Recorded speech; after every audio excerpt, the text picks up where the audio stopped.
delighted to open this event here at the African Union Pavilion, bringing together WWF, Trillion Trees, CARE, and of course the AUDA NEPAD.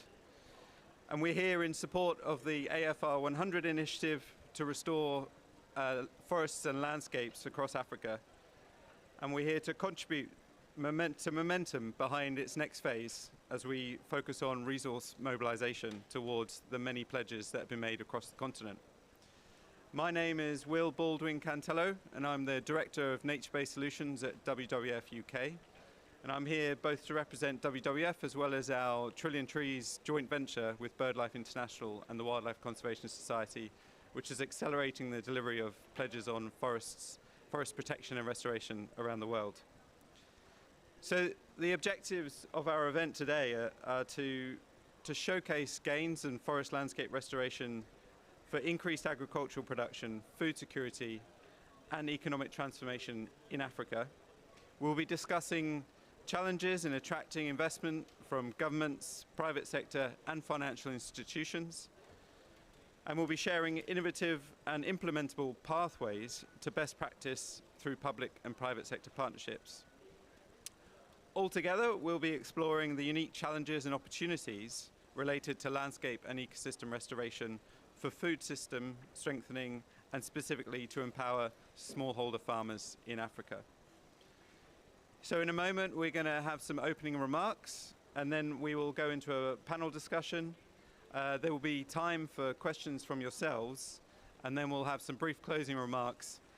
And stay around, because after the event there will be food and drink so that we can continue the conversation with you all afterwards. So there's your incentive to stay with us, and thank you for joining us at this first session in the day.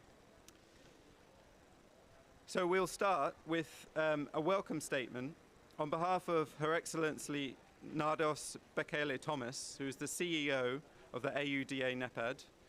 And her welcome statement will be delivered by Mamadou Jakite, who is Head of Climate and Sustainability at the AUDA NEPAD. So Mamadou, please join us.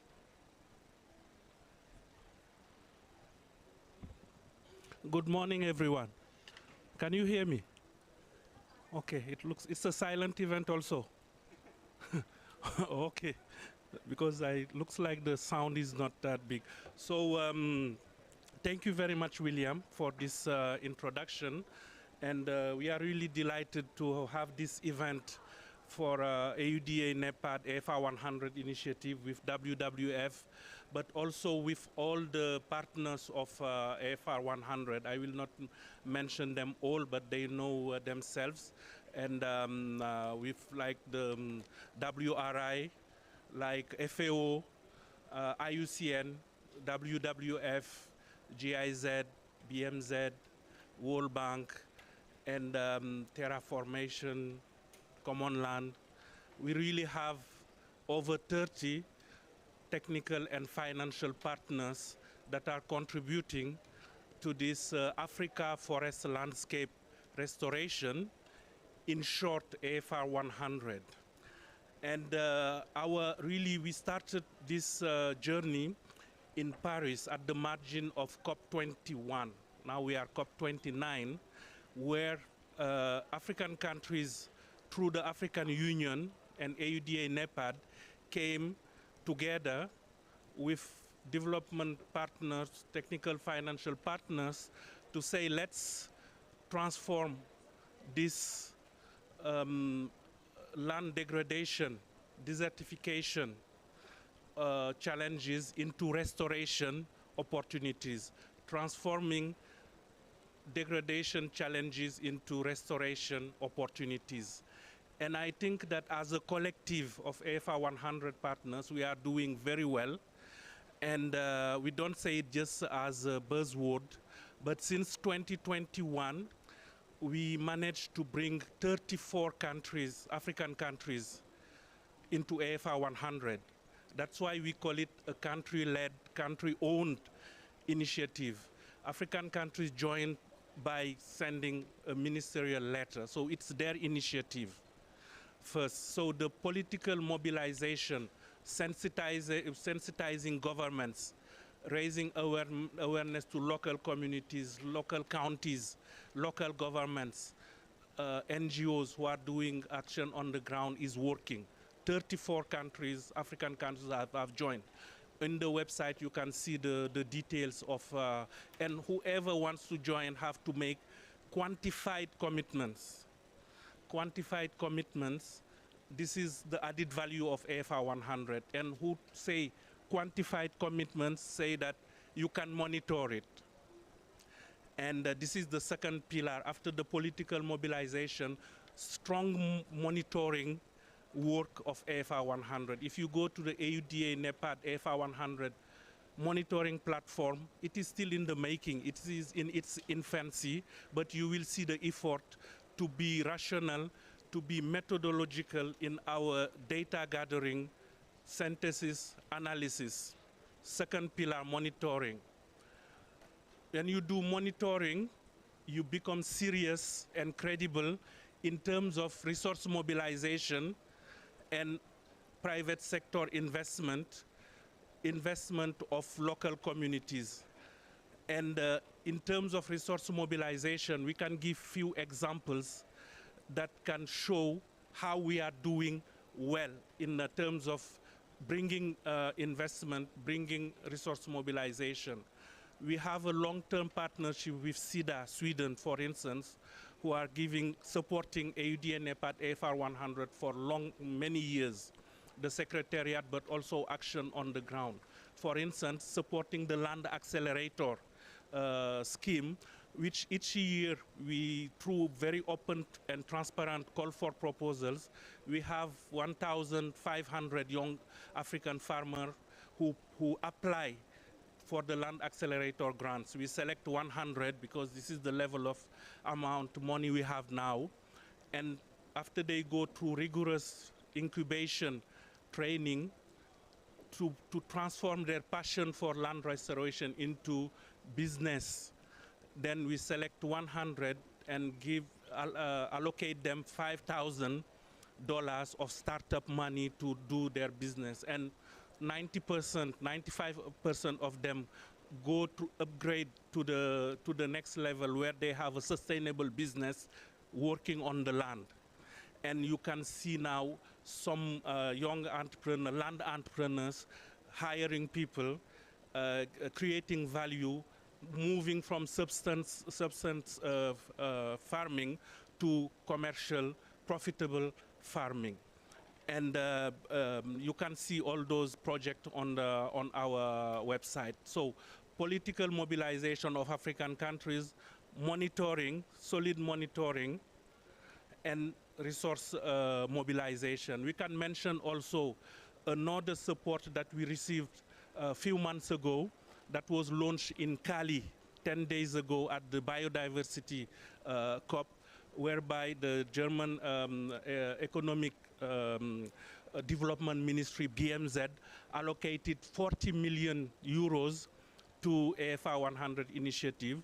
The fund manager of that 40 million is FAO. So we have a partnership, AUDA, NEPAD, AFR 100, BMZ, FAO, to implement this 40 million in 6 countries in Africa. We have benefited some of the IKI funding also, 20 million euros through the ARICA project in 4 countries also. So the resource mobilization is going very well. And now bringing the private sector, those philanthropists, private sector in Africa outside who want really to focus in developing private sector through land restoration. And we can mention the Terra Fund for Africa that is mainly funded by the Bezos Earth Fund, $100 million dedicated mostly to East Africa, Rwanda, Uganda, and Tanzania, and also the coffee belt, let's say, in West Africa, in Ghana. So you have a mix of development partners, money, private sector. I think that is what we call innovative financing in some cycles. And also our next challenge is really to mobilize the African private sector, that it is not only big money, but you take 5,000 farmers to help them to access the financing, traditional banking financing to access funding investment for land restoration. And the last pillar of the AFR 100 is really strong communication, work with media, and advocacy. This helped us over the years to build a solid body of best practices, good practices in land restoration. And one of the examples, that work is led by our colleague Teko, and we have one of the examples here, Fatou, and we have Raoul, who cover the Francophone part, the French-speaking countries, and really over the years to build a body of knowledge, of curricula, of syllabus on land restoration. So I take the opportunity also to thank my team, my colleagues who are really working on a daily basis. Benjamin, who is leading the technical work for AFR 100. We have Diana, they are staying in the office. We have Teko. We have Edith also, who is there. And really, we form a team that is trying its best to move. We can still make mistakes. We have criticisms, but we take them positively, and because the aim is to reach those 100 million of hectares to be restored by 2030. Thank you very much for your kind attention. William, thank you very much.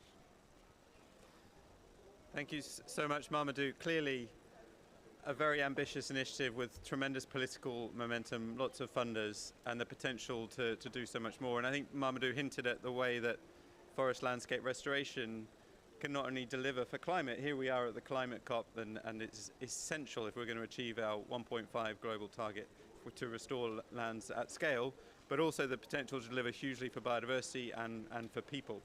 So it's fantastic. In a moment, we're going to hear our second opening remarks, and just while we bring the video up, just to introduce Alice Rueza, who is the Senior Director of Policy and Influence and Engagement at WWF International. And she's just going to offer some opening remarks on behalf of WWF. And we will hear from her on the video in just one moment. Thank you. Good morning, ladies and gentlemen. It is my pleasure to welcome you to our event on attracting investments to accelerate landscape and ecosystem restoration in Africa. This event is co-hosted by WWF, our Trillion Tree partners, the Wildlife Conservation Society and BirdLife International, with the AFR 100 team and NEPAD. My name is Alice Rueza, and I work for the Worldwide Fund for Nature. I know that you're all aware that we face a land degradation challenge that cannot be underestimated.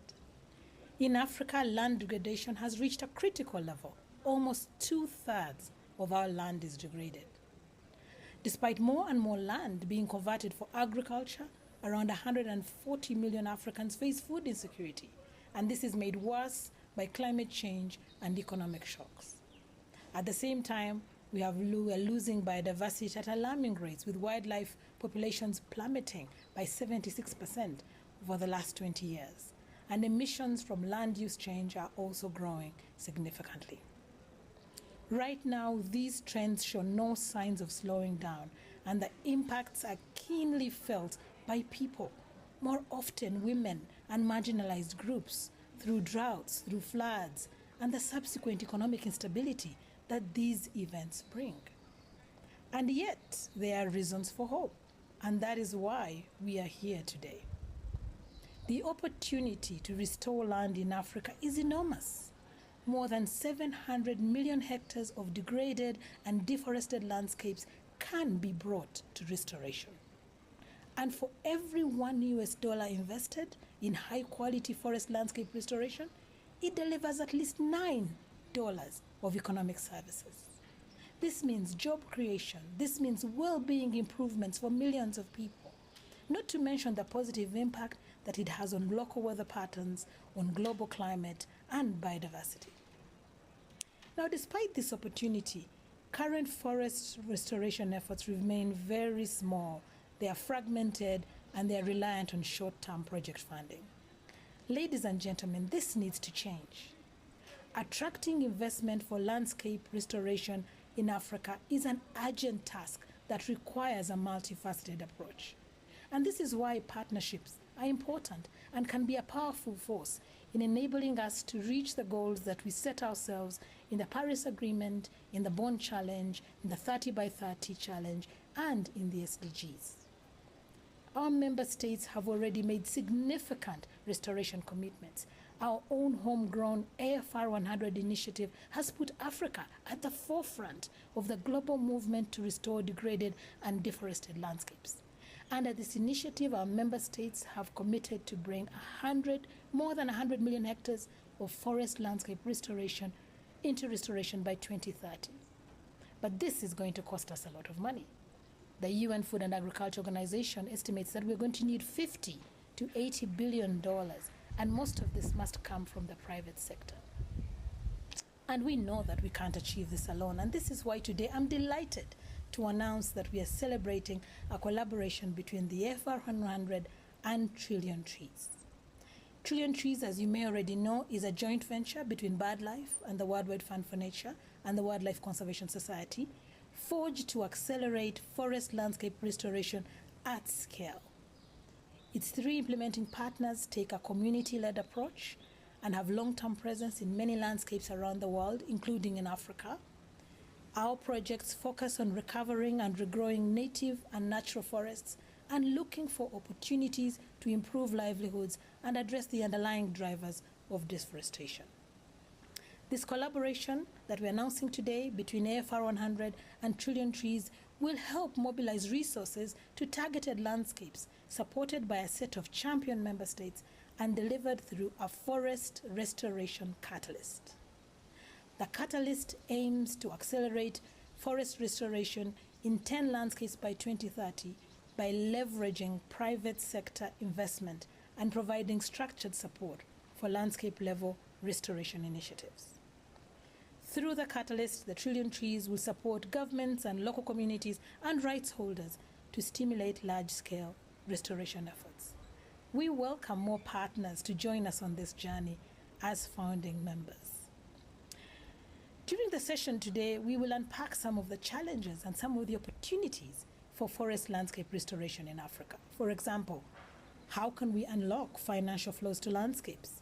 What is the best practice that exists in climate-smart agriculture, especially for smallholder farmers and women, and how can it be replicated?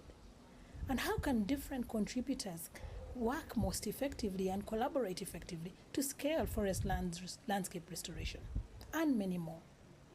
I am optimistic that together we can find and implement the solutions that are needed. I'm disappointed that I cannot be there in person with you, but my colleagues from WWF are there on my behalf, and I know they join you in this exciting moment as we announce this partnership and we build momentum to achieve African forest landscape restoration ambitions together. Thank you very much.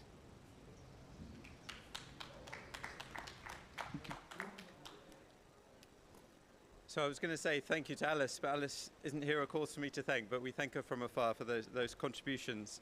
And we might hear more about the forest restoration catalyst that Alice was speaking to in the conversation, as well as the great work of our other organisations, who I'm about to invite up to join me on the stage now. So I'll invite up our panellists. Firstly, Jean-Claude Dusabimana, Executive Director and co-founder of Nature Rwanda. In 2016, Jean-Claude co-founded Nature Rwanda, an organisation that contributes to the conservation of biodiversity and ecosystems in a way that fosters a sustainable future and leads to social and economic transformation in communities while addressing issues that threaten the coexistence of humans and nature. Jean-Claude has a background in conservation biology with a specialism in environmental economics and natural resource management. Welcome. Ms. Prudence Masako, the CARE Country Director of Tanzania. And Prudence is country director, as I say, of CARE International in Tanzania. She's a seasoned leader with over 19 years of experience advancing community transformation, particularly for women and girls. She has managed complex multi-million-dollar programs across diverse sectors and holds a distinguished academic and professional background, including recognitions like the Kofi Annan Fellowship, and is named as one of Africa's top 100 career women in 2023. She drives impactful, lasting change through strategic leadership and board contributions. Welcome, Prudence. And Damien Kuhn, who's Chief Forestry Officer at Terraformation.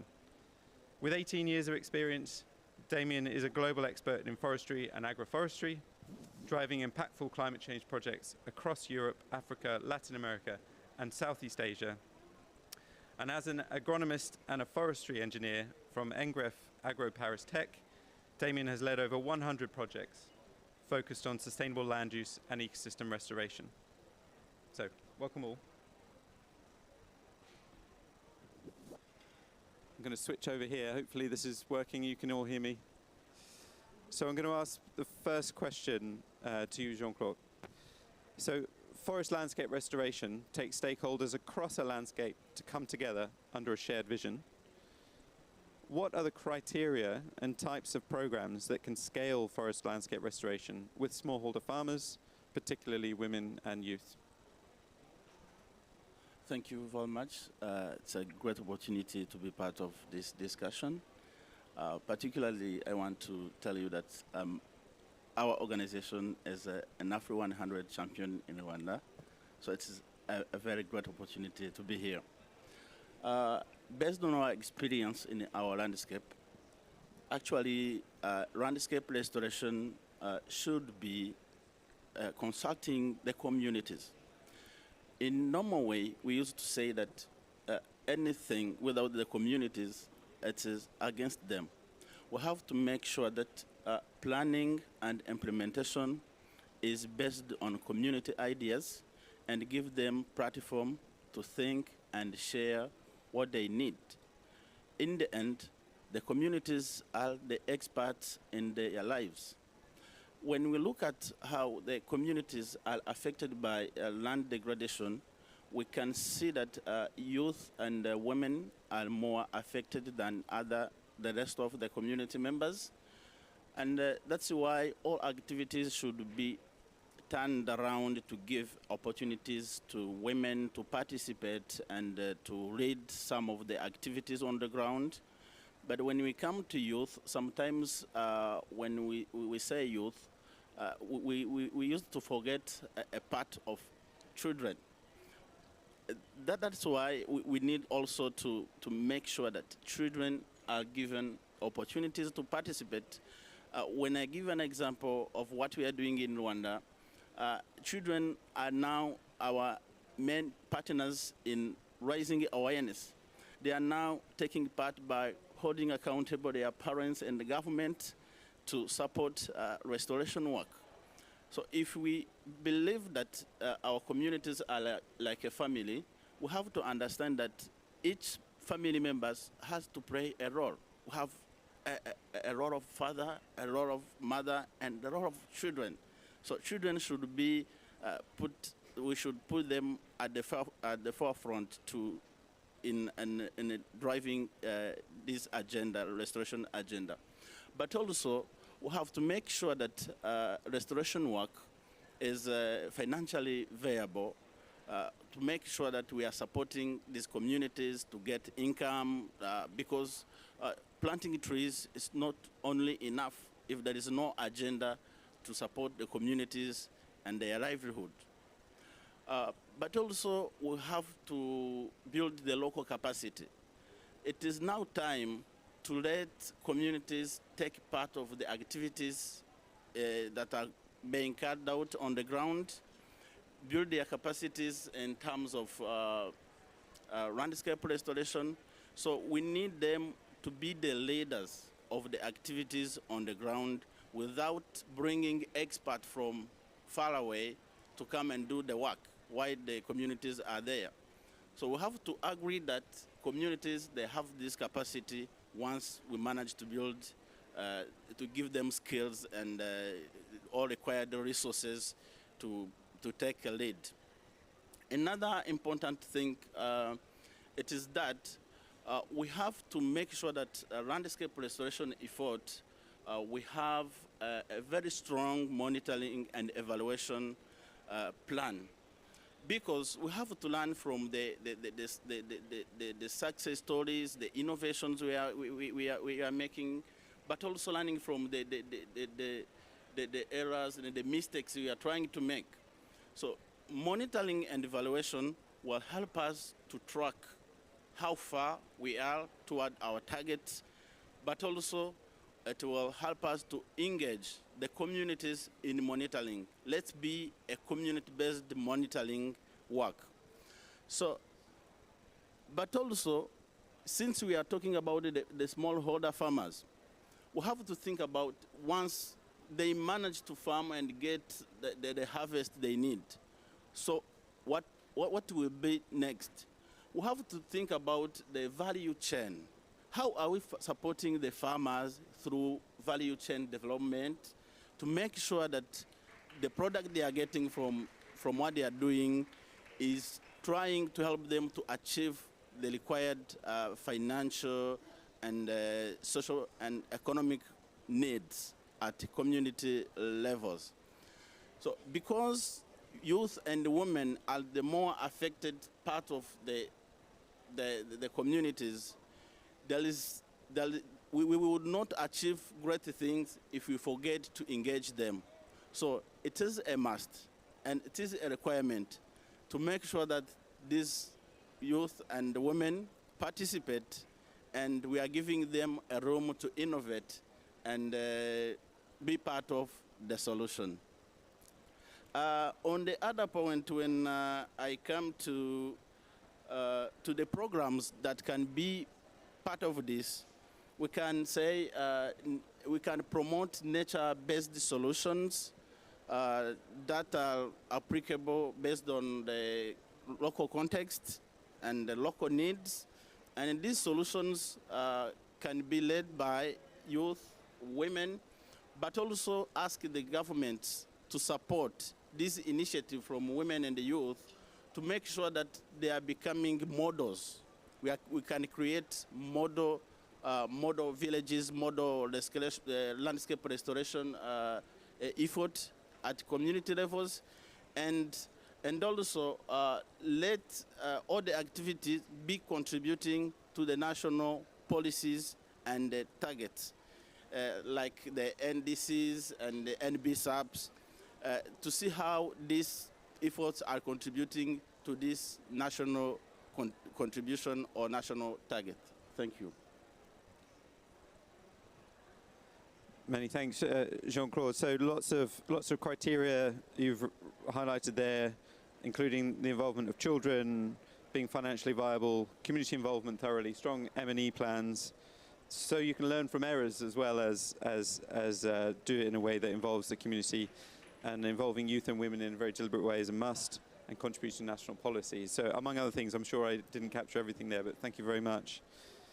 So Prudence, I'm going to ask you the next question. I'm delighted as well to have you here, because we were just discussing ourselves this morning how valuable the WWF Care Alliance is and how beneficial it is to have such complementary organisations working together. The question I would like to ask you, please, is what are the important levers to generate implementable and replicable pathways to knowledge dissemination on best practices for forest landscape restoration and climate-smart agriculture? It's quite a long question, but hopefully we can break it down and work through it. Thank you. Can you hear me? Can you hear me? Thank you very much.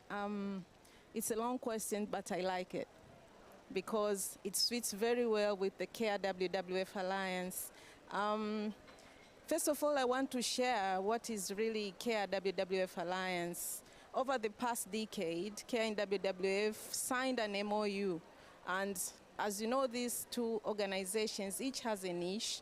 So they signed an MOU to address root causes of poverty, inequality, natural resources, and degradation.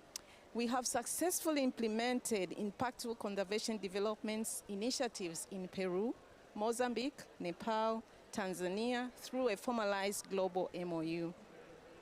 So this partnership combines CARE's strength in women economic empowerment, food security, and governance with WWF expertise in biodiversity, conservation, and sustainability, creating a scalable and transformative solutions. But the way we operate, we have three key levers, and one of them is community-centered design. When we design our projects, we make sure we engage communities, well, at the government being at the forefront, to ensure we have practical and adaptable solutions, co-design interventions, foster ownership, and making easier to implement and replicate. And the second lever is evidence-based practices. You know, you cannot implement when you don't see if your innovations can be replicated and they have data. So research and documenting successes and challenges builds confidence in proven approaches, which I'll talk about them later, fostering a broader adoption to trust within communities. And the third lever is integrated landscape approaches. We combine interventions that support production systems, biodiversity conservation, and livelihoods, ensure sustainable, balanced outcome for people and the environment. But I've talked about the very high level on the levers. Now, let me take you through the examples which really has worked so far. For instance, in southern Tanzania, CARE with WWF partnership, which we call CARE WWF Alliance, implemented transformative projects. And in these transformative projects, there are three things which are the levers, but why those levers are there. Village and land associations, this is for financial inclusion and collective investment. We believe if you don't have money, which also Mamadou mentioned it on the opening remarks, without money, you cannot conserve your environment, you cannot do the smart climate agriculture because that is an investment. So, and most of our people who we are working with are from the communities and are not bankable. So the village land and loan associations are the ones which make people from the community serve and invest. But also we have a model which we call it farmer field and business schools. And in this model is good agricultural practices, but as well as how best farmers can understand the market, can monitor what they are doing, but as well as has the gender sensitive component in it. So that is also one of the things which we do in our partnership. But as well, this is also very important, the community-based natural resource management to restore and protect the ecosystems. Yes, they are doing these activities, but as well as within their community, they need to make sure that they restore them. And now the key outcomes really of this partnership. I would like to share one of the examples. For instance, in Tanzania, there is a district called Mufindi.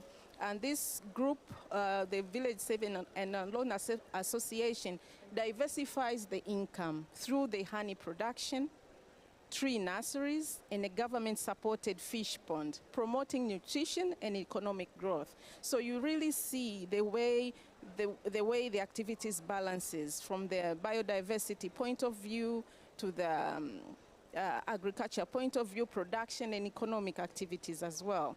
But with the government support, now to see how scalable our approaches are, through the government support of Tanzania, 65 village land and loan associations have been scaled to 10 other villages, including $163 million into funding for groups. These groups are using an app. Rather than them using a normal hard register, they are using an app, so that is also technology. So the government is also seeing like the groups are already there, they are well organized, they managed to get funding from the government. But as well, these groups as well, apart from their village lending and loan groups, they're also doing conservation. So with dedicated funds and support, Now the groups have formulated an enterprise which they are growing tomatoes, and only last year they managed to get 500 crates of tomatoes, and one crate is 45,000 Tanzanian shillings. So when you do your math, you can see how these groups are shining and are propelling. So what I want also to conclude with, despite the project ended back in 2021, still the groups are thriving, buying shares and preparing demonstration plots for the next growing season, providing a model that is sustainable. So like what Mamadou was saying, really these are already proven approaches. They just want most of investment to go to scale. Rather than just reinventing the wheel, is really making sure that people who are not rich yet with these proven groups, they are looked upon through the investment which will happen. Thank you. Thank you very much for sharing such tangible successes and proofs of concept there. So, Damien, I'm going to come to you now and just ask the question, as we've started to hint, and as Prudence was saying, the importance of finance for scaling, Mamadou was making the same point, and we heard the same from Alice. In your experience, bringing, drawing on your experience to answer this question, bringing finance into a landscape is critical to accelerate forest restoration at scale. How can we unlock the flow of sustainable finance to landscapes so that recovering forests and subsequent benefits for people and nature are secure and rewarded? And what are the key challenges and successes in being able to do that? Over to you, thank you. Yeah, thank you. Okay, hi everyone. My organization, Terraformation, restore native biodiverse forests by equipping teams on the ground with capacity building, technology for biodiversity enhancement, software to help tracking the restoration action, and financing. And I'm going to focus on financing today, but the other three items are very important too. We are currently investing in 14 projects in 6 countries, and Terraformation is a technical partner of IFI 100. If I focus on the financial need for IFI 100, 34 countries committed to more than 1 million hectares of forest landscape restoration. I do the math and I estimate that we need $2 billion US, because roughly, with the experience of any people on the ground, we need, with capex and opex, $2,000 US per hectare to successfully in long-term restoration, forest restoration initiative. Then the question you ask me is, where does this money come from? First, we need to acknowledge that a big part of the money is coming from the national budget. Forestry services are key players, and they are, and this is part of the budget. And almost all of the projects in Africa are done in partnership with government. Then, first, national budget are really important. Number 2, private sector. And I will speak on behalf of the private sector, as Terraformation goal is to bring private funding to forest restoration. This is a growing area for financing, but we are still some main challenges, and I will insist on, in my opinion, the 3 most important challenges to really deploy private capital at scale for forest restoration. This is having a clear and easy to navigate legal framework in a country that committed to forest restoration. Number 2, it's to bridge a gap of early financing. And number 3 is the price that private investors are able to pay. And I will explain a little bit more each of the 3 challenges. National framework. Terraformation implements the largest mangrove restoration project in Ghana. And Ghana is a really pioneer country because they have a clear legal framework. But if we look at our work, it took us 18 months to develop the project, from the project idea to the implementation with funding. And one of the biggest time-consuming tasks was navigating with the national process, even if Ghana has a really guidelines for developing carbon projects.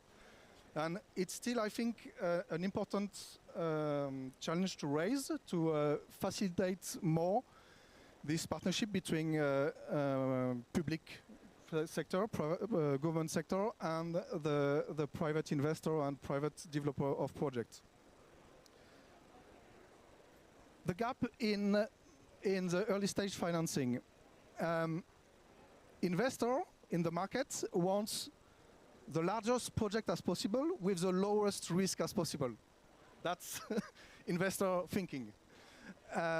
Largest for them means, okay, they can start the due diligence with 10,000 hectares, but if you bring 100,000 hectares to be restored, it's nice.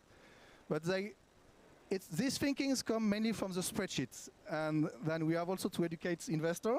Then it's much more complicated on the ground, and we need to take into account first the committee and to design the project centered on committee. And then this project design is really important to take the time and to invest properly for the project design.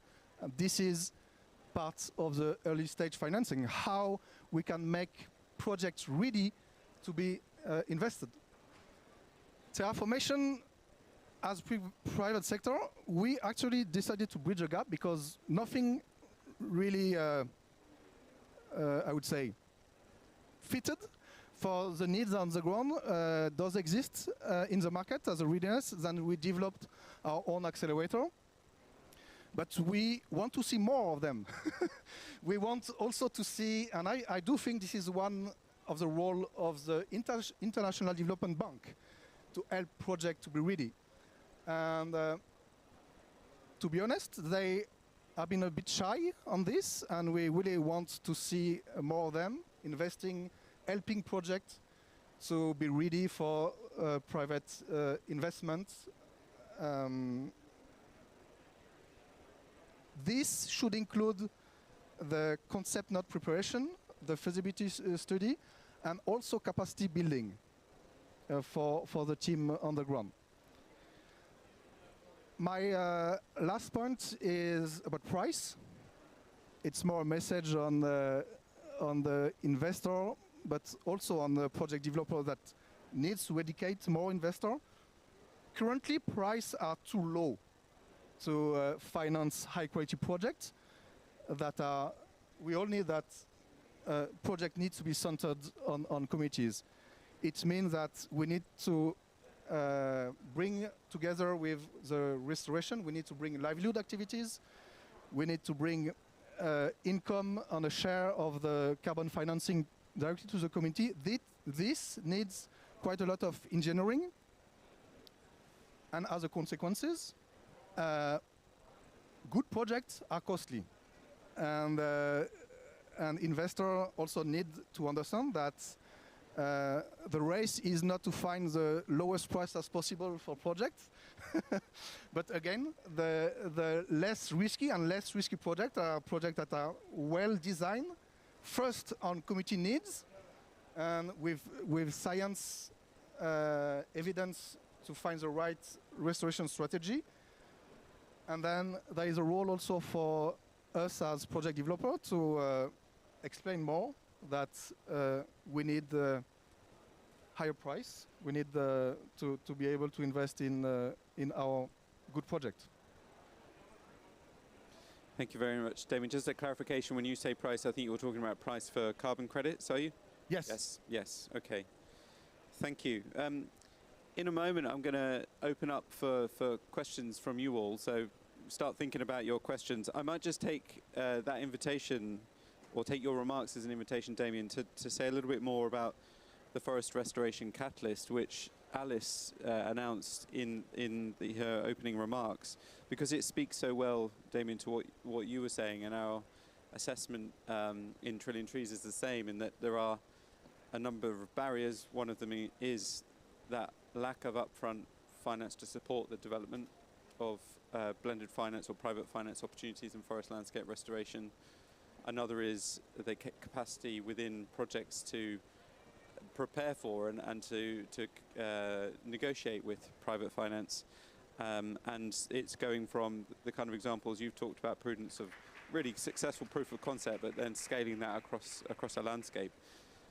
And we kind of had those challenges in mind when designing the forest restoration catalyst, which does a number of things that are similar to what you've described, Damien. But as you've said, we need more of these kind of things, right? We have a huge opportunity across Africa, many landscapes that are ready for restoration. So we need multiple accelerator types of initiative to support that work. In the Forest Restoration Catalyst, we work with 3 phases. So we go from that feasibility study phase that you were describing, Damien, through development, and then to acceleration, where a project can be out there negotiating with private finance for various outcome payments that we would be wanting to target, as well as carbon, biodiversity and social outcomes. But also works across 3 dimensions, which you've all spoken to well, which is one is that high quality inclusive design, which takes time. It can't be rushed, and it's not the kind of thing that is easily financed from private sources. The second one is the enabling environment, the policy environment, to make it feasible and possible to unlock sources of finance and create incentives. As you've said, Damien, that is such a critical part of it. And the third one is that investment readiness. So building the finance case, the long-term finance plan, 20, 25 years. So in this landscape, the rights holders, the communities, the businesses here see this vision in 25 years. What's it going to cost to get there, and what are the different sources of finance we can attract to do that? And to your point, I think right at the start, Jean-Claude, when you start to look at 20, 25 years in the future, it's so important you're talking to children and young people, because that is their future, right? They will be the adults living in that landscape, working in that landscape, hopefully working in jobs that have been created through sustainable economic activities like forest landscape restoration. So we're really excited to be building that forest restoration catalyst and working with AFR 100 to identify the landscapes in which it could be most readily deployed across Africa. I'd love to hear, I think there was a question from over here, or please, at the front, would you like to ask us a question? And let me bring you a microphone.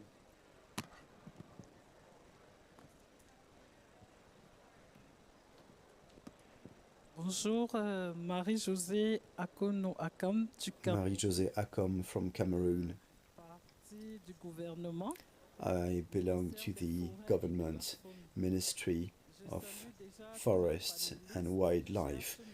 Thanks to all the panelists. I'm looking for Mr. Mamadou. I can't see him. I would like to hail Damien, notably. And talking of whom, I would like to better understand when it comes to Central Africa, what constitutes an obstacle for the investment coming from climate finance to land in this sector, in this landscape, which is so very rich. As you said earlier, the law framework in Cameroon is pretty attractive for governance, for forest management. We wanted, together with you, to start something that didn't even start, is dead already. What has gone wrong?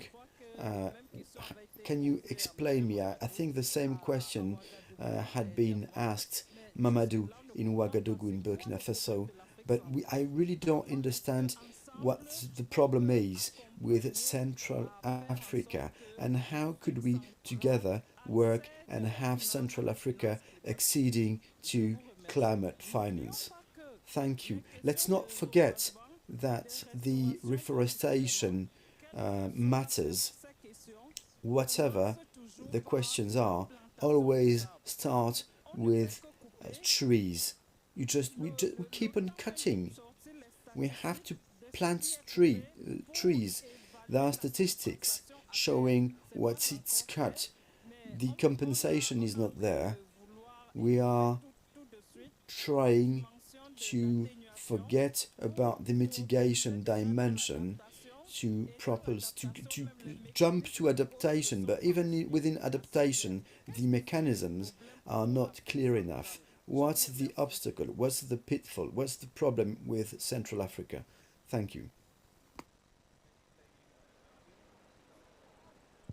Ok.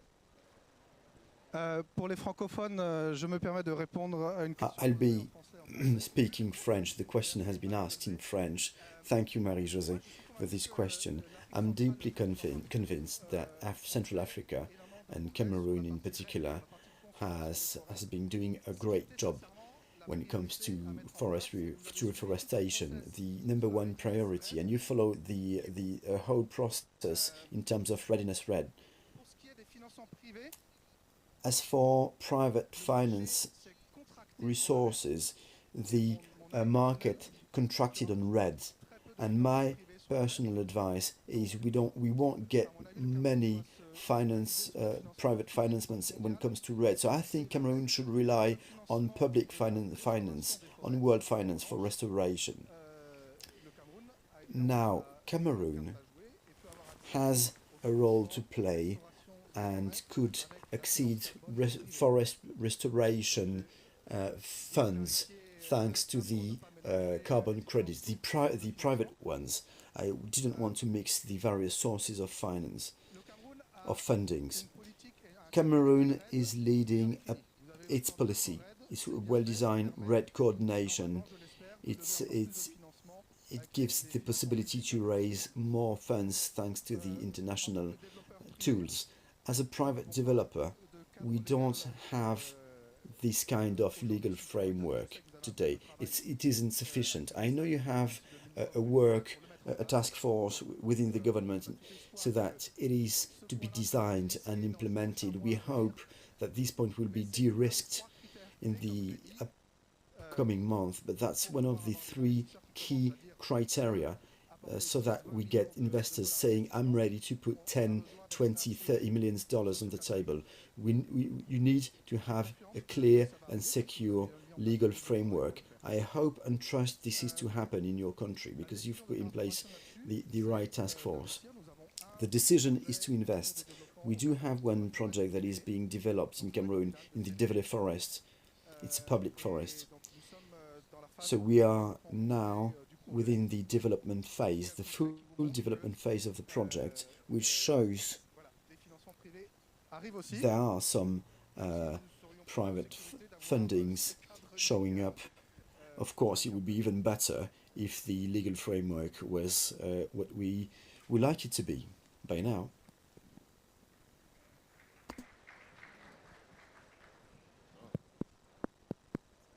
It's on? Yes. Thank you. Merci. Bonjour, Madame Antagana. Coquette. Hello, Miss Antagana. Welcome here. You look great. I'll be speaking French as well, as you might have noticed. We've had many conversations on that topic, and you know me. I tend to try to take each problem from the other side of the stick. I think the solution is human-based. As Africans, we have this propensity to look for external fundings, for development aid, for bilateral support, for external multilateral supports, fundings, etc. But it's a mindset. When you are within this mindset, when you are used to being helped from outside, as a policymaker, you know, money, you can get $100 million. It will never be enough if you haven't worked for it, because you didn't take the time to work to make that money. The help from outside will keep on coming. It's not a value judgment, but we should take it. It's an intellectual, spiritual, psychological, mental value, whether it's Senegal or Cameroon or elsewhere in Africa. Let's try to let's do some awareness raising within the private investors. There are millionaires, billionaires in Africa. There are very rich people in Africa, and they are used to invest in order to generate profits. Awareness raising among these private investors in Africa to explain them that landscape reforestation is profitable, as well as it's good for the soil's health, for the landscapes, for the forests, and the amount of the size of the richness that is within our country is mobilized in order to invest in landscape restoration and reforestation. Studies have been made by the FAO, by the WWF, and they show that each dollar you invest in restoration brings you up to $17 back. And that is something investors have to understand, African investors firsthand, instead of investing billions in pension funds in the United States or in Dubai. Perhaps could they start investing in Africa, in reforestation, in landscape restoration. This is about awareness raising. It is about them considering seriously about organizing roundtables with the support of the government, with financial and technical partners, so that we show the very value of the restoration, landscape restoration, reforestation investments. Each tree you plant contributes to 3 conventions: it's climate, desertification, and biodiversity. Especially if we talk about rare, scarce kinds of trees. So we need to have rich Africans investing in landscape restoration.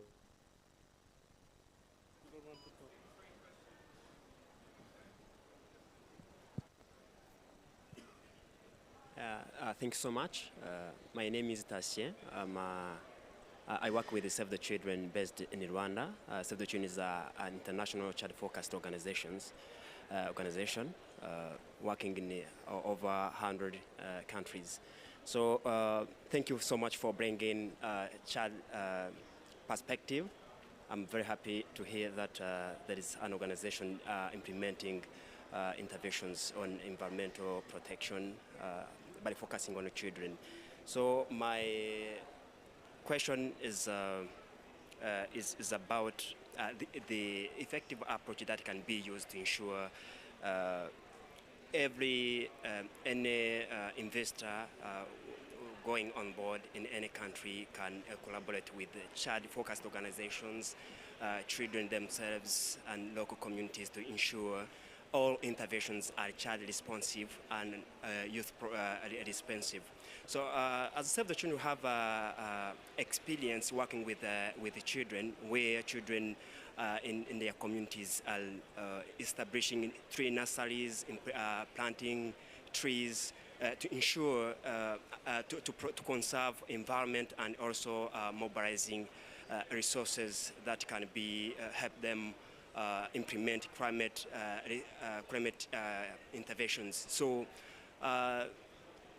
so what are the key effective approaches that can be put in place to ensure international organizations, government institutions, child-focused organizations work together to ensure all interventions that are going to be implemented in any country, whether in rural areas or cities, are child responsive? Thank you so much.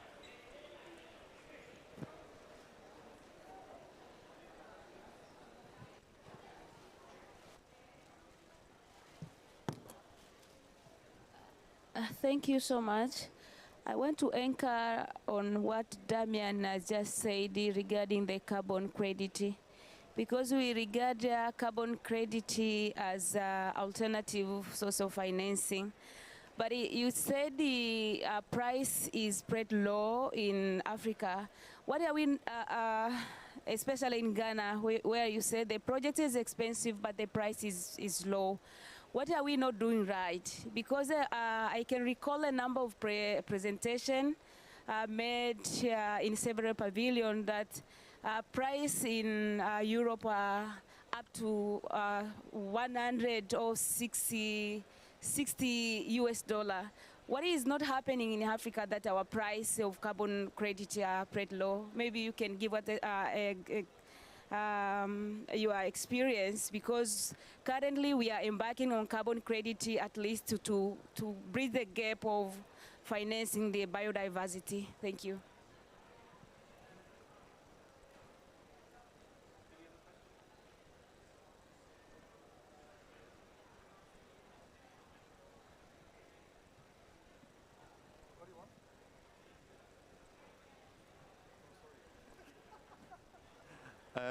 Thank you for the questions. So I'm going to suggest, Jean-Claude, do you want to respond to the gentleman from Save the Children on this, and anybody else? Maybe you want to as well. Okay, Prudence as well. And Damien, will come to you on the carbon markets question. Thank you very much. It is important to put Chad at the center of everything we are trying to do, because children are more affected and they must be protected. And they are the ones who will be facing all the challenges in the coming future. That is why when we are talking about climate change and environment, there should not be environmental sector and Chad sector. Actually, we should be coming together and do a holistic work where we support each other to make sure that we are contributing to the same goal, which is protecting our communities and restoring our landscapes. So I think that it is now time, it's a call for action that Chad actors, environmental actors, and government come together to think about activities that can advance the lives of everyone without leaving anyone behind, either children, women, youth, elders, everyone. Because we are all, in the end, we are all suffering from what is happening on the climate and environment.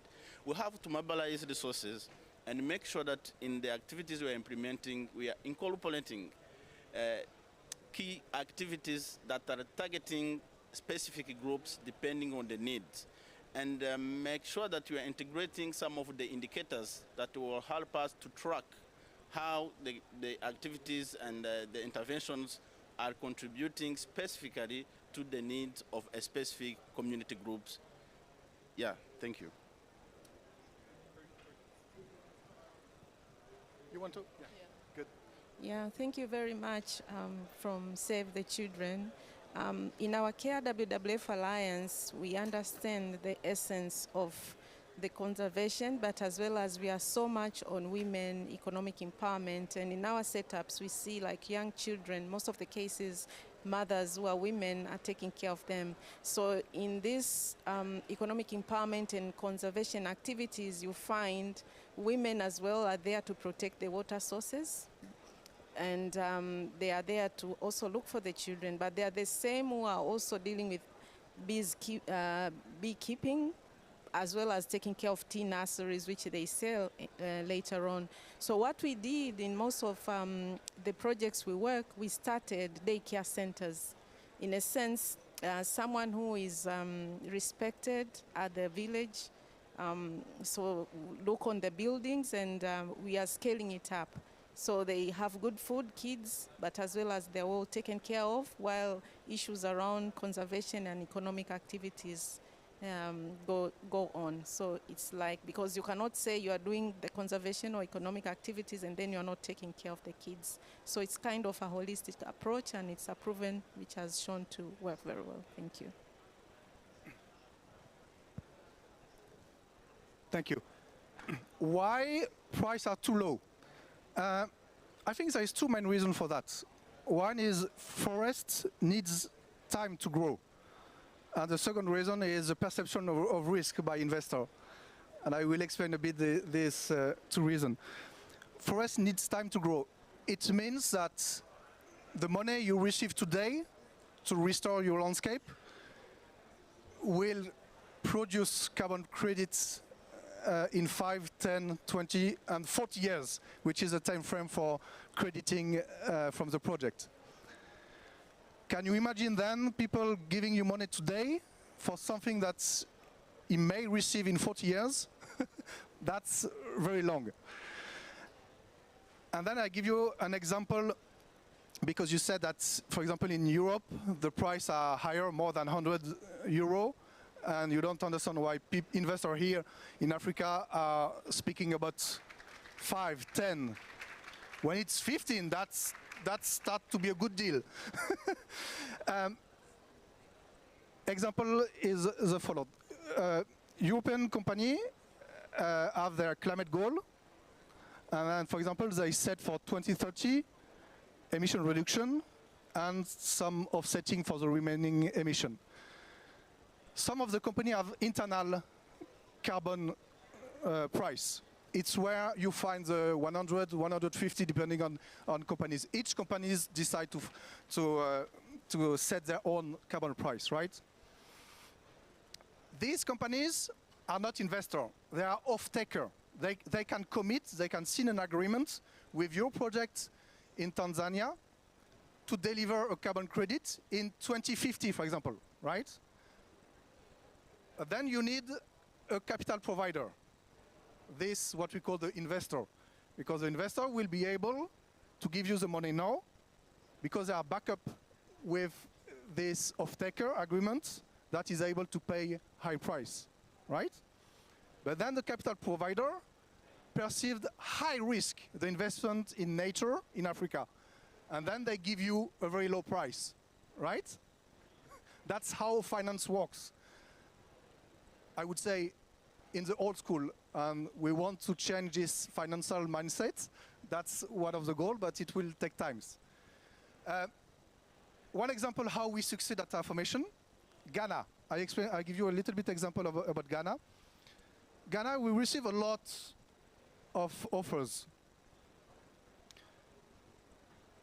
We select one at $47 US per carbon credit for delivery in 2030 for a UK company. But to be honest, all the offer we received from investor was not this range of price. It was 6 to 15. And that's the reality of the market today.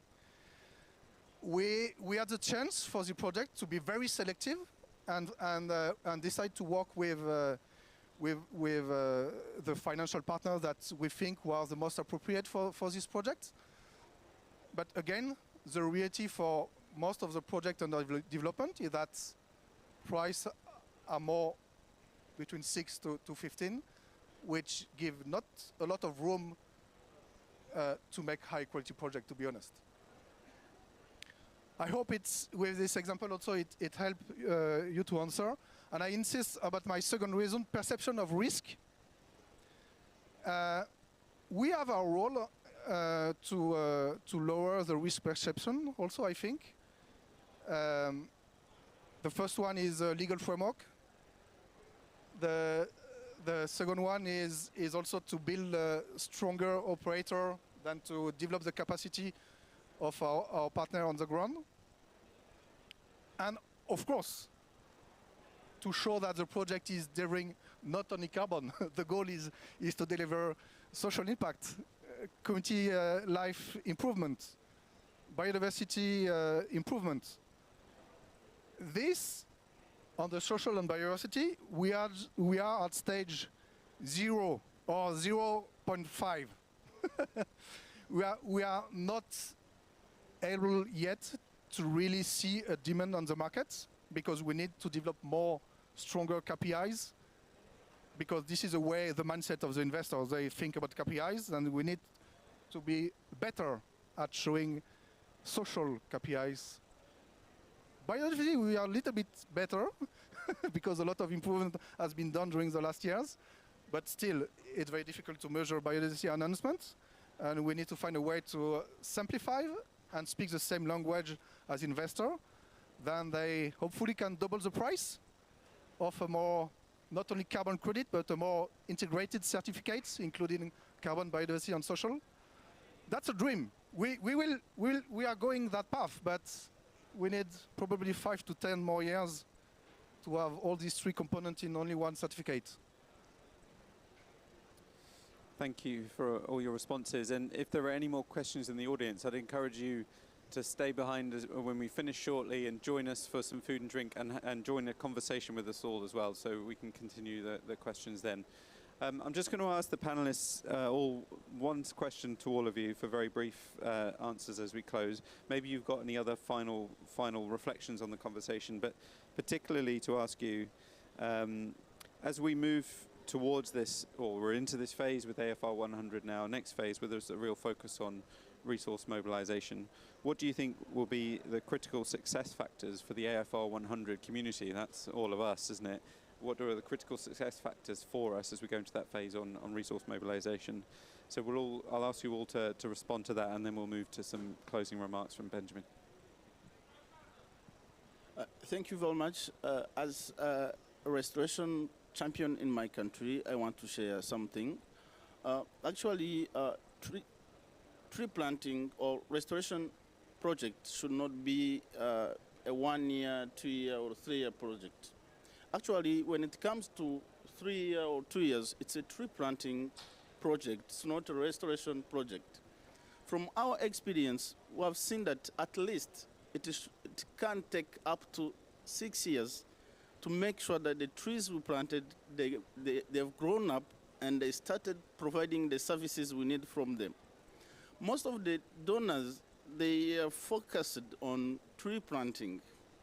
Then they miss this key element of restoration. And as champions, it takes us a lot of energy in tree monitoring than tree planting. In the first 2 years, we are planting trees, but in the rest of 4 years, we are doing a big work, great work on monitoring work, engaging the communities, replacement, and tree maintenance. This is a huge work. So I think that in the next fundraising agendas you are doing, make sure that you allocate enough time to restoration project if we need sustainable outcome.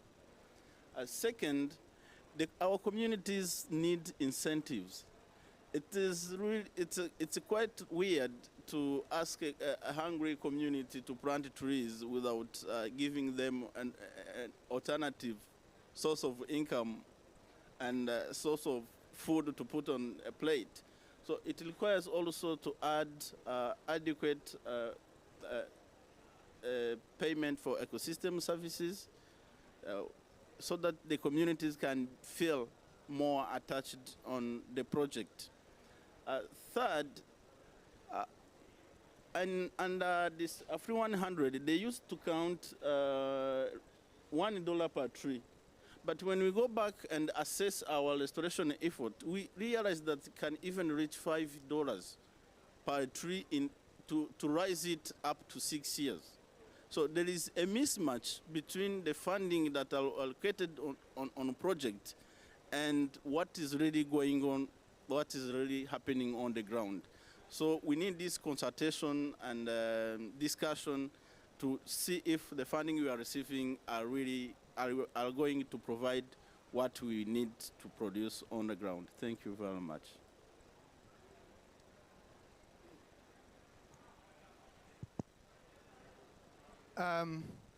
First, I'm very happy that AFR 100 is moving to this next phase of mobilizing financing. That's key. A lot of progress has been done around the commitment itself by the 34 countries, by also on the monitoring aspect, how to monitor the progress made by each country. And it's a very good outcome also to say that AFR 100 member country succeed already by planting, I think, almost one third of the goal, mainly on their own financing. Then my advice would be first, continue to count on the national budgeting. I mean, this is a key player. This is government who commit for the AFR 100 target and start with this national budgeting, and including the national private sector that can be partner with the government. And number two, if you confirm your strategy to bet strongly on the private sector, private investment, I would say help developers to navigate with national legal framework. You have the strongest expertise. You have a very strong partner of all the African governments. Then help private company to help navigate, and it's of course it's facilitating discussion. But I think there is also to work on the mindset. It's still two different type of mindset, two different languages, two different paths. I say in Ghana, 18 months to develop a project. That's not so bad if you compare to a GCF financing. It took 3 to 5 years to get the money. We succeed in 18 months. That's not so bad. But honestly, most of the time we were dealing with understanding, navigating through the government. I think your role could be helping us on that point. And for still most of the 34 countries member of FI 100 doesn't have a clear framework. Then my second advice was to support them to build clear guidelines, clear national process. That's one of the basic things needed to attract private investor. It's very tricky when already two people have already spoken, but anyways, let me, I might be repeating, but maybe in another way. So I think the first one is really to strengthen partnerships and collaboration. Achieving large-scale restoration, it's a collective action. Governments, private sector, the community must work together to achieve that. So that is very critical rather than just one part of the pie talking. So it should be the whole cycle talking about that. But as well as showcasing measurable outcomes, I think is critical. Like the private investor here, they will just invest where they think it will give back. So demonstrating economic, social, and environmental benefits matters a lot when really FI 100. So your investment and in use of robust monitoring systems will be critical to invest, to make sure investors tap to that.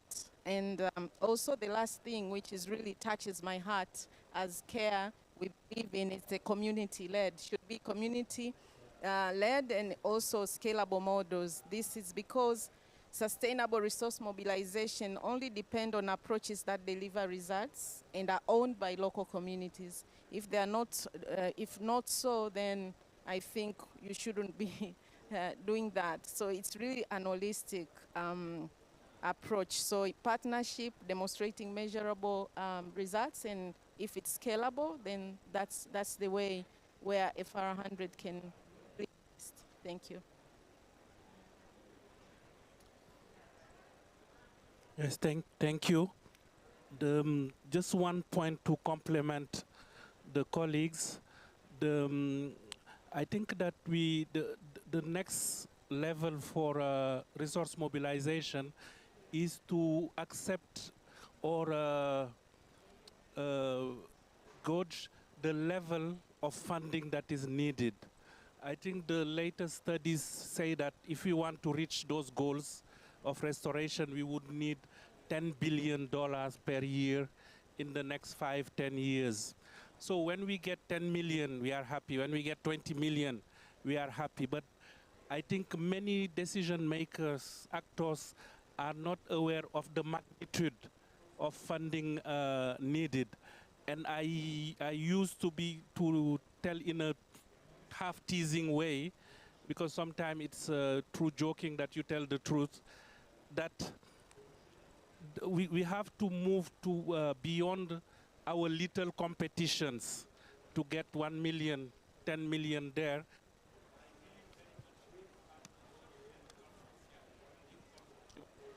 It's not. It's back now.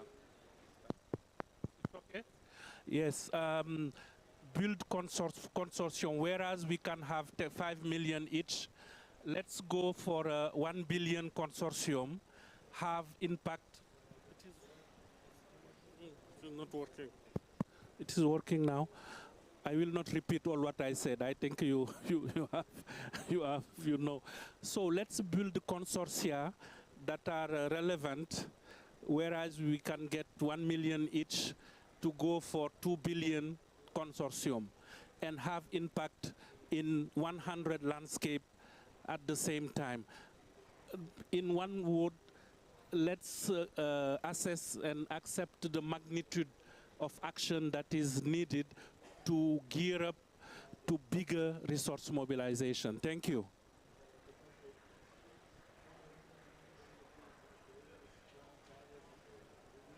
Thank you, Mamadou. A great point to end on, and the importance of thinking bigger, being honest about the scale, and working together collectively to do that.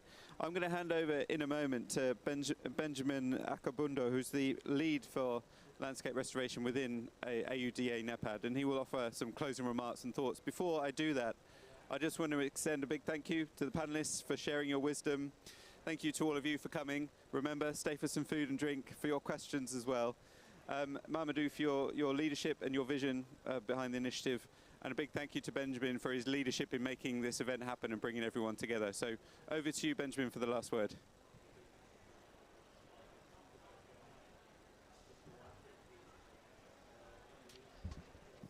Yes, thank you, the honorable speakers.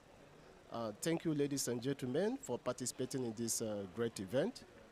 The essence of this side event within the margin of COP29 is to elucidate the gains of attracting investment into forest landscape restoration. As has been stated here today, the partnership with WWF Care and BirdLife is to mobilize the enabling resources and the enabling action into forest landscape restoration phase 2. Based on that, the activities is focusing on 6 countries so far going forward, and we've also received a renewed call for countries, more countries to join the partnership to attracting and mobilizing this investment. We are looking forward both domestically attracting this investment and also partner-supported investment as well to support the phase 2 of FR 100. So based on the outcomes of what we have received here today in terms of ensuring that the interventions is something that will go on the ground through, this is what we are doing under FR 100 phase 2, of which phase 1 have mobilized the enabling political will in the sense that 34 countries have committed to restoring over 130 million hectares across the African continent by 2030. So the phase 2 mainly is focusing on going on the ground and ensuring that we hit the ground with community participation, bringing the gender equality into it, and also ensuring that we work in line with the respective policies of each of the government frameworks to ensuring that we actualize the desired commitment of each of the countries. So on this note, we keep renewing this commitment, and the follow-up with the countries that is involved. We are still going to share the participation line online, of which we're having several engagements after this with those countries to ensuring that we get the outcomes of this meeting and translate the outcome of this meeting on the ground in various countries. So on this note, I will say thank you to everyone, and also thank you for making this event successful. Thank you.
Photo.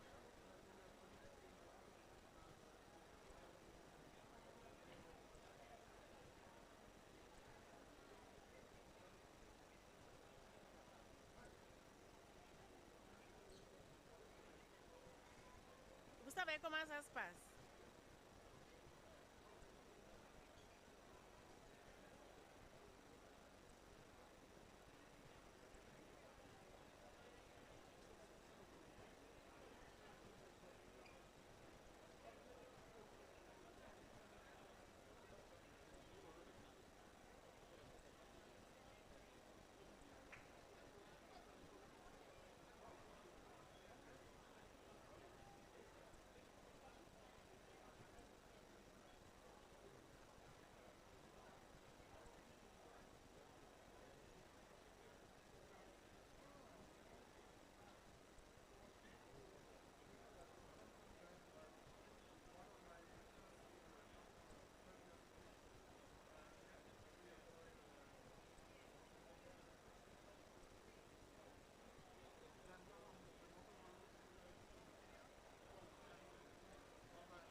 Please come.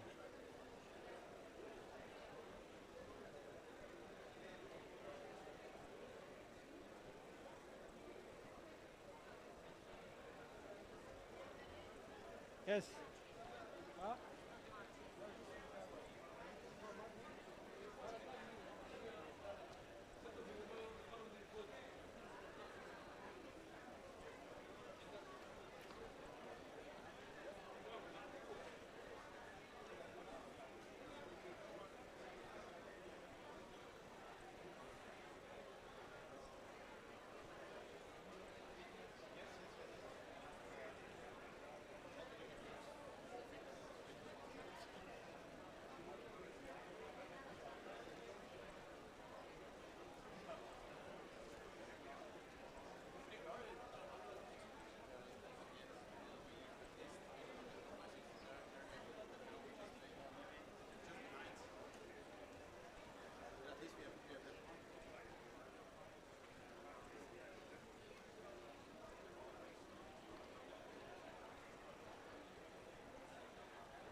Yes, on the side here. Yeah. Thank you so much.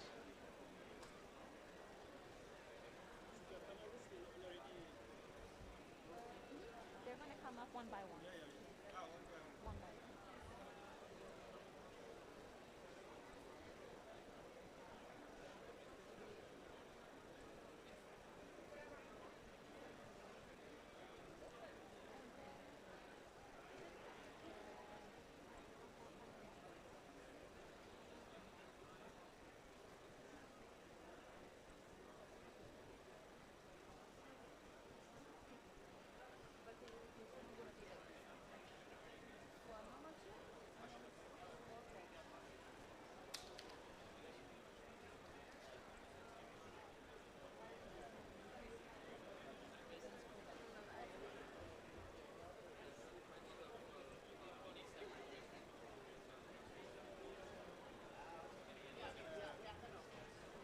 Yes. Oh, okay. Great. Nice to meet you. He will actually be standing at the podium. I'll call him from the audience. He will come to the podium and go back to his seat. Thank you. Are you Miyabi? Okay, so nice to meet you. Yes. Thank you. Yes. Thank you, Miyabi. Okay, perfect. Thank you so much. Yes. Then that's also mine, yeah. I will. Thank you.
All right, let us begin to take our seats. 1, 2, 3, 1, 2, 3. Testing. 1, 2, 3. Yes, can you hear me? Now? Yes? Okay, excellent. Let's take our seats. Let's begin.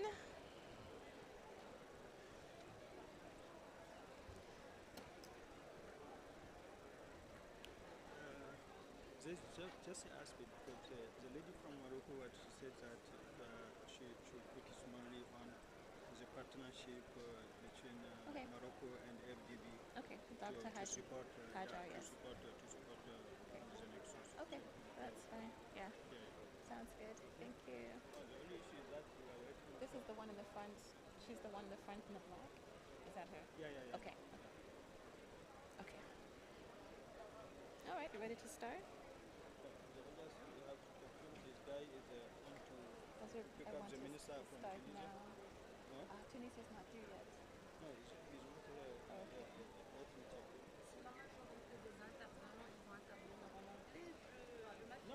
yeah, if you can do in English, it is okay. Yeah. Hi, so nice to meet you. I heard you. English is better. You're all English speaking, actually. Besides your compatriot. Okay. Thank you. And the other one is also speaking, your compatriot is also speaking French. No, him, he said that he wants to do in French. Okay, that's fine. Hello?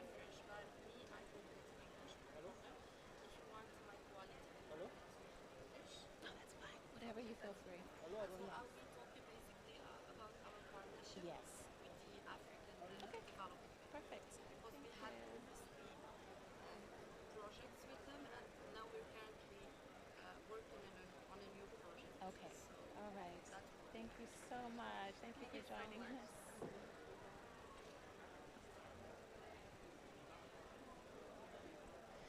We will begin in just a few moments. We're waiting for one of our speakers to arrive, so just hang tight with us. Thank you so much.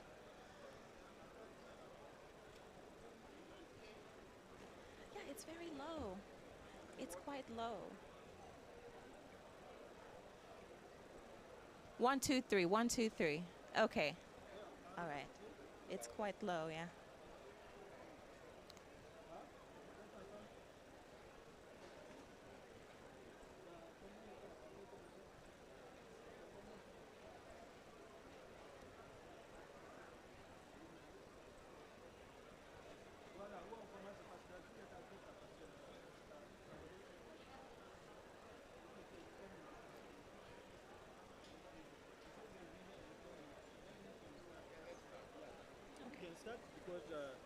By the time we get to him, and he's closing. No, we have his name. Thank you. Thank you. So I think that let's start.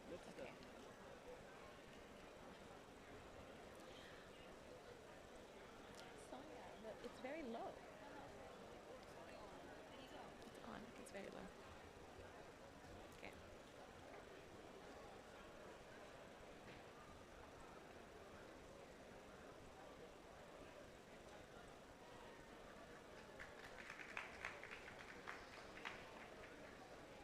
All right, greetings, distinguished guests and delegates, greetings, greetings. Thank you so much for joining us this morning. We would like to begin this high-level event. Just want to make sure that my audio is loud enough. Yes, if you can hear me, okay, because I wasn't quite sure. Thank you very much. So we would like to begin this high-level event on food, water, and agriculture, brought to you by the African Development Bank Group. I am Chika Odua, and I'm very pleased to be moderating this session. At this event, you will hear important interventions and perspectives on the agricultural, water, and energy sectors for the African region. Also, you will gain insights on the latest initiatives to boost access to renewable energy across Africa, to solutions such as off-grid solar technology. During this 90-minute event, a panel of distinguished country ministers, development partners, and private sector representatives will robustly engage on these very pressing issues which concern all of us. After the panel, there will be some time for questions. We will open the floor to you all because, yes, we want to hear your questions that you may pose forward. So once again, thank you so much for joining us. I would like to kick things off by inviting to the stage the Director of Agriculture and Agro-Industries at the African Development Group, Dr. Martin Fregenet. Please, let's give him a warm applause as he comes forward to present his opening remarks.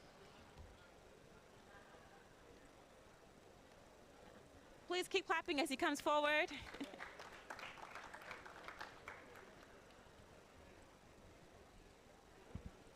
Good morning, everybody. And thank you so much for coming to this high-level event, side event on the nexus between food, water, and energy. I want to thank you from wherever you are, from national governments, African governments, from MDBs, from the research community, from wherever you are. I want to thank you for coming this morning.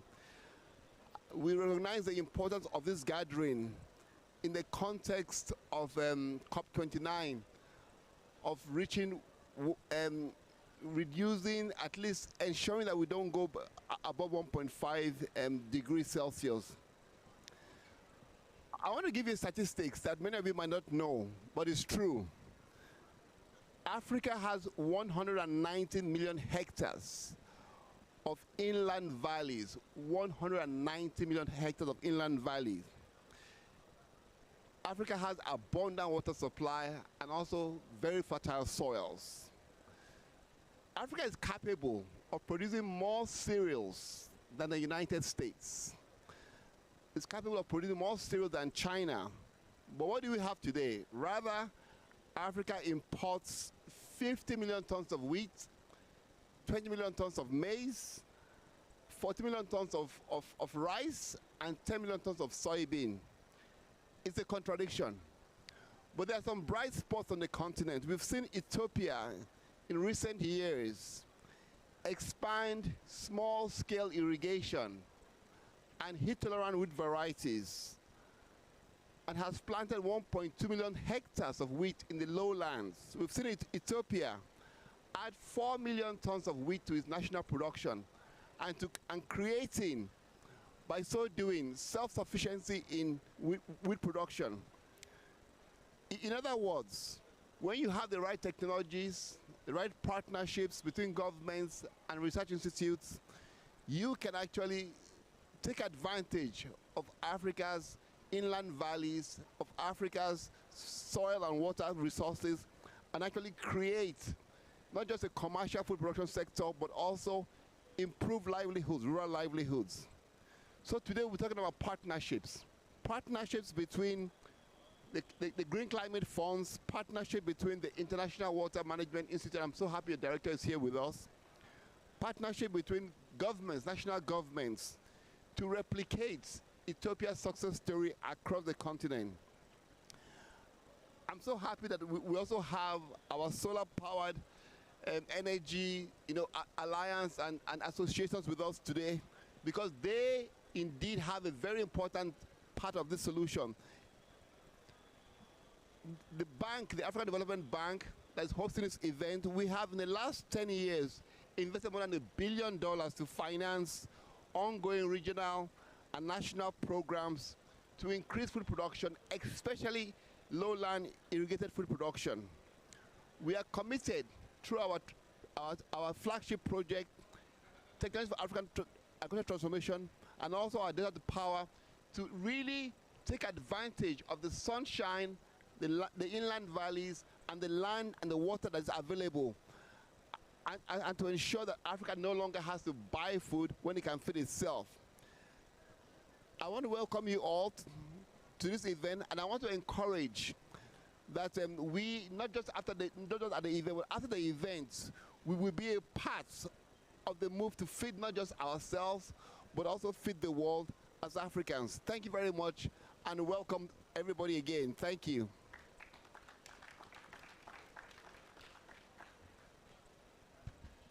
Thank you so much, Dr. Fregene, for setting the framework, for setting the tone for this high-level event. And also thank you so much for all that you do at the Agricultural and Agro-Industries Department at the African Development Bank. Once again, I would like to acknowledge distinguished delegates and guests who are joining us this morning.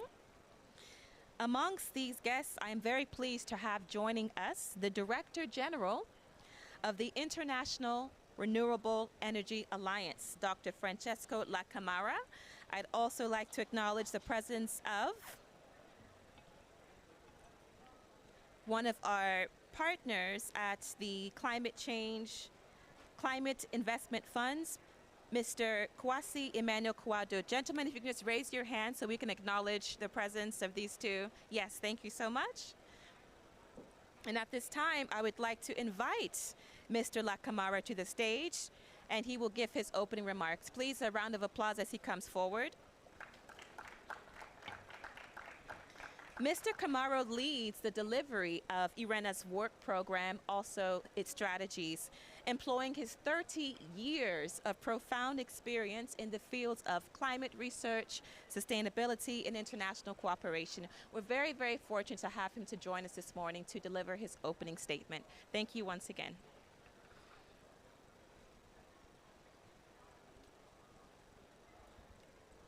So, buongiorno. Good afternoon, everyone. So, Excellencies, distinguished guests, ladies and gentlemen, it's my distinct pleasure to be here with you today to address this important session on the intersection of sustainable foods, water system, and energy. I would like to extend my gratitude to the African Development Bank Group for organizing this timely event, which highlights the urgency of addressing the interconnected challenges of food security, climate resilience and energy crisis. As we meet today, we are deeply aware of the interconnection between climate, energy, and agriculture, particularly in Africa. The agriculture is the cornerstone of many African economies, supporting the livelihoods of over 60% of the continent population and contributing up to 32% of the GDP in some countries. However, climate change, rising energy costs, and increasing food insecurity are creating an environment where growth and resilience are under constant threat. Globally, nearly 828 million people are experiencing chronic hunger, and 3 billion people lack access to healthy diets. In Africa, the situation is even more dire. 1 in 5 people face hunger, and over 150 million people in sub-Saharan Africa are undernourished. Climate change is expected to reduce agricultural productivity by up to 30% in the coming decades, exacerbating food insecurity and threatening the livelihoods of millions of smallholder farmers. Africa faces the dual challenge of expanding food production while also reducing its carbon footprint. Agriculture accounts for a significant portion of the continent's energy use. Most of this is still dependent on fossil fuels, leaving countries vulnerable to supply shocks and climate change. This is an unsustainable model, especially in the continent's population is predicted to grow by over 1 billion by 2050, with food demand increasing by 60%. If we continue along this path, we risk undermining the progress we have made and exacerbating existing vulnerabilities. Renewable energy offers a transformative solution. It is not just a matter of ensuring clean power, but reshaping our food system to be more resilient, sustainable, and productive. By integrating renewable energy into the agriculture value chain through solar-powered irrigation, energy-efficient food storage, and clean cooking technologies, we can boost productivity, reduce losses, and enhance the livelihood of millions of smallholder farmers. This approach is key to achieving the African Union's goal of Agenda 2063, which envisions a prosperous and integrated Africa that is resilient to climate change. IRENA's Life and Livelihood Programme, launched at COP28 in Dubai, is one of the key initiatives helping to drive the change. This program focuses on supporting our members to integrate energy access for agriculture with an emphasis of providing renewable energy solutions for irrigation, food processing and storage. To date, the program has supported 13 countries, 10 of which are in Africa, assisting members and development partners in integrating renewable energy to address climate challenges and enhance food security through sustainable energy solutions. However, these and other efforts must be part of a broader, coordinated strategy. Achieving the goals set forth in the Paris Agreement requires a comprehensive approach that brings together the energy, agriculture, and water sectors. Governments must create an enabling environment for these changes by implementing robust policies, fostering investment, and prioritizing the development of renewable energy solutions. It is crucial that we support smallholder farmers, many of whom are women, by making this solution accessible and affordable. In sub-Saharan Africa, women make up 70% of the agricultural workforce. Yet there are less access to resources, technologies that can improve productivity. This is not just a challenge for Africa, it's a challenge for the entire global community. As we move forward with climate negotiation and as we strive to meet the ambition targets of the Paris Agreement, we must ensure that energy, food and water systems are integrated into a single vision for a just and sustainable future. I wish also to remember in this occasion the Accelerated Partnership for Renewable Energy in Africa that we launched at Africa Summit last year under the leadership of President of Kenya, William Ruto. We have now 11 countries that are part of this alliance. And on this we can work on planning, we can work on facilitating funding of projects, so really invite everyone to join us in this effort, this 11 countries, and our partners like the US, Denmark, Germany, and the UAE. It is clear that addressing food security and energy access must go hand in hand if we are to ensure resilience and equity for all. As we gather here today, let us reaffirm our commitment to a more inclusive, sustainable and resilient future, one in which energy, agriculture and water systems work in harmony to create a world where no one is left behind. Together, we have the power to drive the transformation that Africa and the world so desperately needs. I look forward to the discussion ahead and to continue our collective work toward these common goals. Thank you very much.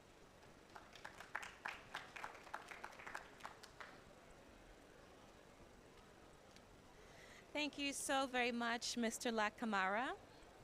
Now, many of us are well aware of the Climate Investment Funds and its very innovative approach in enabling cutting-edge technology and climate change solutions for African countries. Since 2008, in fact, CIF has been a huge part of the solution for low and middle income countries across the region of Africa. I'm very pleased this morning to invite CIF's Climate Resilience Programs Lead to present his own opening remarks, Mr. Kwasi Emmanuel Kouado.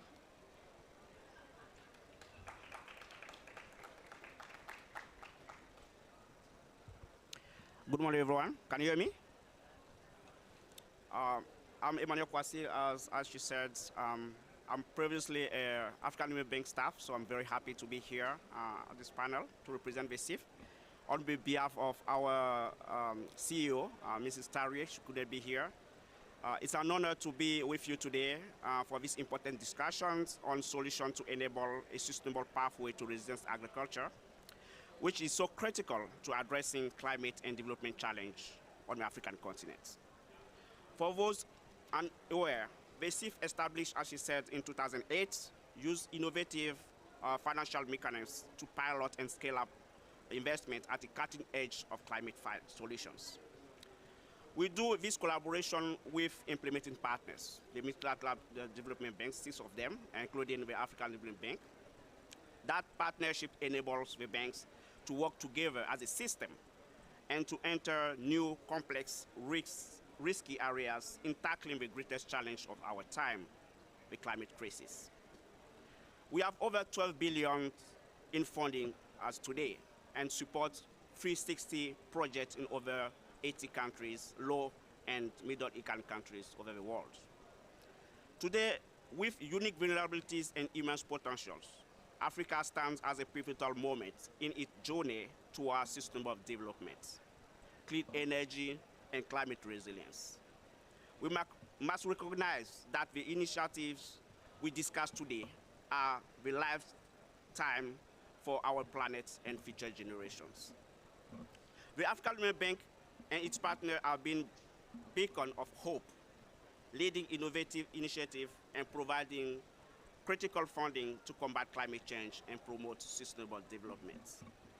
We are proud to have played a significant role in African Union financing on clean energy, sustainable forestry, and climate resilient projects in Africa.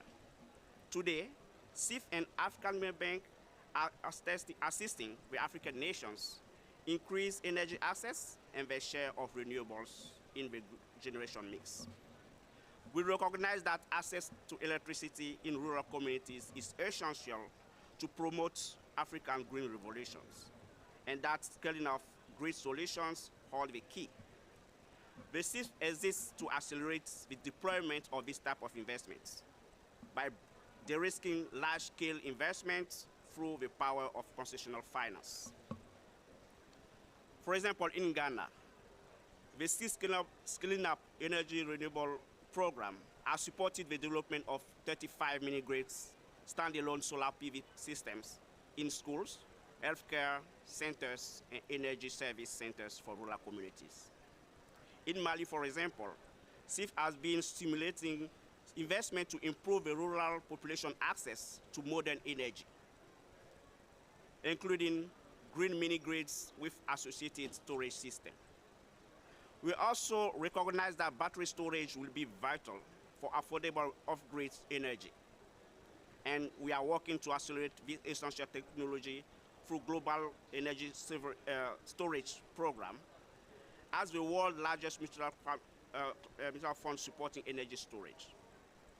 CIF is also providing technical assistance to support government and policy development to provide an enabling environment for renewable energy development. Through efforts like this, CIF contributes meaningfully to African ambition to give all households access to electricity. In support of our mission 300, this includes the addressing clean cooking, which is increasingly being recognized as integral to national climate ambitions. CIF has also 16 years plus years of experience and lessons in resilience and adaptation on the African continent as well. Our pilot program for climate resilience, the PPCR, has advanced a wide range of climate resilience solutions. Over a third of resources are supporting resilience agriculture. Our PPCR program activities has scale up sustainable lands and water management practice through the development of dedicated infrastructure, capacity building, and improve agricultural practice to improve the adaptive capacity of vulnerable communities. It has equally built up market ecosystem of key stakeholders, such as local equipment suppliers, smallholder farmers, and agri-distributors to capitalize climate investment in food system. We are now building on PPCR experience to deliver a new resilience program.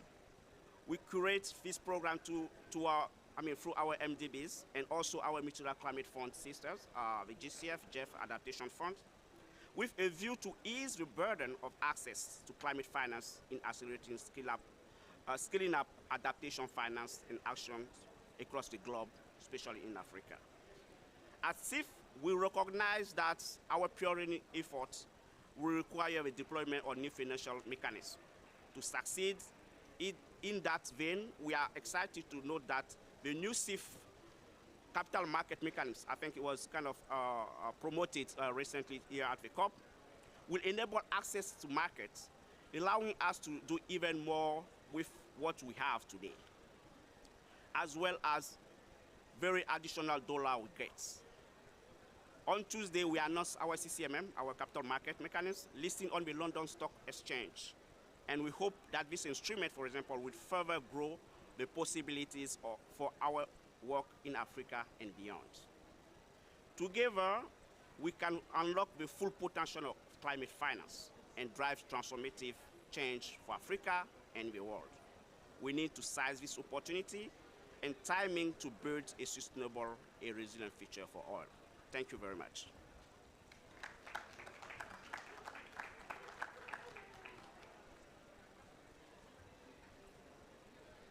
Thank you so much for capturing the essence of why this cross-sectoral dialogue is so relevant. Thank you very much.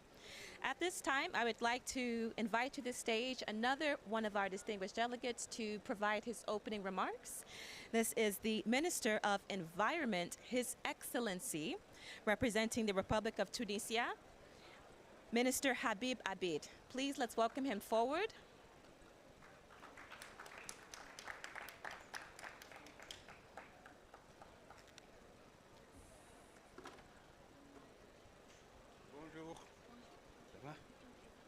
Bonjour, je vais parler en français. I'll be speaking French. I'm Minister for Environment in Tunisia. At the same time, I'm an expert, I would say, who has been working in Africa, in Northern Africa, in Central Africa, and in Western Africa, and in the Middle East as well, having the opportunity to work with the FAO. I've been working a lot with many partners. I'm hesitating between speaking as a minister or a consultant. Well, let's talk about my experience, what I've been doing and how I reacted in various environments. Starting with my country. My country is covered by 1/3 by the desert, is semi-arid 1/3 and 1/3 relatively humid. That's what it looks like. In southern Tunisia we have oasis. You know what an oasis is. You have fruits there that grow even if you have no rain. But those people live better than people in the north. Why? Because they are resilient. They have some drops of water. They have a well. They have these dates, and they've been living that way for dozens of years. Each and everyone has 1 hour of rain, and they have to share it. So some of them use water during the night, some of them use water during the day, and they've made it. They have agriculture, and they even export towards the north, where we have more rain. They've been living that way for 2 or 3 centuries. They have palm trees as well, 10, 15 meters high. We have small trees where various fruits grow, and then they grow fruit.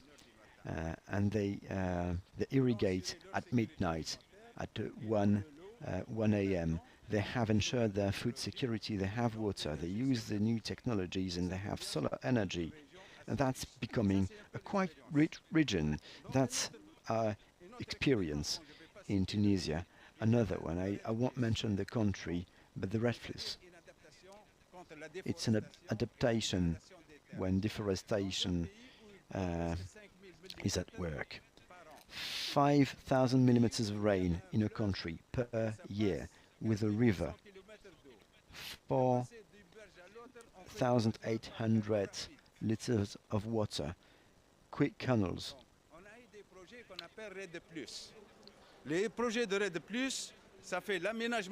And the RED Plus project. What is the RED Plus project about?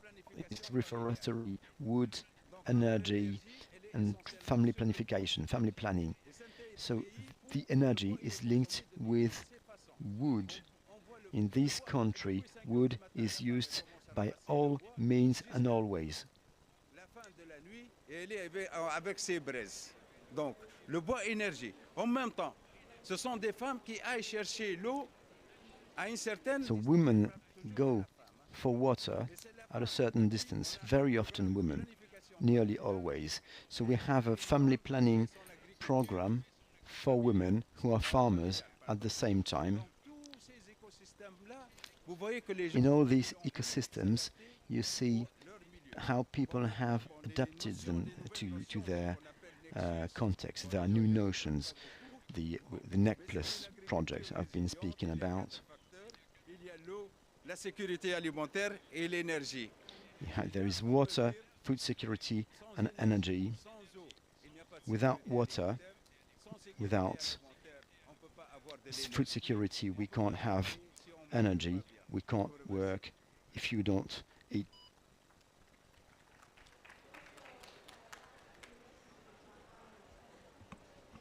Merci pour votre commentaire et pour Thanks a lot for this presentation, for being with us today. So the African Development Bank recognizes the importance of the energy sector as essential to boosting Africa's economic viability and prosperity. That's why the bank is mobilizing political and financial support to transform Africa into a renewable energy powerhouse So please, ladies and gentlemen, I'd like to direct your attention towards the screen to watch a short video presentation on what this looks like.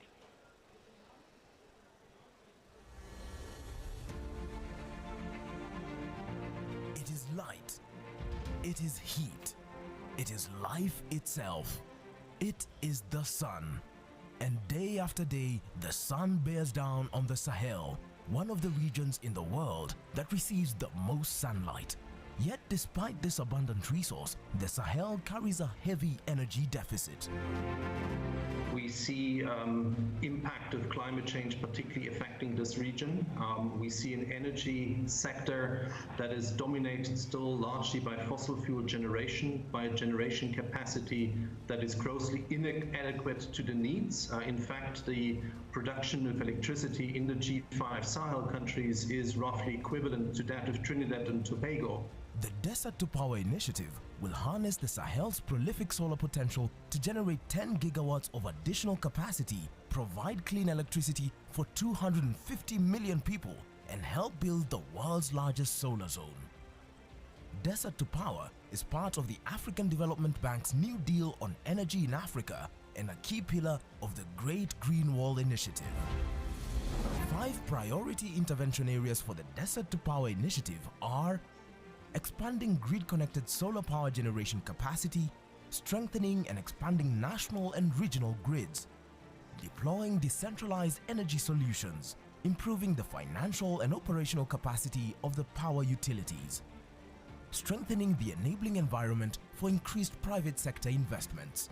The initiative initially focused on the G5 Sahel countries with the heads of states of Burkina Faso, Chad, Mali, Mauritania and Niger endorsing the implementation of the initial phase of Desert to Power. De conclure l'essai, il nous faut passer des ambitions. We should go from ambitions to realization. We have in Chad the Jamea project. The Jamea project is 32 megawatts. The Burkina Faso, the Yelen project, both grid and off-grid systems, and that's also very important. Roadmaps in these G5 countries enables the identification of 85 priority projects across the 5 pillars of the initiative, requiring project preparation and investment funding. What started with the G5 is now being rolled out to the rest of the Sahel region. Mon pays soutient l'initiative. My country is supporting the initiative Desert to Power and is waiting for opportunities of funding for the energy sector in order to improve the electricity supply all over the country. Progress through high-level political endorsements, operationalization of the implementation structure, validation of national and regional roadmaps, and establishing strong partnerships. These partnerships have helped mobilize concessional funding for the initiative. The Desert to Power G5 Sahel Financing Facility is an excellent example of the initiative's ability to mobilize resources at scale. The facility will provide close to $1 billion in catalytic financing from the Green Climate Fund, the African Development Bank, co-financing from other development finance institutions, and private sector equity to be deployed over a 7-year period. The long-term expected outcomes of the facility alone include 500 megawatts of solar capacity, 239 megawatt-hour of battery storage capacity, 1 million people with access to electricity, 50% of whom will be women. Equivalent of 14,448,525 tons of carbon dioxide avoided in the lifetime of the facility. 1,420 green jobs created during the construction phase. The bank scaled up the Sustainable Energy Fund for Africa, SEFA, which is one of the primary delivery vehicles for the Desert to Power initiatives, with several partners increasing their contributions. The Swedish government is happy to contribute with 170 million Swedish kroners, approximately $20 million to Desert to Power.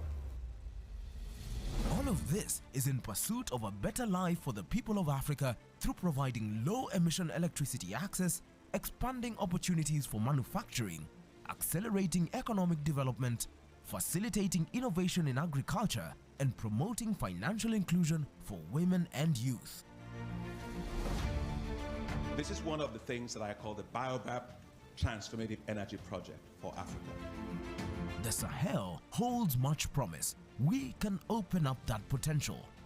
Let's partner and power up Africa's possibilities with the Desert to Power initiative.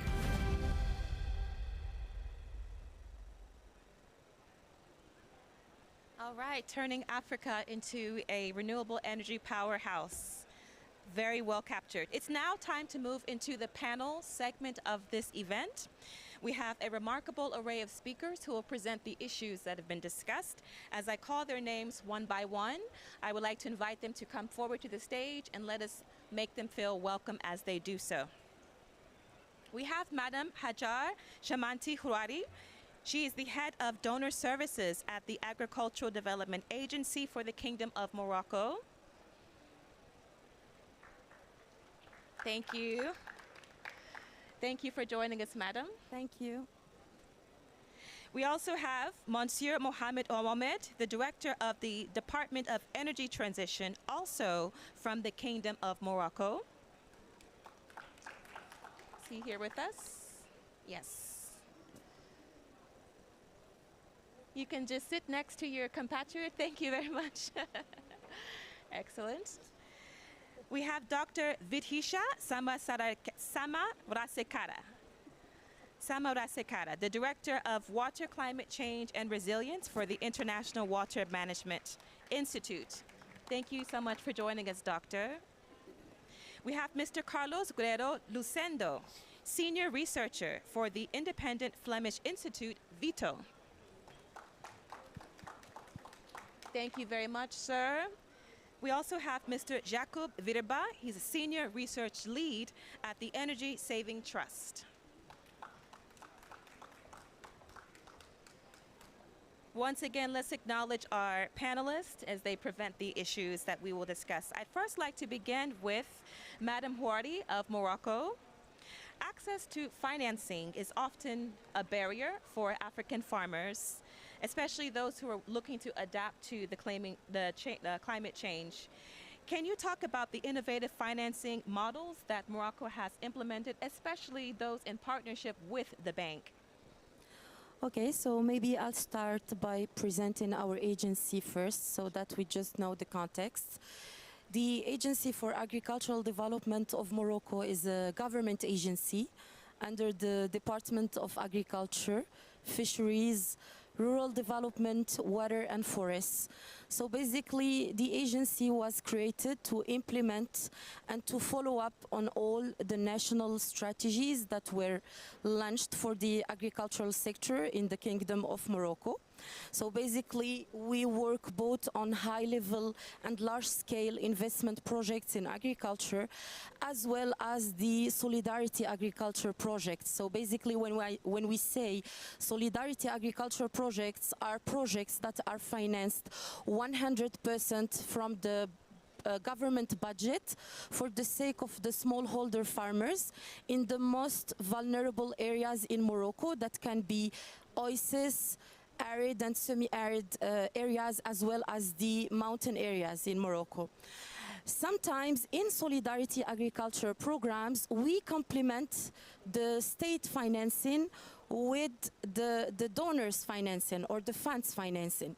So maybe I'll start by talking about the access to climate finance, and then I'll move to talk about our partnership. It's a long history partnership with the African Development Bank. So basically, in terms of access to climate finance, our agency currently is the only accredited entity for direct access to climate finance with the Adaptation Fund in Morocco. And we were accredited twice, re-accredited twice, basically. We just got our second reaccreditation with the Adaptation Fund this September. 2024. And we managed through this accreditation to get a grant of 10 million USD dollars for the PACZO project. It's a project for the adaptation to climate changes in the oasis areas in Morocco.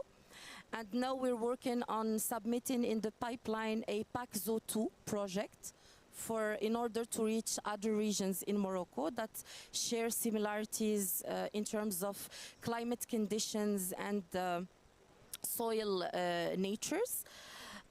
We were also the first accredited entity for direct access with the GCF in Morocco, and we got re-accredited with the same fund in July 2022.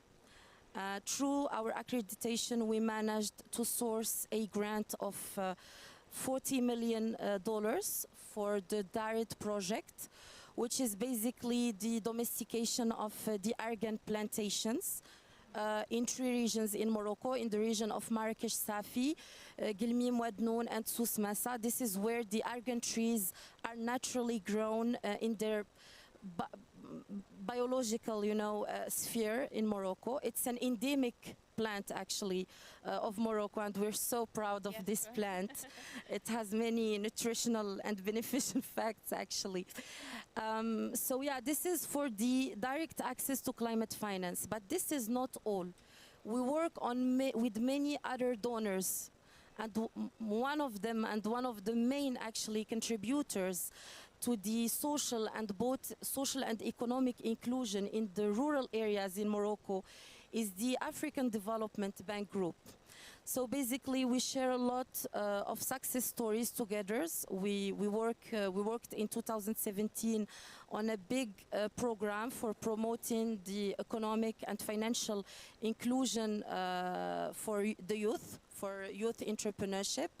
That was a very successful program, and currently we are working actually on a new, we are formalizing a new program, but this one actually is a very large scale one.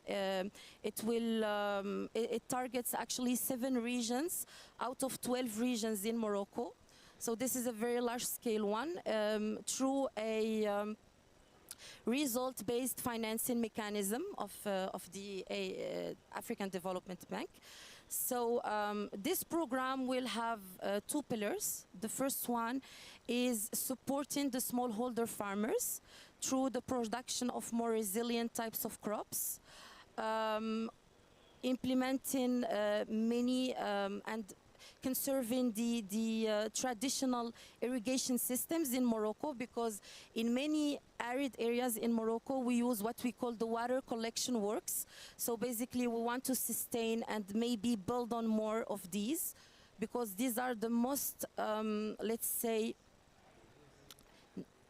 conservative matters in how we manage irrigation, especially in the oasis areas. The second component of the program is regarding the entrepreneurship. So basically we're aiming to launch a big call for projects for both the rural entrepreneurs and the innovative startups in Morocco. So basically all of them should present both sustainable or green components in their projects in order to be able to benefit from the incentives that would be given through this program. And we're working with the Crédit Agricole du Maroc. It's a commercial bank, but it's one of the main leaders actually in Morocco that supports financing for the rural areas in Morocco, for the rural projects. And we will also complement this with let's say, a seed fund, in which actually we're currently seeking the support of the African Development Bank Group in order to complement it with the grant, actually, to complement this loan in order to be able to finance the seed or the start phase of the startups that would be included and targeted in our program. Thank you so much, Madam Houari, for that comprehensive overview. And I'm so pleased to hear you mention argan oil. It's so nice when national pride can be integrated into the work that you do. And thank you, Morocco, for sharing argan oil with the world. Thank you so much.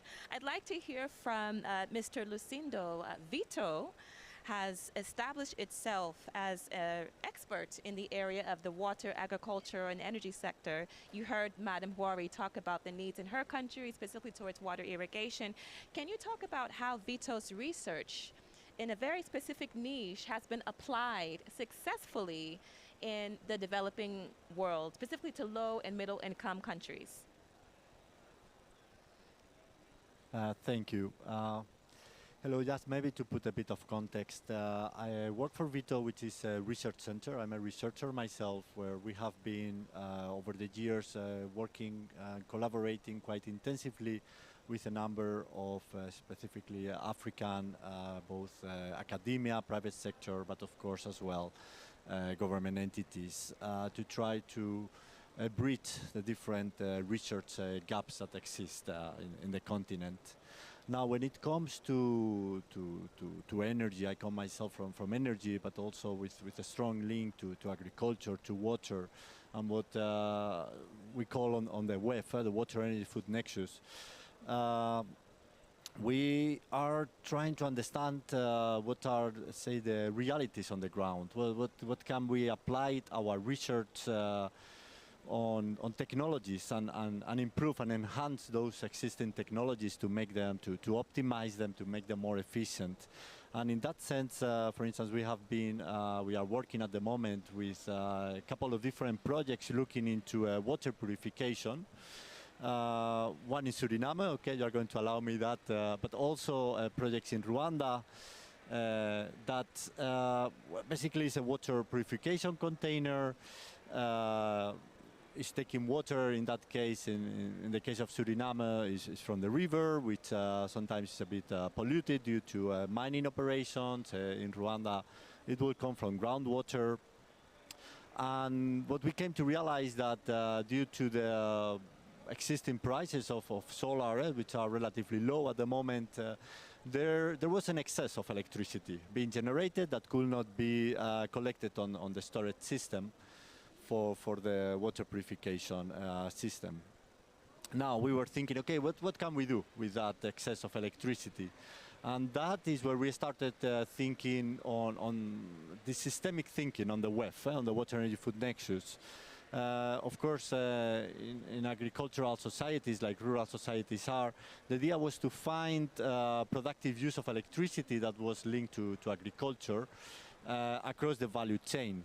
And that's, for instance, in the Suriname project, we are looking into the possibility for food preservation. And in that sense, we also saw that for different reasons, there are quite a number of freezers, because those villages are partly electrified with diesel generators. However, not always the diesel generators are working due to inability of fuel. But the people, there is an abundance of freezers that they are not actually using. So that's where we thought, okay, I mean, we have clean water, we have some electricity, let's create ice that people can immediately use on the food preservation. And that's the kind of synergy between water and energy that we were trying to find. Now, another example of perhaps a bit more controversial question mark, but something that as a researcher we allow ourselves to look into, is on the hydrogen production. And that's, for instance, the project that we are starting now in Kenya. With that excess of electricity coming from the water purification through a swarm electrification project of interconnection of solar home systems, we want to install an electrolyzer for hydrogen production and blend it with LPG. I mean, we talk, the speakers have been talking extensively about clean cooking, and I mean, clean cooking with LPG and shifting from biofuels. It's an important aspect in Africa, it's an important step. but we cannot forget that LPG, as cleaner as, is still a fossil fuel. So that blending with hydrogen, it's something that while we still need to look a bit more into the details of the cost, of course, we know we are not going to avoid that. We are also looking, and of course, again, looking at the synergies. In the end of the day, we still need clean water, which we are producing, and we need electricity, and that's the kind of synergies. Yeah, Thank you. This water purification system sounds quite interesting, Mr. Lucendo. Can you just share a bit of details, the technical details? Is this an off-grid solution, for example? Just quite curious about the water purification systems in Rwanda. Yes, yeah, in that case, they are completely off-grid solutions. We work with a Belgian company, or in that case, in Suriname. It's a container, a bit of a smaller size, a typical transport container, where already includes all the different water purification components, the system, but also the energy system, so the battery, charge controller, and also the PV panels. And the idea is that you can easily transport it first by boat, but then also by road. And once it's almost plug and play. You can just put it on the village. You actually get out your PV panels with a very smart system it has, and almost immediately start producing water. Of course, we are also looking into water distribution, which is also very important for the communities, and also, again, with a systemic thinking, trying to also look into behavioral change and educating the community in aspects that they are like on how the utilization of that water in a proper way for health is also very important. So also this nexus between health and energy and water is also being reinforced in those projects. Thank you so much. And while we're staying on the topic of off-grid energy solutions, let's hear from Mr. Virba at the Energy Saving Trust. Mr. Virba, off-grid technology solutions, which ones would you say are the most promising for African farmers? Thank you, Chika, and hi everyone, good afternoon, thank you for having me. I am Jakub Verba, I lead the Energy Access Research Portfolio at Energy Saving Trust.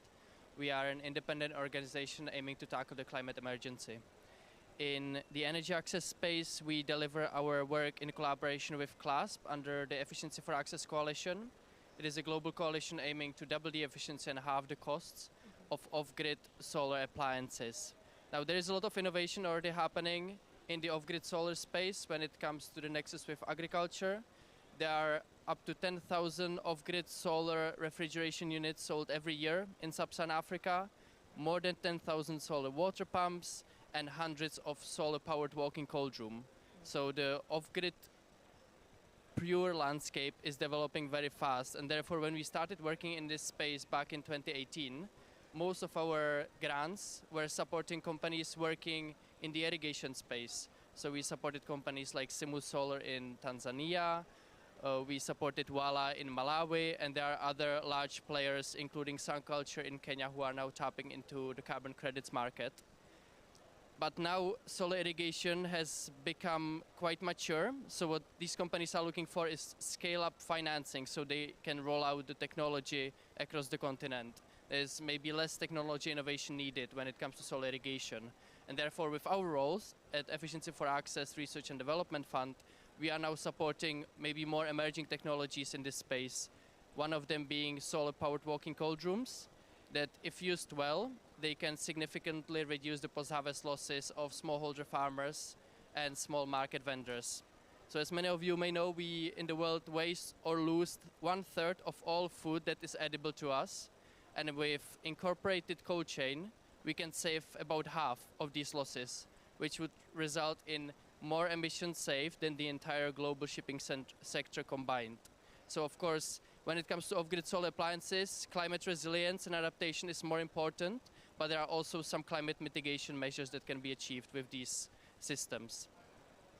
Now, talking more about the emerging technologies, when it comes to solar-powered walk-in cold rooms, I've got a really nice example from northern Kenya, where Adili Solar Hubs, with support from the Efficiency for Access R&D Fund, are developing the whole end-to-end cold chain.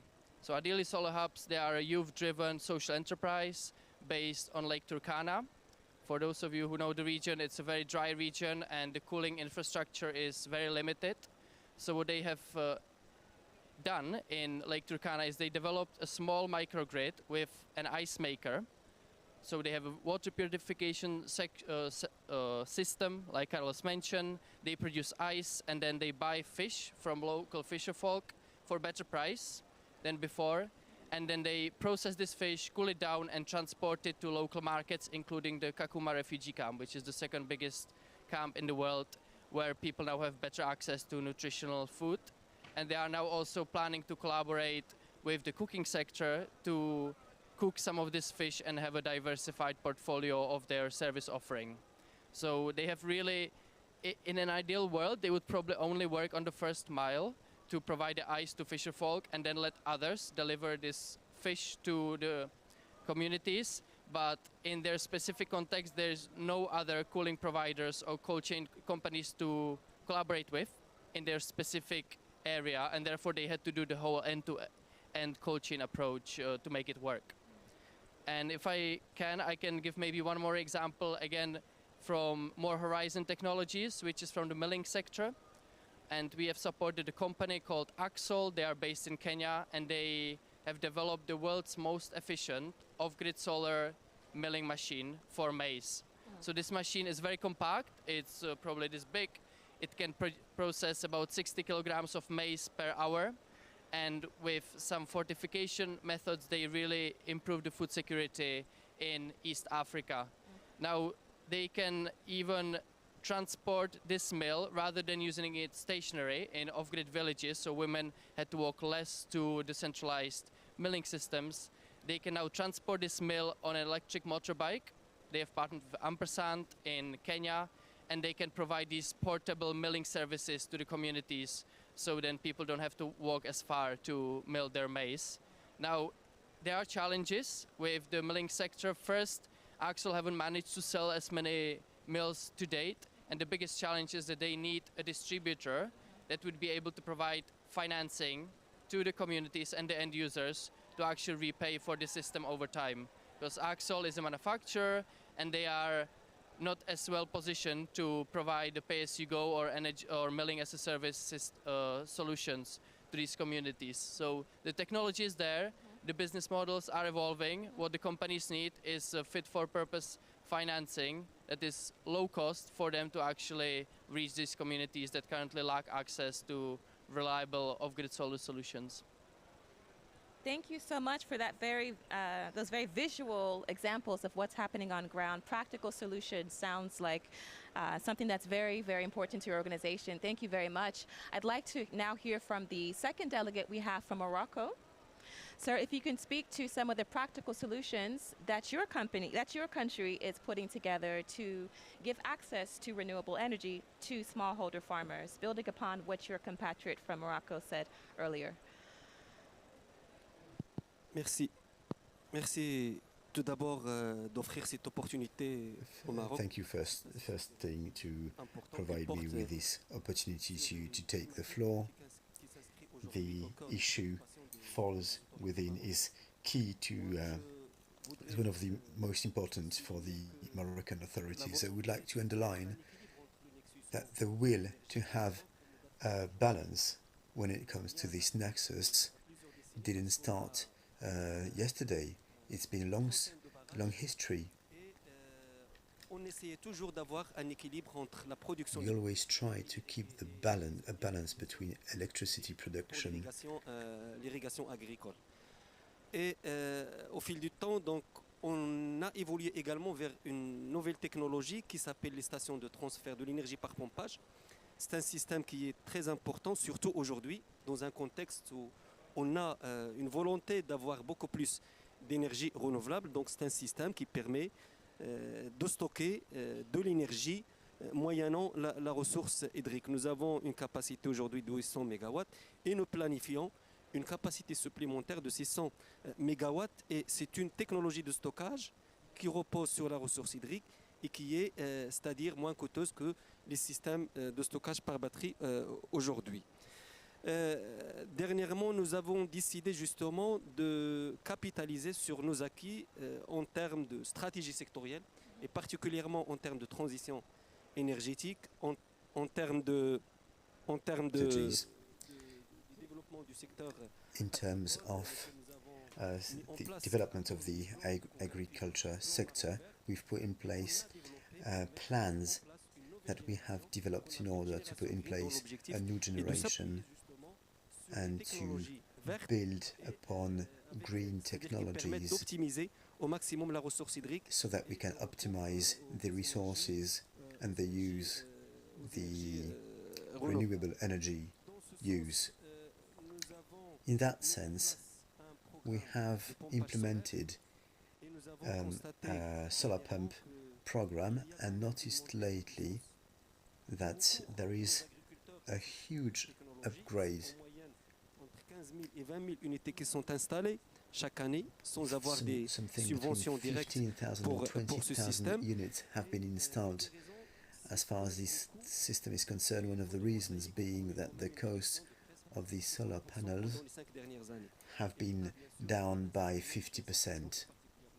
There are incentives that have been implemented by the government, of course, to put pressure on the price.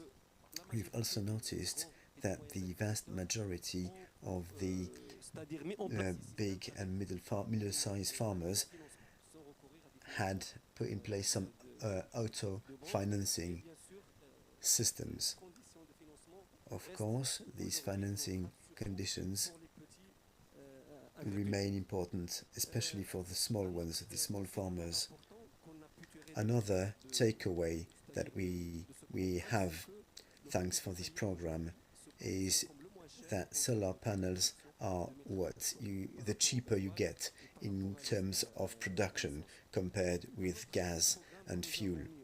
There is another program that we've implemented, which is an integrated program of water desalination, seawater desalination. A huge program, the goal of which being to build big dams and desalination installations in order to irrigate fields. 2 energy units should supply the whole energy for these desalination installations, and it's solar power. It's very competitive and very clean. We've launched a first power plant, 100,000 cube meters, 5,000 hectares can be irrigated, and there's another program. Sound issues, sorry, the booth can't hear. Par an à partir de l'année 2032. Donc nous accompagnons également. We are supporting as well these programs via various measures in terms of research and development. We have a specific mission locally and a platform that is programmed for that objective. And of course, a reinforcement program, incentives, targeted incentives, and the regulation makes it possible for the farmers to accede to their own power plants, their own power production units. Collective installations. What's interesting within these solutions is we have the performance contract principle. La dimension hydrique. Et je vous remercie. Thank you so much, Mr. Ouamed. I have so many follow-up questions, but I'd like to give the floor to Dr. Samawara Sekara. Doctor, can you just share your perspectives? If you can share your perspectives on the interplay and the interdependency of renewable energy and water management for agricultural use in Africa, where water scarcity is such a prevalent threat and reality. Thank you very much. And it's with great pleasure that I'm here on this panel and really interesting to hear some of these insights from my colleagues here. So look, I think I don't need to take you back into the basics. You know all the basics. That's why you're here, right? We know that 2/3 of the world's crops face water deficits and require more water than the rainfall actually provides. That rainfall is increasingly unpredictable due to climate change, and this is especially pressing in Africa, where water scarcity severely impacts agriculture. So I represent the International Water Management Institute, and we're currently exploring supporting solar-powered irrigation as a viable solution to ensure agricultural sustainability and resilience, especially in rural Africa, and specifically in the Sahel region. And I'm really pleased to be sitting here today and coming to you as representing a scientific organization working on innovations and research in this area of work, to announce that we are also, we come with a body of evidence-based results and innovations that we can offer for scaling. And so when I sit here and I see all of this, this really interesting conversation happening in this event, I hope that you will also be looking to come back to us, and specifically the African Development Bank and other agencies here, to look at the evidence and the knowledge that you need to address water scarcity, addressing agricultural needs in Africa, and looking at solar irrigation as a really plausible and fit-for-purpose tool. We are working as an institution on developing now an opportunity for scaling up also examples of work that we have done in South Asia to East Africa. So we'll be launching a program next year, which has just come through, which is looking at strengthening the enabling environment and unlocking investments for sustainable scaling of inclusive, climate-resilient irrigation and agri-tech solutions. Here we'll be looking at accelerating finance, we're looking at capacity building, we're looking at evidence-based policy design, again, so crucial for agencies in this room and in this event today. And we will be looking at the scaling impacts. Now, IMI is also an institution that, we put science behind our words and our directions. We're already in production. We have an online tool, which is the Africa Solar Suitability Tool. This is an open source application. You all have access to this, and it can help identify areas with the greatest potential for agricultural transformation through solar-based irrigation, ensuring that sustainable water management and natural resources management through the provision of data, maps, graphs that you need. With this platform, we can also help you allow better development of private sector investments. Can you mention that name again for the platform? Yeah, this is the Africa Solar Suitability online tool, and it's available at sipaafrica.imi.org. Okay. And I'm very happy if you come to me afterwards to provide you with more information. But look, I don't want to take too much of the time here. In sum, I think the messages that are really important to present here, to overcome the challenges, we really need a systems approach, one that considers local risks, incentives, and capabilities. Solar-powered irrigation shouldn't be seen as a silver bullet, but our solutions need to be centric, context-specific, tailored to the unique challenges of the different regions and communities that Africa offers. Keys to our success is going to be community buy-in. We need to strengthen local institutions. We need to provide training for farmers on the operation and maintenance of solar systems. We need innovative financing models such as microfinance, subsidies, public-private partnerships. All of these are crucial to lower those upfront costs and make solar irrigation accessible to those that need it. In sum, the potential is immense. Solar energy can address water scarcity in Africa's agricultural sector by unlocking the potential of water-scarce regions like the Sahel. We can help boost food security in this way and enhance climate resilience. But to really fully and thoroughly ensure that we realize this potential, we have to address financial, infrastructural and institutional barriers. With the right policies, partnerships and investments, we can provide those solutions and we can tackle the core of the problem. Thank you. Thank you so much, Dr. Samarasekara. You get the first follow-up question. You talked about irrigation.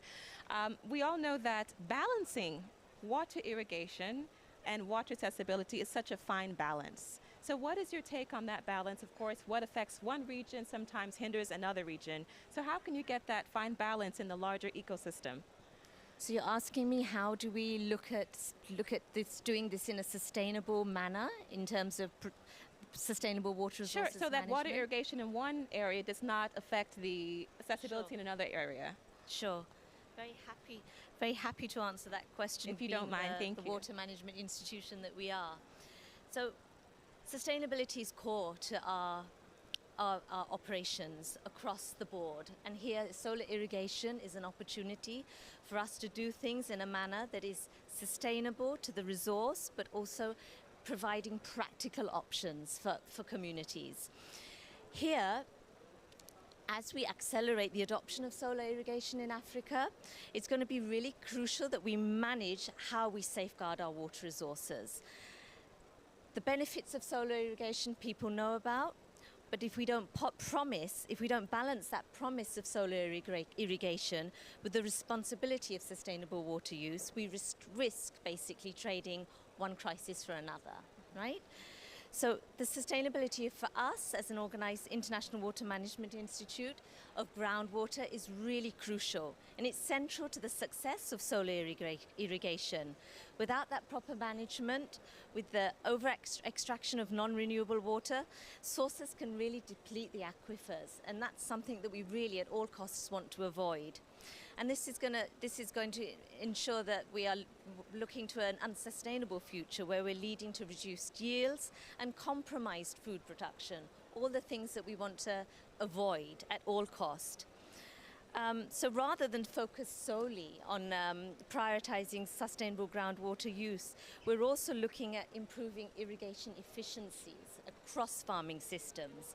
And this includes expanding irrigation in areas where both surface water and groundwater can be sustainably utilized. We need to ensure continued productivity without overtaxing water resources. There are many tools that we have to offer. One really interesting tool that I think is going to be useful to the audience in this room is a water accounting framework that IMI has developed. And this has helped us assess water availability on a seasonal basis, considering domestic, agricultural and environmental needs. And this approach allows us to identify regions where solar irrigation can expand without overburdening local water supplies. In this way, we are ensuring that water resources are allocated efficiently. Thank you. Thank you very much for that. Now let me turn to the audience. Any questions? Please just raise your hand, introduce yourself, and direct your question to one of our panel members. We'll start with you, sir, then we'll go here, and 3. Yes. If you can just stand and raise your voice. I'm not sure if there's a microphone that can go around the audience. We may have a microphone. Just one moment, sir.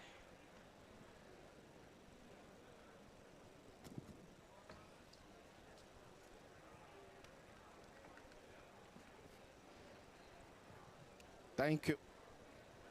Thank you so much.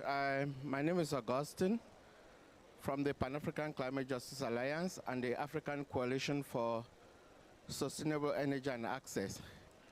I think this is one of the most important sessions we're having here, because the link between water, food systems and energy cannot be emphasized in Africa.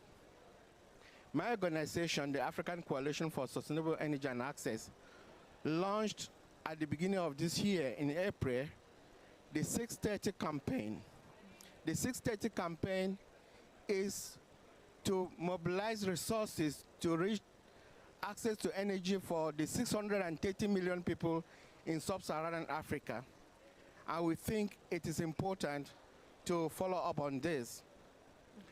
That said, we all are aware of the fact that green hydrogen has come onto the continent as, I would not want to say a surprise, but there is this rush for green hydrogen by African countries, and most of those countries are represented here.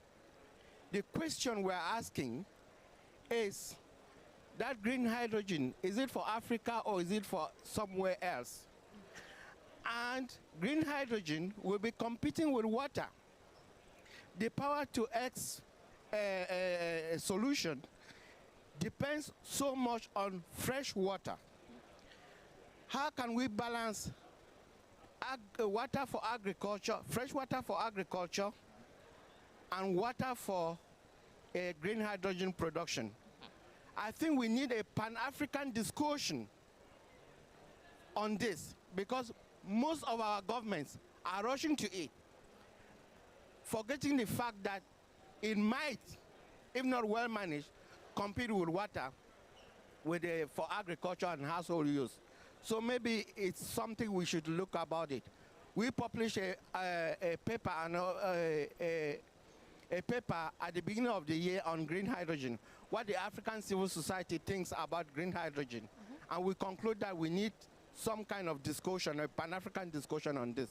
Thank you very much. Thank you very much, sir. 6:30 campaign sounds quite relevant. I think that Mr. Virba or Mr. Lucendo may have some responses to this gentleman's question. We talked about hydrogen. Okay, yes. Dr. Sama Rasikara.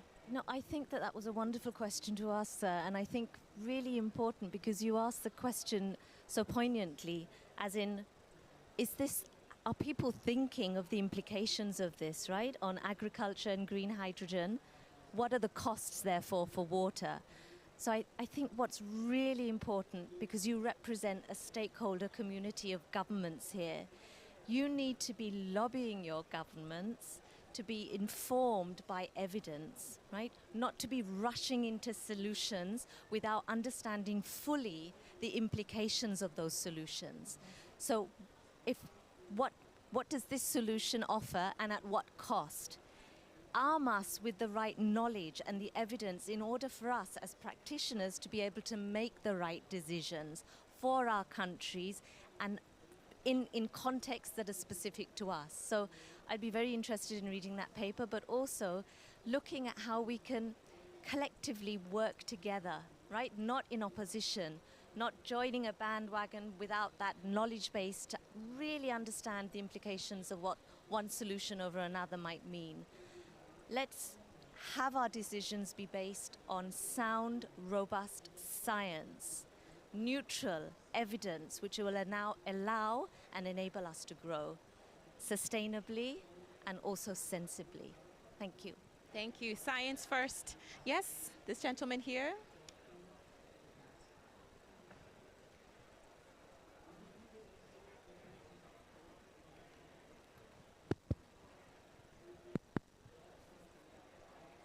It's okay? Yes.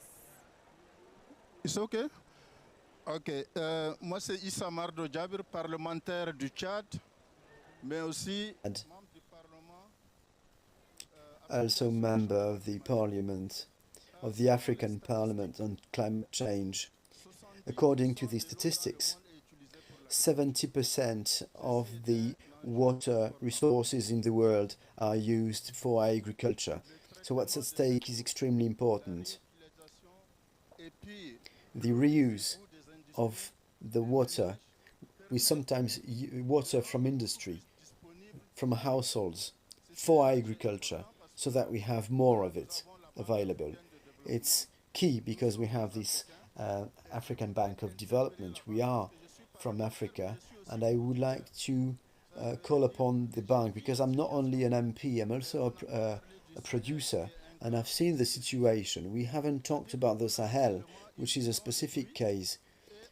We have only one rain season, and we face issues during the whole year. So technological innovations, such as AI, make it possible to, perhaps could help. What could the African Bank of Development do in order to use the AI? Can the AI help producers, big producers, small-size producers, middle size, I think we might use it. I would like to hear the panelists for them to tell us how we could use and I would like the African Bank of Development to hear us to solve the problem, the food insecurity problem and the water resources management in our continent. I think the strategy could be changed based on AI-driven data. AI technology, any partnerships in the Oui. future? Alors je vais vous répondre en français, comme ça on se comprend. Alors au Maroc, déjà, on a plusieurs pratiques ancestrales. We have several old practices in order to protect our irrigation systems. We have the seguiers, which is an equivalent of the traditional irrigation channels. We collect rainfalls thanks to them, thanks to climate financing that we receive from the Adaptation Fund of the Green Fund for Climate. We work on the rehabilitation of these traditional irrigation channels. We also have the water collecting points in the oasis in Sahara that we use in order to drain rainfalls. We also treat muddy waters. We redirect the treated water in order to irrigate some fields. But what's really new, if to talk about the AI, is what we call the precise irrigation. Using sensors in Morocco, we provide a given plant with exactly what it needs, not more of it. We don't want to irrigate too much or not enough, and we don't want to use more water than needed. We cooperate with Portuguese, Spanish companies that commercialize that kind of technologies. Moroccan producers are very happy. The Moroccan government has implemented a whole incentive strategy for adaptation so that farmers use traditional irrigation methods. We have the Agriculture Development Fund that is piloted thanks to the public national funds, giving grants, quite sizable grants to small, middle-sized and big operators, incenting them to perform traditional irrigation. We don't want to mismanage water. We don't want to use more water than needed. It is extremely important in terms of finding the right balance between food needs, agriculture needs, and water scarcity issues. One more question very quickly. You had your hand first and then we'll end it there.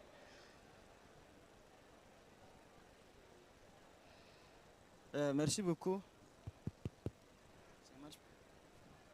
Ok, merci beaucoup pour cette initiative et merci. Many thanks for this initiative and thanks for the invitation. I'm from Chad as well, focal point for climate. One question, please. I have two questions. One question, please. Okay, one question. You've been talking about a program. This program is financed by the Climate Fund from 2020, since 2020. We are following this program closely. This project is hugely important for Africa, especially for Chad. 70% of our surface is desert. We have lots of energy.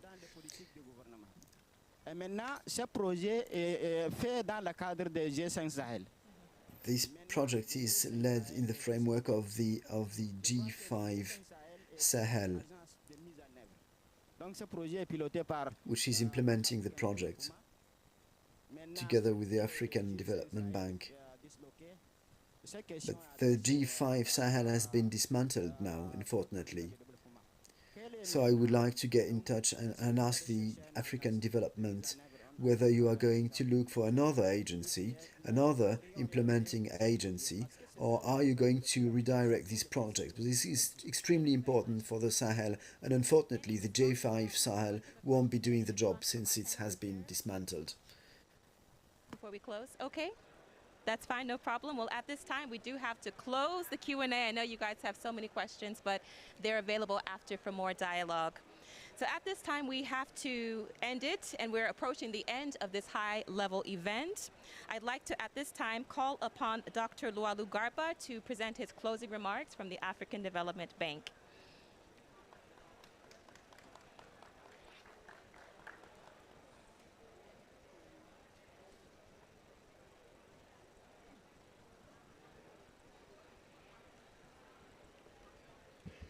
Okay, thanks Chika for the moderation, and also thanks for the panelists and the speaker for the contribution.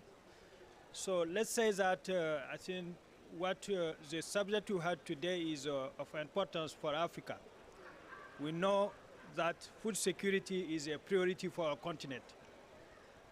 As we said, and this is the view of the African Development Bank, Africa can and must feed Africa. But for this, we have to transform our agriculture. We have to increase the productivity.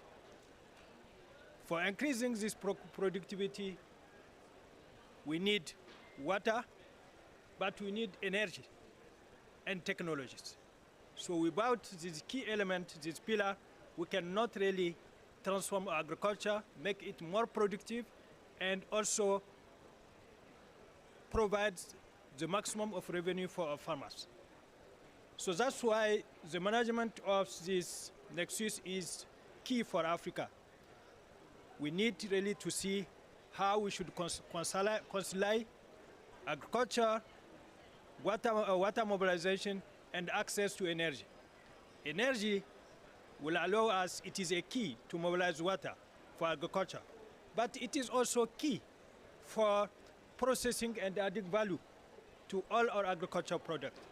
So these elements are really very important. From what we hear today, the solutions are there. There are existing solutions that can respond to this need of the continent. But what is also in the context of the climate change, we have to ensure that the solution adopted in Africa are sustainable solutions. Because one of the areas where Africa can contribute to the climate change is also in agriculture, because it is agriculture that has the main contribution in terms of carbon emission for the global climate. I think this is the area. So we have really to see how we can promote this sustainable development of African agriculture. For this, access to renewable energy, this is one of the main areas that we should develop. So again, as I said, the solutions are there. We hear from the different panelists that we have the solution, but they are also promoting this need, also building a partnership. And this is very important on how, from research, from government, from private sector, how we can all get together to make this happen. This is very important. But again, at the end of the day, what we know is that access to these technologies, access to energy, it is also about money. It is about cash. And in the context of Africa, the challenge we have is we have the maximum of farmers, which are for small farmers, which are really facing the most challenges in terms of poverty and in terms of vulnerability to climate change. So it means that we have the financing is key. It is really the key element.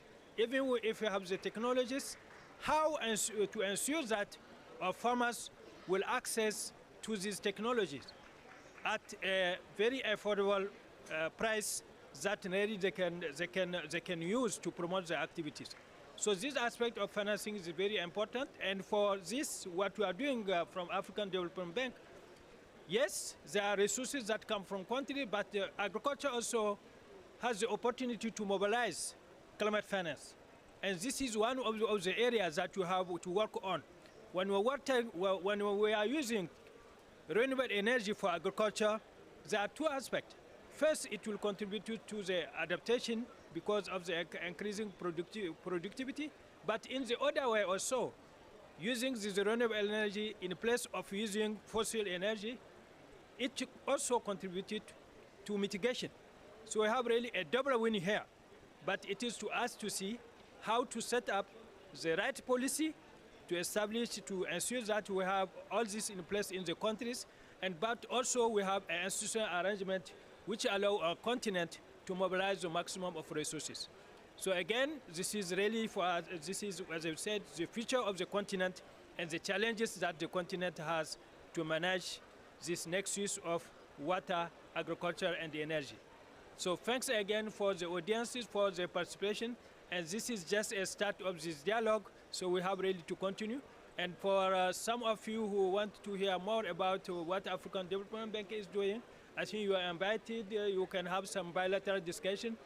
J'ai entendu certaines questions sur la mobilisation. I've heard a number of questions regarding resources mobilization, regarding the Green Fund project. I think we can talk about it bilaterally, but I think it is very important to know that the bank is to support the countries to mobilize the maximum number of resources, and we have the duty to find a solution, and I can tell you that we will find one regarding this, so that the mobilized resources can benefit to local people and to Sahel, as you've told us. Thanks a lot.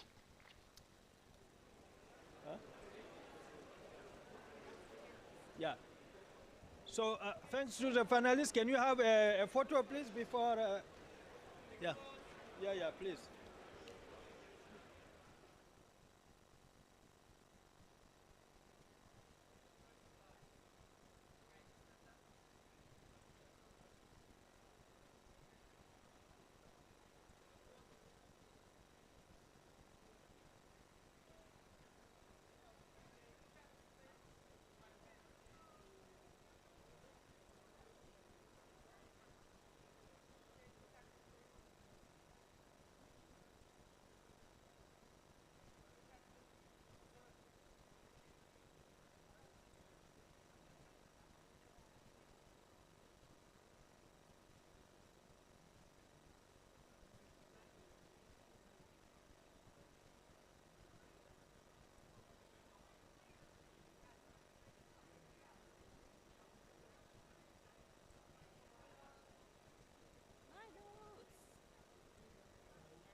attraper parce que c'est...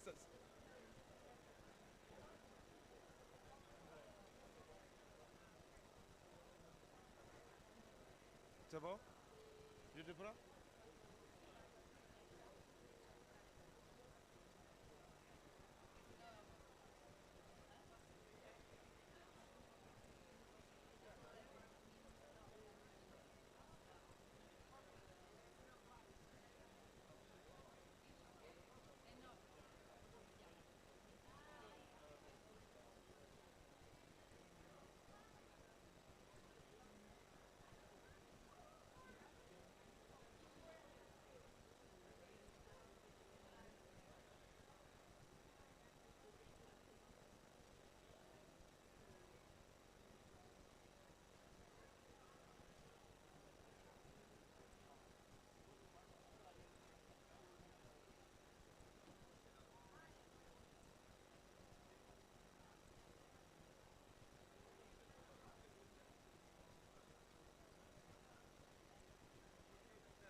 ça va vous?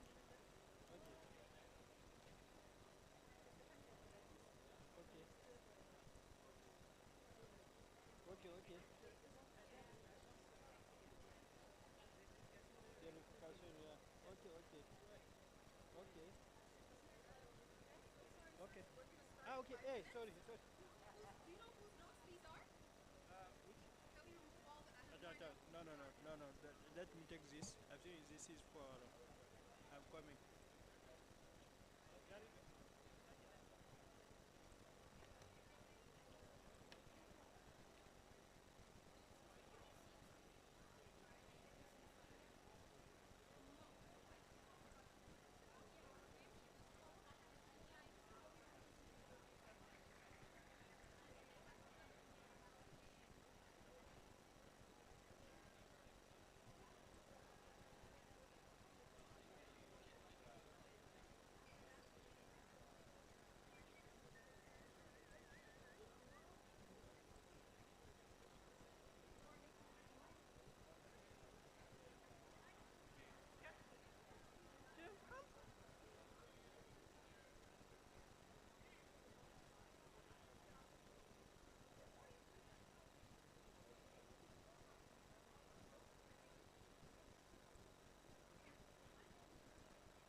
Okay, can we take our seats for the next event, please?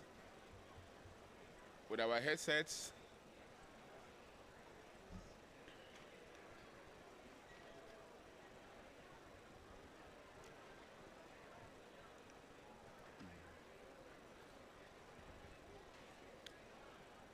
Okay. So, dear friends, good afternoon, and welcome to our event. You're not hearing?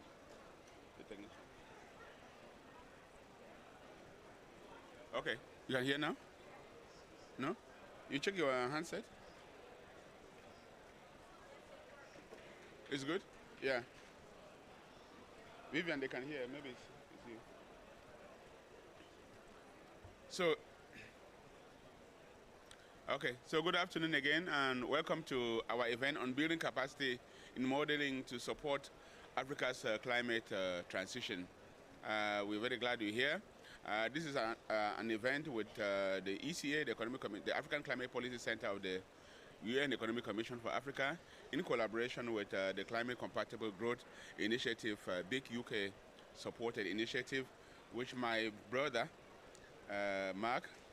Professor Mark Howells, is running with Vivian and other friends and so on. So my job here at the moment is just to say thank you, welcome, and let me call my brother Mark to join me to welcome you and to get us going on this.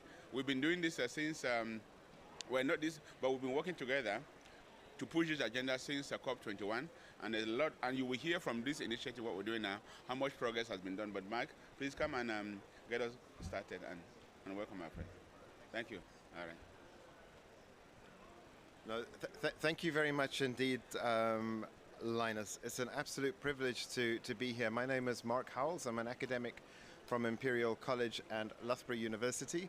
I'm also a graduate of the University of Cape Town, and I'm a South African dual national. I say that for a reason, and I'll come back to it in a second. I used to run the European Commission's think tank for energy, and one of the things that they asked to be put together was a forum to help improve the flow of information from academics and analysts to DG Energy. It was the case in about 2017 that Linus came to me and said, Mark, you're doing this for Europe, but you're an African. Why aren't we doing this together in Africa? So we worked together with absolutely no budget, calling up friends and people who we knew thought capacity building is really important because Africa has to drive its own agenda. And we had our first energy modeling platform meeting for Africa in 2018 in Addis, supported by a lot of technocrats and others that shared this drive. I just want to make a few points. The first is that we set this up in a way that our goal is to increase agency and capacity in Africa. So rather than simply worry about trying to improve the skill level, what we would really like is to create an ecosystem that allows African champions to break through the glass ceilings that are there in order to drive the agenda into the future. So together we worked with the World Bank, with IRENA, the International Atomic Energy Agency, and a number of other partners as well to try and figure out what tools and methods would be really useful for Africans to be able to master and take further, that would fit directly into technical cooperation programs, but would also fit into the processes that are needed for finance mobilization. And if we got that right, then it meant that we weren't just helping to build capacity in country, but also helping link up the analysts together with decision makers in a way that could be effective faster. The same tools are used, for example, in Latin America, where $10 billion worth of concessionary finance has been pulled together in a few case studies, just 4. And these have been driven by academics in Latin America who were trained up together with high-level political buy-in. So it was very much hands-off from ourselves, but international organizations and academics being able, and high-level champions being able to engage. In the summer schools, they're oversubscribed. For every person that comes to a summer school, we have to turn 2 or 3 away. And the entrance criteria are extremely high. They have to finish an online certification that can take 20 to 40 hours. They need letters from their DGs or from their deans to say the work they're doing is going to be fitting into policy analysis or into course or research development. So we get really powerful champions. In fact, many alumni are in this COP because the skills that they have are directly transferable to advising decision makers. Another thing that is critical is that we spend a lot of time working with model generators. We need to get quantified cost-benefit analysis in order to release finance. That means that you have to work with a model, but conscious that we don't want to be pushing a model that's developed in the West or in the North onto the South. What we do is we work with model generators that allow analysts to develop their own models that are specific to their own countries. And we have wonderful examples of Mauritius, for example, doing work on coal phase-out, Tunisia doing work on how to integrate intermittent renewables, and the same in Kenya. We have some wonderful work coming out of Ghana where our colleagues from Africa are pushing the pace internationally, and this is really, really important. Another point is that because we've chosen our partners and the structure and the principles that we operate by in the way that we have, this creates a really nice platform. So if folk want to engage, you can engage. We have rules for that engagement to make sure that we can keep the quality and outputs of the highest standard, but it's open and it can scale. And we started off with just 2 or 3 tracks when we began. I think we have about 10 or 12 now, as people look at not just thinking about long-term energy scenarios and their emissions implications, but also how to improve clean cooking or how to go from data all of the way to the deal. So how do we get that finance mobilized in the African context? This is Africa Driven. This is the 6th installment. When we started, we had no funding, and it's really lovely to see this going on now where gradually there is funding coming in. But when we started, it was simply a labor of love on the one hand, but the demand has been overwhelming. So that's nice to see. There are journals that come out of this, academic journals. There's often a complaint that in Africa, there are not that many articles in this space written in that peer-reviewed literature, which means that it's very difficult to understand what African academia is thinking. But through this process, we've had our first special issue of a world-class journal come out, edited by Africans with African authors. We have a new one that's coming out soon. And we've already started to make a marked increase in the number of African-driven publications. And we're extremely privileged to be able to play a very small part in that. The other thing is that I won't give away the total number of people that have gone through the schools, but it's large. And we spend a lot of time talking to them afterwards to understand what it is that African analysts need into the future. So again, rather than trying to make this up somewhere else, we work with analysts to figure out what it is that they want. And literally, you'll hear the numbers in a minute.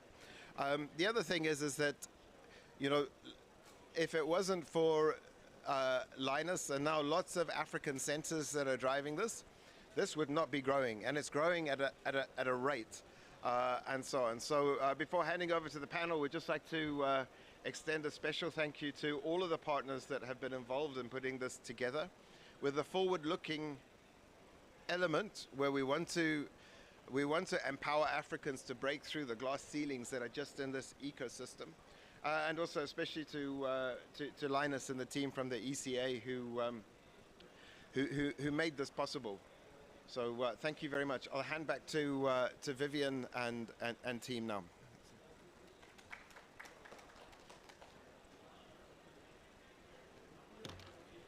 Thank you very much, Linus and Mark. Let me introduce myself. My name is Vivian Foster. I'm International Partnerships Lead at Climate Compatible Growth, based at Imperial College London. And I'd like to invite to come onto the stage our 4 panel members who we will be meeting just shortly. So if our panelists could please come up and sit on the stage, that would be wonderful. Thank you. We're going to begin our session with a short keynote presentation. Really, the objective of the next hour is to reflect with you about what makes for good capacity building. What are the characteristics of capacity building that make it successful? And we're going to be basing our reflection on about 10 years of experience that we have had in the African context. The experience is that of the Optimus community. The Optimus community is a consortium of around 20 or so organizations. You can see their logos now on the screen, including UNECA in particular from Africa, but many other universities and well-known international organizations who over the last decade have come together to create a capacity building facility really for Africa, African continent, and indeed other developing regions. Just to give you a sense, we've so far had 800 African graduates who've completed our online courses and about 500 who've undertaken in-depth in-person training at our events in Namibia 2023, Ghana 2024, Ethiopia, and Ethiopia will be the next one in 2025 with UNECA. We're also partnering with several universities in Africa to bring the energy modeling skills, not just for professional development, but to bring them into the university curricula. In that case, we have Strathmore University in Kenya that is already using this material to teach MSc students, as well as UNZA in Zambia, CANAST and UENR in Ghana, and the University of Sierra Leone, who are all in the process of incorporating this material into their curriculum. So based on this experience, we want to share with you 10 lessons learned about how to do capacity building effectively. And our first lesson is to use open source and open access tools and data. Too often, modeling is done using proprietary tools or confidential data, and this becomes a major barrier to uptake and learning. Open source models are very effective because they do away with license fees. There's no cost associated with using them, and so people can, once they have finished the capacity building, they can go back and continue to use these models in their home countries without needing to face any financial barriers. In addition, open source tools really literally allow people to go in and alter the code, which means that they're extremely flexible and can be adapted over time to meet a wide range of analytical needs. Open access data is also very important, and one of the foundations of this capacity building ecosystem has been the creation of starter data kits. For 70 countries, we have pulled together all of the basic data you need to run an energy transition model. And so students coming to the courses can, right from day one, run a model for their own country using actual specific data. This is very helpful. It means that they can very rapidly deliver results. And over time, the students actually improve the data, bringing their own country-specific knowledge. Our second lesson is to make practical exercise country relevant.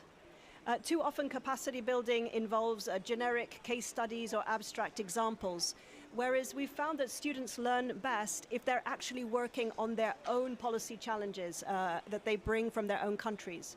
So we ask students to come along with a particular policy issue that they want to analyze. And starting from scratch, they learn the relevant tool, they receive individual one-on-one support to develop scenarios, and they learn how to communicate modeling results. And by the end of the capacity building, they actually present a sort of high-level findings of their modeling, which would be accessible to a policymaker and in a form that can influence decision-making. Our third lesson is to keep teaching materials as accessible as possible. Professionals in Africa face major constraints in access to adequate hardware and up-to-date software. And also, one cannot assume that people will necessarily have a background in coding. And therefore, nor can we assume that they're necessarily proficient in English. So in order to democratize access to capacity building, we have over the years developed user-friendly interfaces to these models. So they may be very complicated on the back end, but anyone who understands Excel can enter information in and interpret the results that come out. We've also begun to translate a lot of our teaching materials into French and Portuguese, because otherwise English itself can be a language barrier to the diffusion of capacity building, and perhaps we can come back to that point in the discussion. The fourth lesson from experience is to provide progressive capacity building interventions. We've found that a short-lived one-off training course it's nice, but it won't necessarily have a long-term impact. It's important to provide a sort of gradated levels of training, starting with basic knowledge and then people progressing to higher skill levels. We do this through what we call the Open Learn Collection, which is a suite of 16 self-administered courses run by the Open University in the UK. Anyone can go in anywhere in the world and get basic competence in any of these modeling tools. For those who want to go further, the Energy Modeling Platform is a 3-week in-person experience that takes people up to basic proficiency. And going forward, we're planning to launch early in 2025 a badging system. The badging system will provide LinkedIn badges certified by the Open University to clarify the skills level of each person. And so people will come out of the schools with a bronze badge. There'll be opportunities for them to progress to a silver and gold badge as they start to apply the tools and produce analysis of their own. So by providing this gradated ecosystem, we can encourage people to keep building skills further. Our fifth lesson is to sustain capacity building support via community networks. Our students have typically been quite satisfied with their learning experience, but they've said we want to continue. You can't just train us for 3 weeks and wave goodbye. We want you to continue to support us as we try to apply these tools in our work. So we've recently launched the Energy Modeling Community, which is a network of alumni of everyone who's ever been through these courses. And the community is providing on-demand technical support in real time, as well as a rich array of professional enrichment opportunities, ongoing webinars for people to build additional skills, for people to learn new skills, and as well as disseminating their own work, and networking and mentoring opportunities, and opportunities to broker collaboration. So that ongoing network is a very important element of the ecosystem. The sixth lesson is that we think it's important to adopt a train-the-trainer approach. There's a danger of long-term dependency on external capacity building and the vulnerability to stop-go from different international financiers. So we're placing a lot of emphasis on talent spotting. So among the people who take the course, we identify those who have the talent, who have the potential to become trainers, and we invite them back into the classroom first as assistant instructors. And the badging system will also recognize this. People will be able to get an assistant instructor badge and a lead instructor badge. This way, this will be a routine aspect of our classrooms, that our classrooms will contain not just students, but also trainee trainers. And our aspiration is that within a few years, that really all the capacity building would be done by Africans who've gone through the program themselves. And a photograph there of one of our first trainee trainers, Michelle Akute from Kenya, who went through this process herself. Our seventh lesson is to embed skills in academic institutions for sustainability. A lot of capacity building programs, rightly focus on trying to put skills with policymakers in governments, and of course that's incredibly important. But we're all aware of political turnover and the fact that often people in public institutions may move on as governments change. In order to ensure that knowledge is retained within countries, we think it's equally important to be training academics and not just policymakers. And this benefits the country to the extent that the academics retain the knowledge in the universities and they can continue to support future generations of policymakers. It also means that academics can integrate the material into graduate curricula so that the next generation of students come out already with the modeling skills from university. So there are a lot of sustainability advantages to building capacity in universities. Our eighth lesson is to train the right people at the right time. So it's about targeting. Skills gained in capacity building risk being eroded if trainees do not have immediate opportunities to apply those skills in the workplace. So to maximize impact, we think that capacity building should be targeted at people who are about to need the skills. Maybe their country has a deadline to produce a long-term strategy in the next 12 months. Maybe they need to produce some kind of transition planning instrument. And so those are the people who we need to train. So in the future, we are offering something called boot camps. The idea of boot camps is that a team of people from a particular country who need to deliver a particular policy piece or a particular analytical piece, they come to us together and they work with a coach before, during, and after the capacity building until such a time as they've delivered what they need to deliver. So once again, we're in the background. The students are the ones who need to deliver the output, but we're there to support them through the process.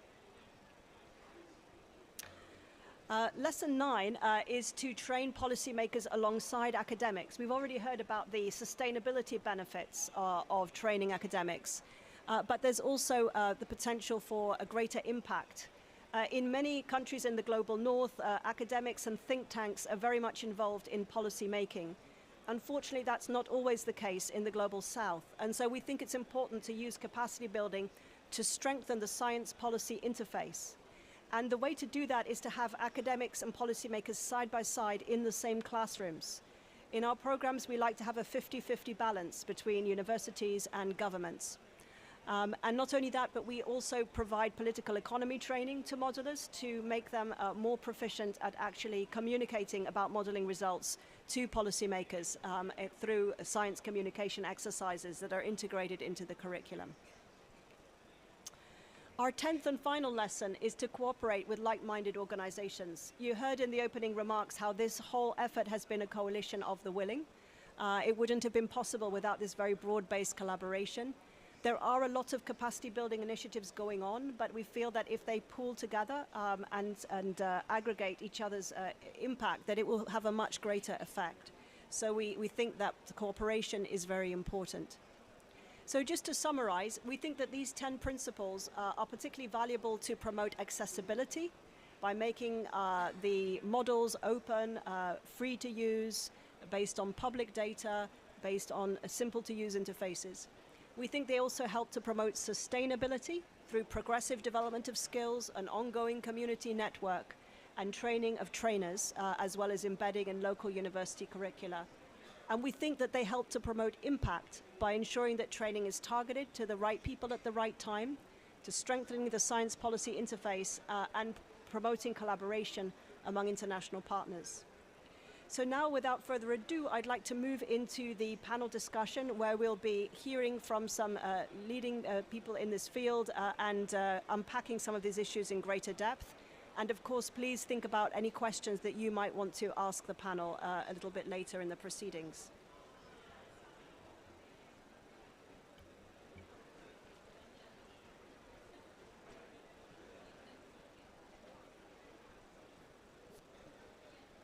So I'd like to turn now to the panel discussion portion of our program, and I'll perhaps introduce each panelist as they come in. So. First of all, delighted to have with us Makalia Paulos, who is a research officer specializing in energy transition and climate finance at the United Nations Economic Commission for Africa. She focuses on building energy efficient systems to support Africa's transition to a low carbon future. So Makalia, I wanted to ask you to share a little bit with us about the initiatives that you're working on at UNECA. And how they can contribute to building energy modeling capacity on the continent.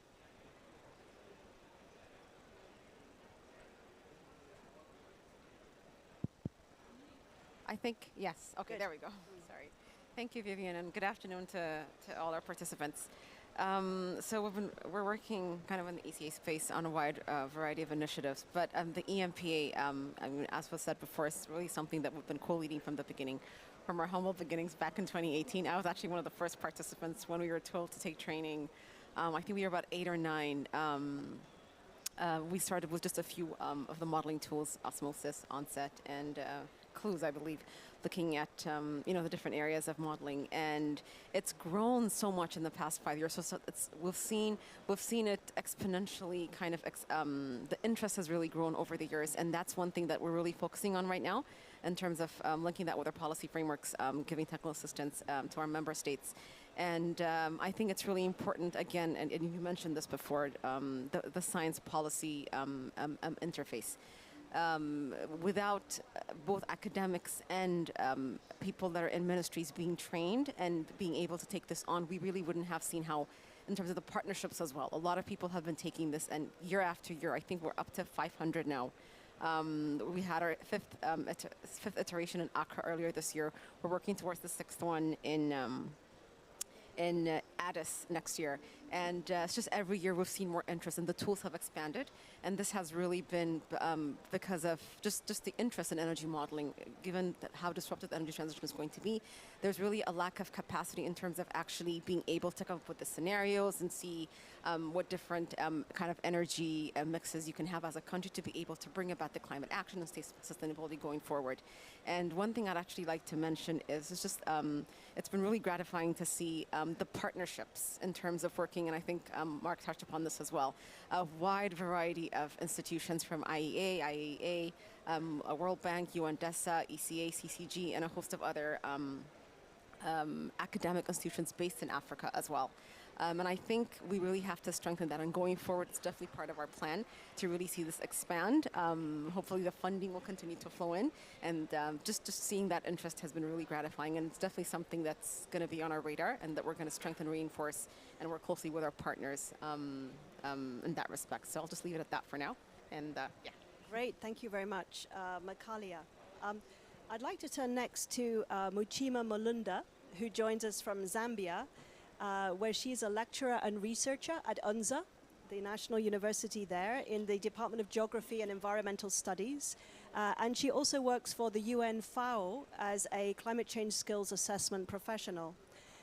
Muchima is also a recent alumna of our training programs, where she was learning the CLUES model, climate, land, energy, water.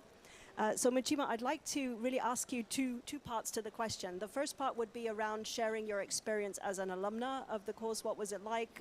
You know, what was helpful? What would you like to see improved about it? How has it impacted you on your return to Zambia?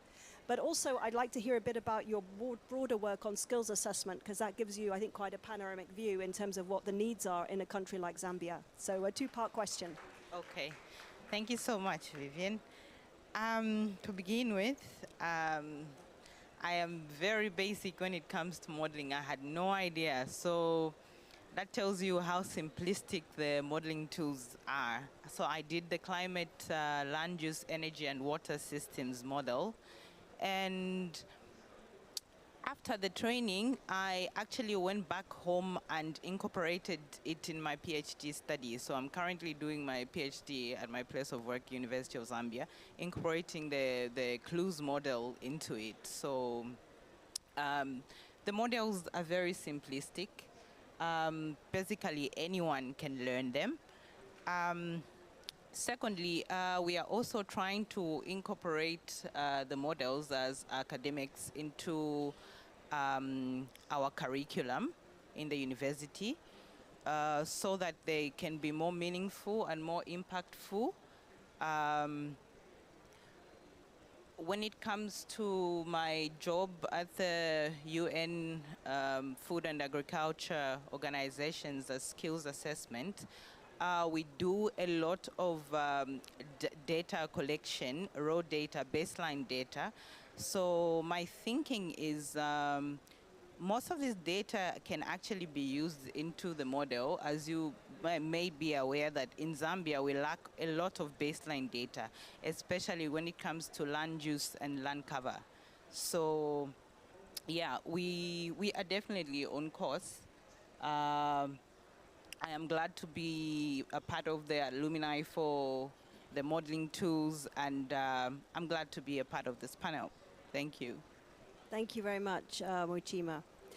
I'd like to turn next to Dr. Linus Mofor here on my left, who is a Senior Environmental Affairs Officer at the African Climate Policy Center at UNECA, where he leads initiatives on energy, infrastructure, and climate change, emphasizing aspects of climate resilience and sustainable development. So Linus, Muchima referenced the CLUES, the Climate, Land, Energy, Water model, which I know is very, very familiar to you. Can you give us a bit of a sense of how modeling tools like CLUES are being applied to Africa's interlinked challenges, and you know, how we could promote further adoption? Yes, please go ahead. Okay, thank you. Thank you, Vivian. And let me start by congratulating you, Muchima, for taking the Clues flag up and for your PhD, wishing you well. And also let me just use this opportunity to make a quote from one of our famous African writers, Chinua Achebe, that the lizard that falls down from the Iroko tree will bow for itself if nobody claps for it, to clap for itself. But on this occasion, this program that we are running, it's got the two things. The lizard is clapping for itself because we heard the numbers of the achievements that have been had, and people are clapping for it because we've seen how the numbers have grown from a modest number to a big one, and the requests are continuing to happen. The growing partnership from various organizations is that we're clapping for ourselves, but we're also being clapped for. And so that is, I think, is a very good thing. And Mark said earlier on, the program is free. So we do all of this for free, right? How do we support countries to make policy? So policy coherence is extremely important. And that's why the Clues work, which we've been doing together as part of this program, but also with UN Department for Economic and Social Affairs and also UNDP before, was that it was very common. Let me go one moment. When we came back from COP21, we had a meeting of policymakers from ministries to say, now that we have these INDs, what do they mean for the countries? We had an embarrassing situation where we had from one country, colleagues from the Ministry of Energy and colleagues from the Ministry of Environment. The colleagues from the Ministry of Environment were the ones who crafted the NDCs, and they did not speak to the people in the Ministry of Energy. So the colleague from the Ministry of Energy said to the one in Environment, you committed that we will do this amount of emission reduction and increase in renewables. You didn't consult us, you have to do it yourself, right? So the Clues framework is an excellent example of how you do policy coherence across government. And these are the critical areas where you have most of the things that link with climate, land, energy, water, and so on. So when you have ministries working separately on things that are so strongly interrelated, having a framework that is also, as Mark said in the beginning, open source, and you said, Vivian, open source, it means that government officials can have the opportunity to model across themselves and see how they go forward. So we've been piloting this program. We started with Ethiopia, and Ethiopia, for those of you who know, they have a very common development framework called the Growth and Transformation Plan. And so when we were piloting it with Ethiopia, we're supporting them to do the Growth and Transformation Plan 3. And that one had 10-year sectorial priorities. So we're able to bring people from Ministry of Agriculture, Water, Land, Industry, and across the board. It was not easy, but it happened. And through a long period of time, they went through training themselves to now be able to say, what do these policy questions or issues in the Growth and Transformation Plan mean going forward?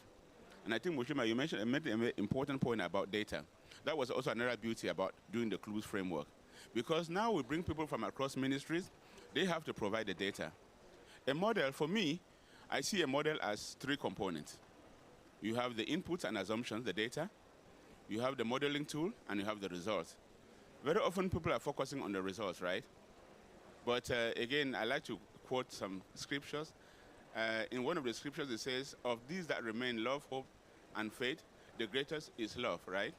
For me, of the data input, the model tool, and the result, the greatest is the data and the input and the assumptions. And so by being able to have the Clues framework, bring people from across government, ministries to work together and bring the data themselves, it means that they have really validated the assumptions across the board so that the results are meaningful to that program. So we had that wonderful experience in Ethiopia. We then went to Cameroon to do the same thing. It's a bit slow, it's my country, but we are working on it. And then from Cameroon, we went to Namibia, again with the Minister of, and very often, and we're very glad with the Clues thing because we go through the Planning Commission or the Minister of Planning. So in Ethiopia, it was the Minister of Planning and Development and the Minister of Energy. In Cameroon, it's also the Minister of Planning. In Namibia, it was also the Planning Commission that was able to bring people from across different government institutions with, again, a mandate from the supervisors, because you cannot expect people with a lot of work in their hands, but then being asked to go and spend a lot of time doing this training, even though the training is very important.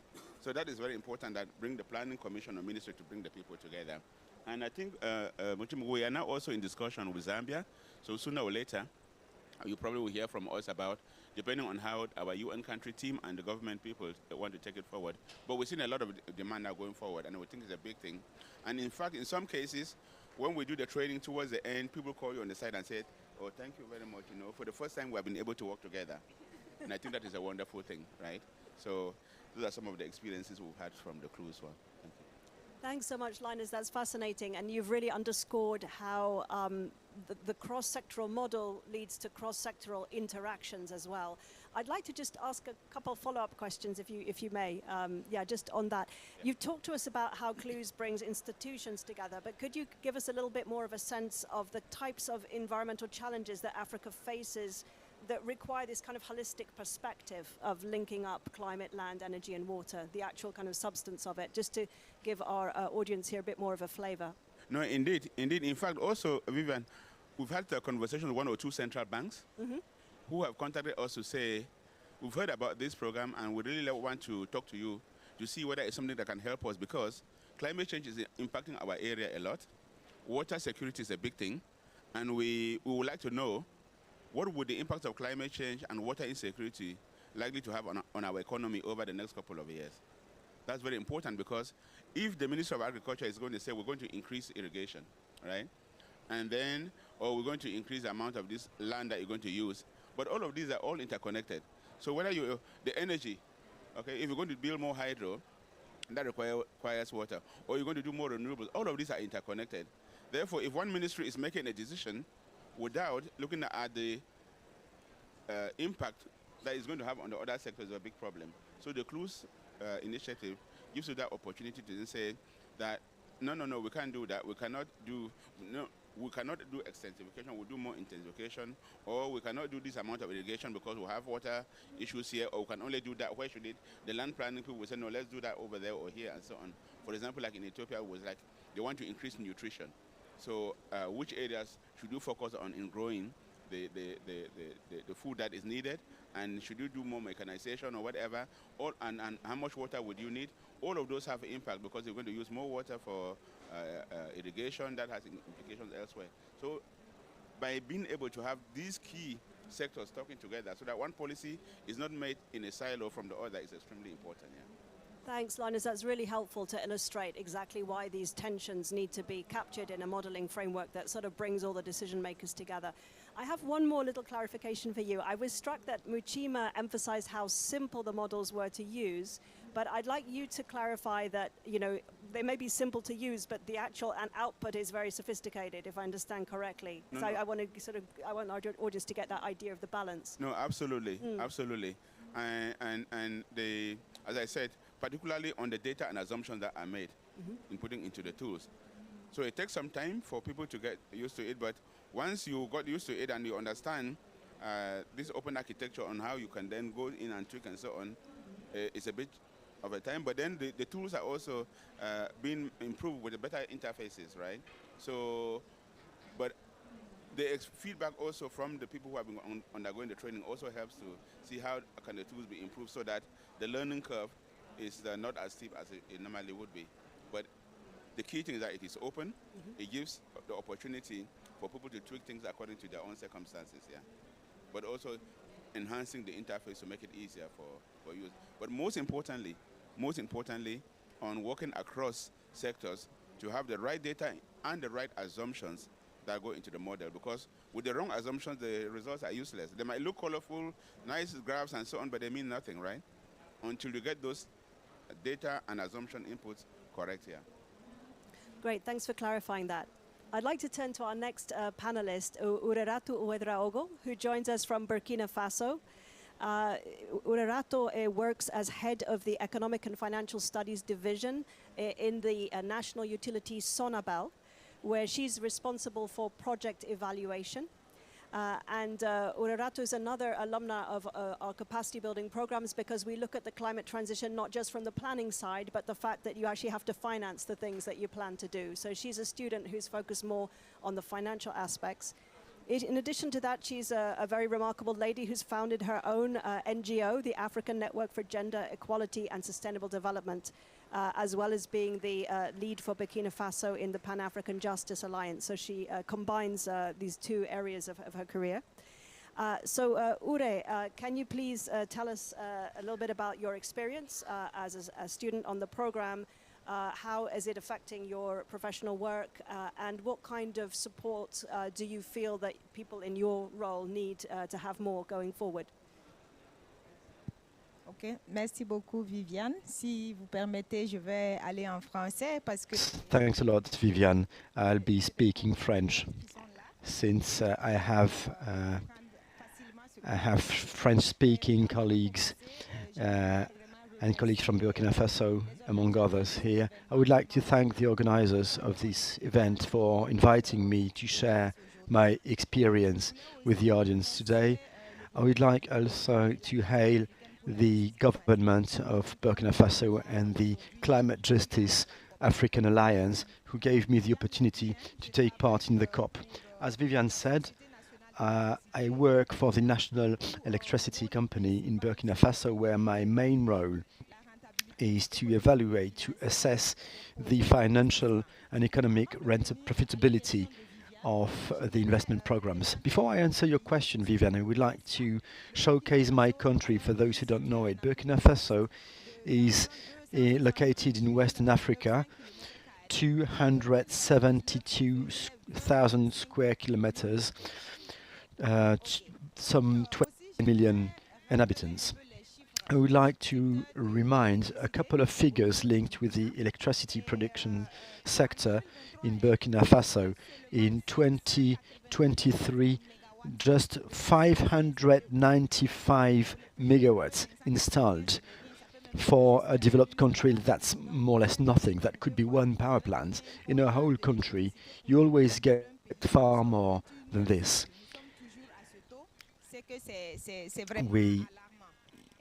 It is alarming. It is still alarming because it hasn't changed much. To give you, in a nutshell, some pieces of information, only 26.9% of households have access to electricity, 1/3 of the households in the country, which means how urgent of a need we have when it comes to building power plants, electricity production units, so that the offer of electricity is higher on the market. The tool I've learned during my training is extremely useful when it's coming to that field plan.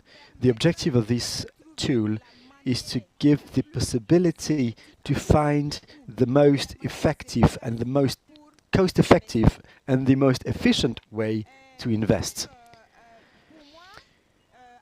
So, before taking part to the training, we used to receive lots of offers for projects financing. It's very often tricky to decision-making is often very hard. How can we have a local basis so that we can compare projects, investment projects between themselves? How do you pick the best one? How do you choose the best investment source for your particular case, for your particular situation, which is one of a low-income, poor country? Because it's not about enhancing the capacity that is installed, but the aim is to push prices down. As long as the investments will be expensive, the prices won't be pushed down, won't be decreased. I have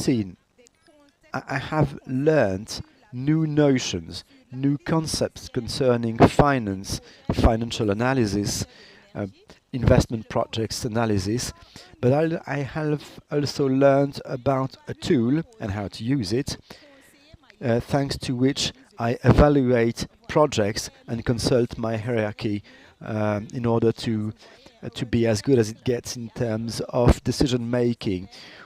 This is the 21st century, and that's the amount of electricity we produce in Burkina Faso. We feel a bit left aside. I do speak a bit of English.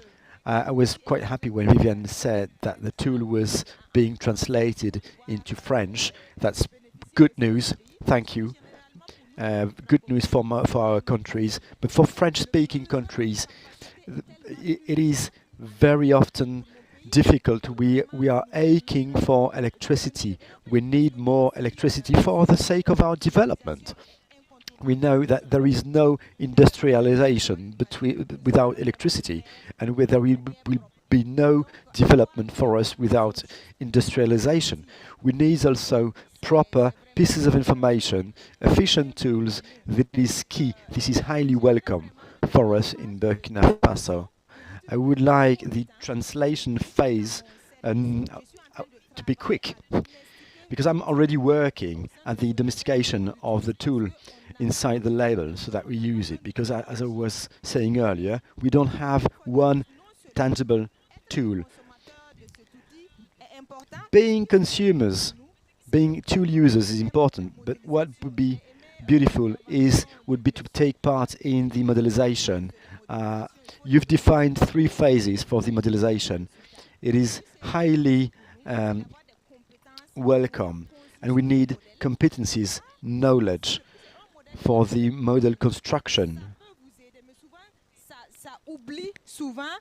Often what happens is specific questions are forgotten, specific topics that you would like to take into account. So it's good to be able to anticipate and to participate in the creation of the models so that we have them as flexible as possible and as adapted to our particular needs, our specific needs as it gets. That's all for me. Thanks once again for the opportunity you gave me to learn how to use this tool and this tool. For that very interesting intervention and explaining why these kind of tools really help you in your work and your own efforts really to spread the knowledge among the members of your team, which is wonderful, but you encountered that language barrier. And that's a perfect segue into our next topic, which is accessibility. We emphasized in the introduction the importance of making training accessible, and language is a huge issue, and very much agree with Urerato how the non-English speaking countries often are disadvantaged in some of these international initiatives. So I'd like to go back to you, Urerato, once again, just to ask you what is your vision about catering for the Francophone populations in Africa? What would you like to see the international community do to meet this need that you've identified?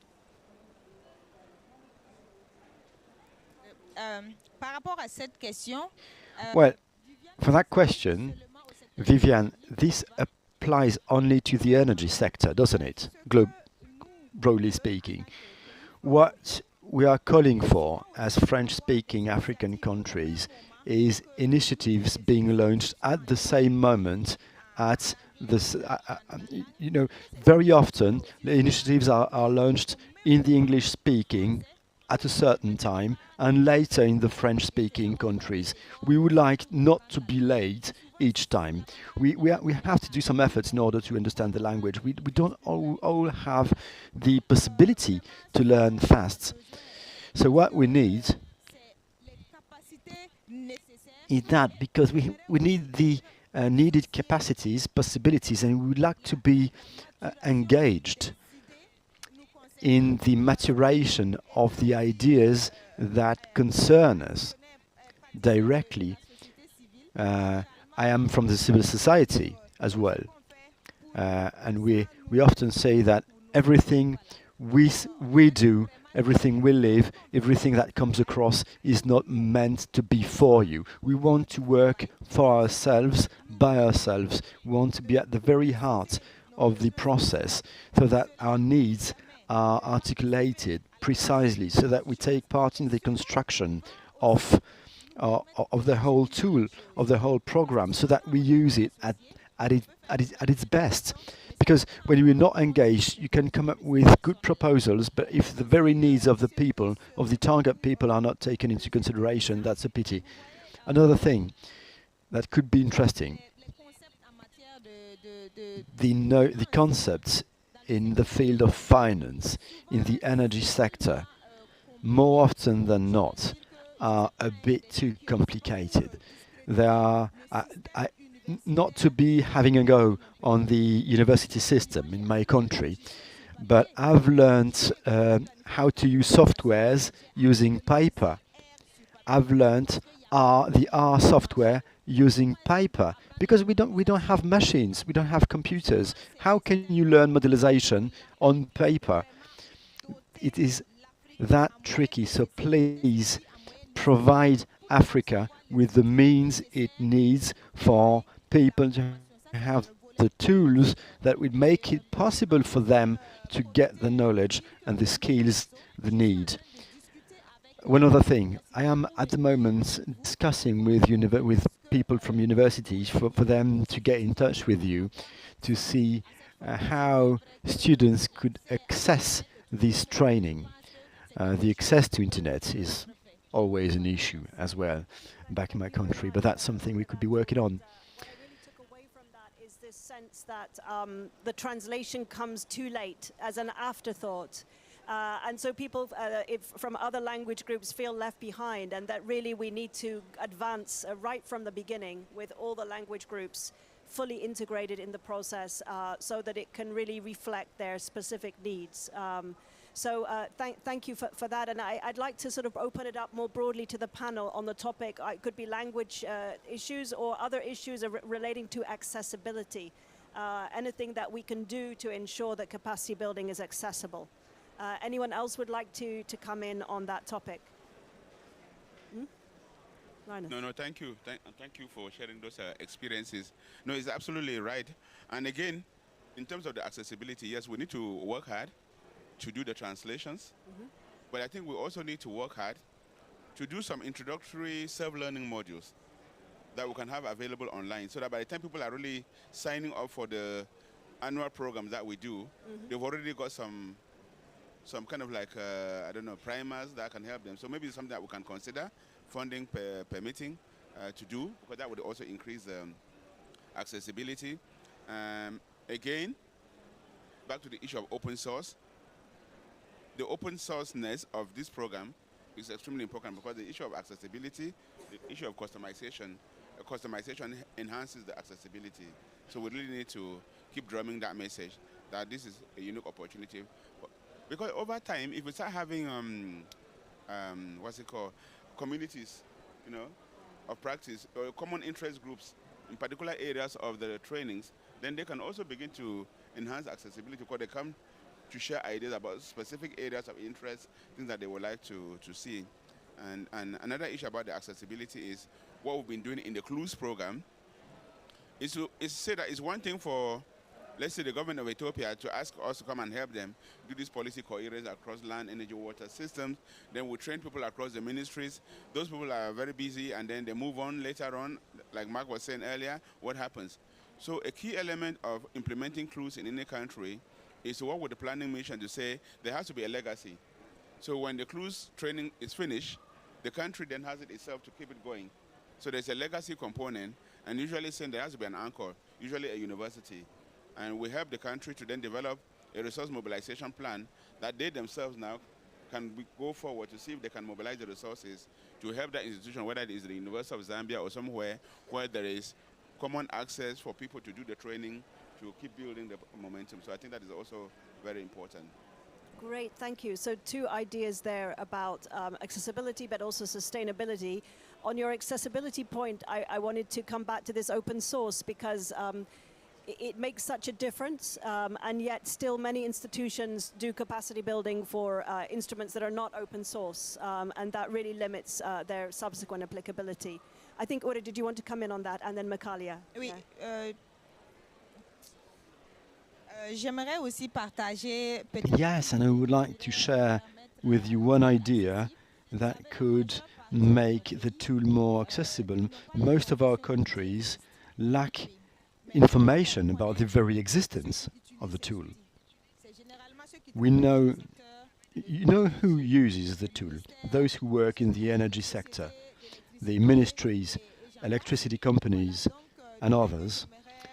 So the idea I would like to throw here, to share with you, would be to perform a mapping of these very structures and to send an offer, because for us, sorry, it's an urgent need. In terms of capacities reinforcing, it's extremely expensive, so much so that the capacities reinforcement is often left behind. Often during budget discussions, trainings are the first to be squeezed out. And it's extremely important for each kind of development. Between the right tool, you can't develop. So could the team send direct offers to these structures? Not only will they be informed about the very existence, about the tool, and then on a voluntary basis some discussions could be held. Because in Burkina Faso, someone wants to ask questions over there. We need financement modelization in Burkina Faso. It's a growing sector. That's a sector that is aching for investments, and we need the right tools that will make it possible to identify the right projects, the most flexible and accessible means. We have mini-grid projects, for example, for the electrification of rural areas in Burkina Faso. It's 6% electrification, 6% electrified in Burkina Faso. That's alarming, that's appalling. So that the urgent need now is to get close to the consumers. I often take part in that kind of events, and that's how I met a woman who said, who said she was attending online training so that she got a certificate, so that she was able to apply for this or that. One of the trainings that are deeply needs-oriented. As a planning economist, the planning tool is what's called for, really. Merci. We need to get the word out. We need to reach the key decision makers with the information that this type of training is available, that it doesn't have a budgetary cost, and that it can be very useful. So thanks for that encouragement to have more stronger outreach to key populations. I think Makalia would like to come in next on this issue. Just very quickly, something that Linus mentioned earlier about primer courses before. So the Open University courses are actually, so as part of the MPA, there's a first week that you have to do courses of just to kind of prepare you before you kind of delve into the modeling, and that kind of gives you a good basis. And I think that's something that's, I mean, hopefully we can offer more courses, but that's something that's really important because it really provides kind of a common footing for people to be able to kind of harness the EMPA. But also more than that, in terms of the data starter kits, and I know there are about 60 countries of the 50 or 60 that you have this for as kind of like a starting point. Of course, data is important to get from the countries that are taking the course itself, but I think maybe if we could look to expand that, because I know we only have about 60 countries so far, so maybe if we could expand that to additional countries, I think that would really help in terms of accessibility, again, to be able to, kind of expand the reach and have more kind of harness what the MPA offers. So I just wanted to mention those two. Great, thank you very much. So 2 points there. One about the importance of the online courses, which are immediately available free for anyone who's interested, but they need to know about it. And also this question of the data, which has been such a cornerstone of the whole effort. And I think we're currently looking into how we can further improve the starter data kits. Muchima, did you want to come in on this issue as well? Yes, please. I wanted to talk about scalability of the CCG tools. Being from academia, in the past we had very, very few people, very few students engaging in modeling tools in their studies, because in order for you to do modeling, you had to have a computer that has got certain specification, more like a gaming computer, and you had to leave it all night running for you to just do the modeling.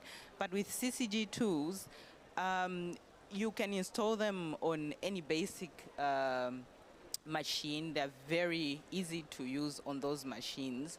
So it's become easier. in the next few years, I think we'll have more students, we'll see more students using modeling tools in their studies because of that aspect. Yeah, that's all I wanted to add, Vivian. Thanks so much for bringing up the hardware aspect, actually. We haven't talked about that yet, but it's obviously such an important one, and it's such a big constraint, as both of you have mentioned. And so it's very helpful to clarify that this doesn't call for very sophisticated hardware. You can run it on a normal desktop or laptop computer. Thank you. I just want to maybe take a pause there and see if we have any questions from the floor before we continue with the rest of our panel discussion. But I just want to make a little bit of space in case anyone from the floor would like to raise a question for our panelists. Yes, please go ahead. Can somebody...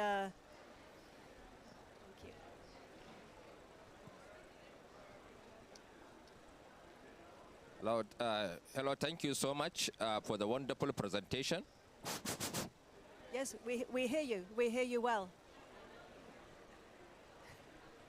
You probably can't hear yourself. Okay. Okay, thank you so much for the wonderful presentation. Thank you so much for the wonderful presentation.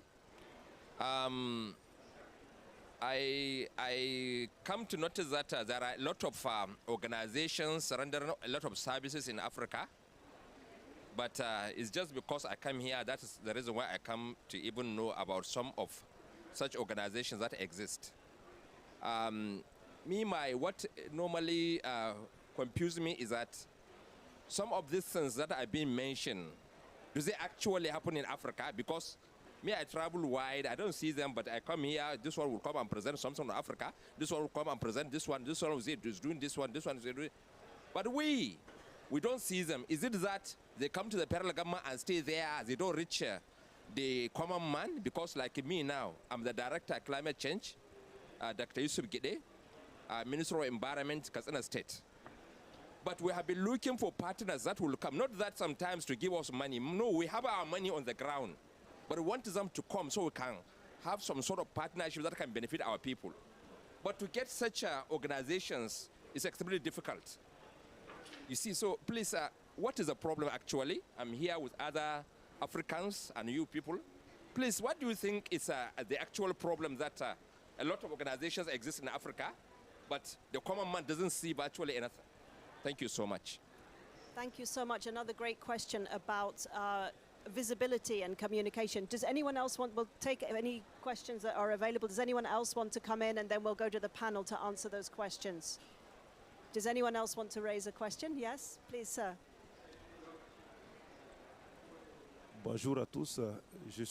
Good morning to all of you. I'm Roger Ouedraogo. I'm a project coordinator in Burkina Faso, the Africa project, mini-grid program. So what I would like to know, I would like to support what has been said regarding Burkina Faso. The indicators are not very good, less than 10% and more than 80% in urban areas. So there is a lot of work to do. We've got reforms at the moment that should enable us to have a good model to imply the private sector in investments. So the work is to try and find a unique model so that the private sector can invest and to attract private stakeholders to investments. And we should say also that regarding Burkina Faso, it's been said the potential is what has been installed is very weak. So we need to develop mini-grids in isolated areas, and we've got 700 who need mini-grids, and they should have mini-grids with the support of the private sector. So a good model, financial and economic, is necessary to have an impact and to involve the private sector. It's very important for Burkina Faso. This is my comment, and my friend is going to say a word as well regarding this.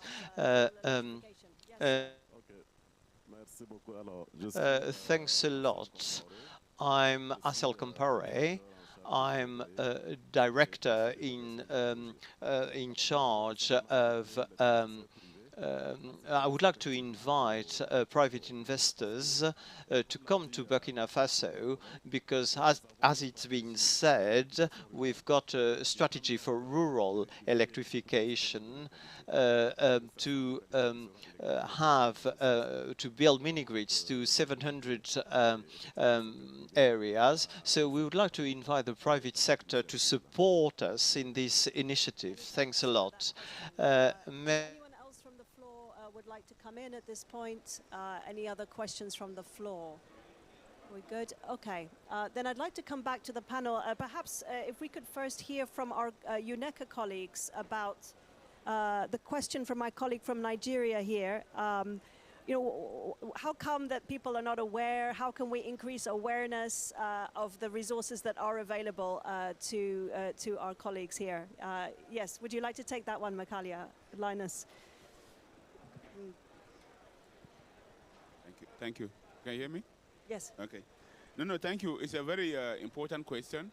And it goes back to the issue of communication and visibility you mentioned, Vivian, yeah? The fact that we have my two sisters here means that somebody heard about the program, but not enough people heard about it, yeah?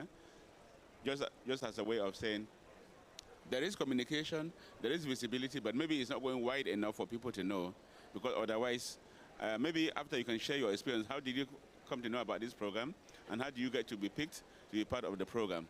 But I think most importantly, especially with regards to the UN entities, as a member state, we have in the countries, the country team run by the resident coordinator. That is the channel through which our member states are expected to channel their request. So if your state needs some support from any UN entity, just write to the resident coordinator that we will love support for so. The resident coordinator will look at the request and then reach out to the relevant UN entity, whether it's UNDP, Economic Commission, World Food Program, whichever entity is most relevant, they will reach out to them. So that is the main channel that you have to reach out. But of course, if you wanted to reach out to a program like our program as well, you can come through the UN, but also again, we will make sure that there is more visibility, and we'll make sure that we have more ambassadors, because you will tell people that you did this program and so on and so forth. So there are multiple ways, but you're right that you often just get this experience where people are saying, how comes we didn't know about this?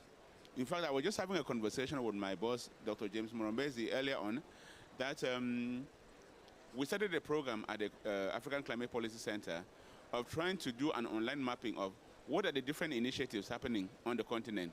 What are those initiatives all about? Maybe we need to go back, Michaela, to revisit that initiative and try to do as much of that mapping so that maybe people can have one place where they can go to see what is happening on the continent. So many things are happening, so many people are not aware, so many people are aware, but we need, if we could have everybody aware, that would be the ideal situation. So I think that will be what I will offer as a way of, in fact, we have a training institute in Dakar, EDEP, yeah, and EDEP, every time they send out training or request to member states, publicly saying, we're offering this training, again, free training. It doesn't cost you, it costs you your time to do the training. And we did one on with the World Bank and African Union Commission and Nordic Development Fund on building resilience that also includes some of these open source things and so on. We advertised it. There was a very young guy from Nigeria who was very keen. He came back, he pushed it through. Now this is Jiga State, and now they're actually they're in discussion with EDEP about how they provide training for all the teachers in that state on climate resilience so that they can be able to teach their students about climate resilience.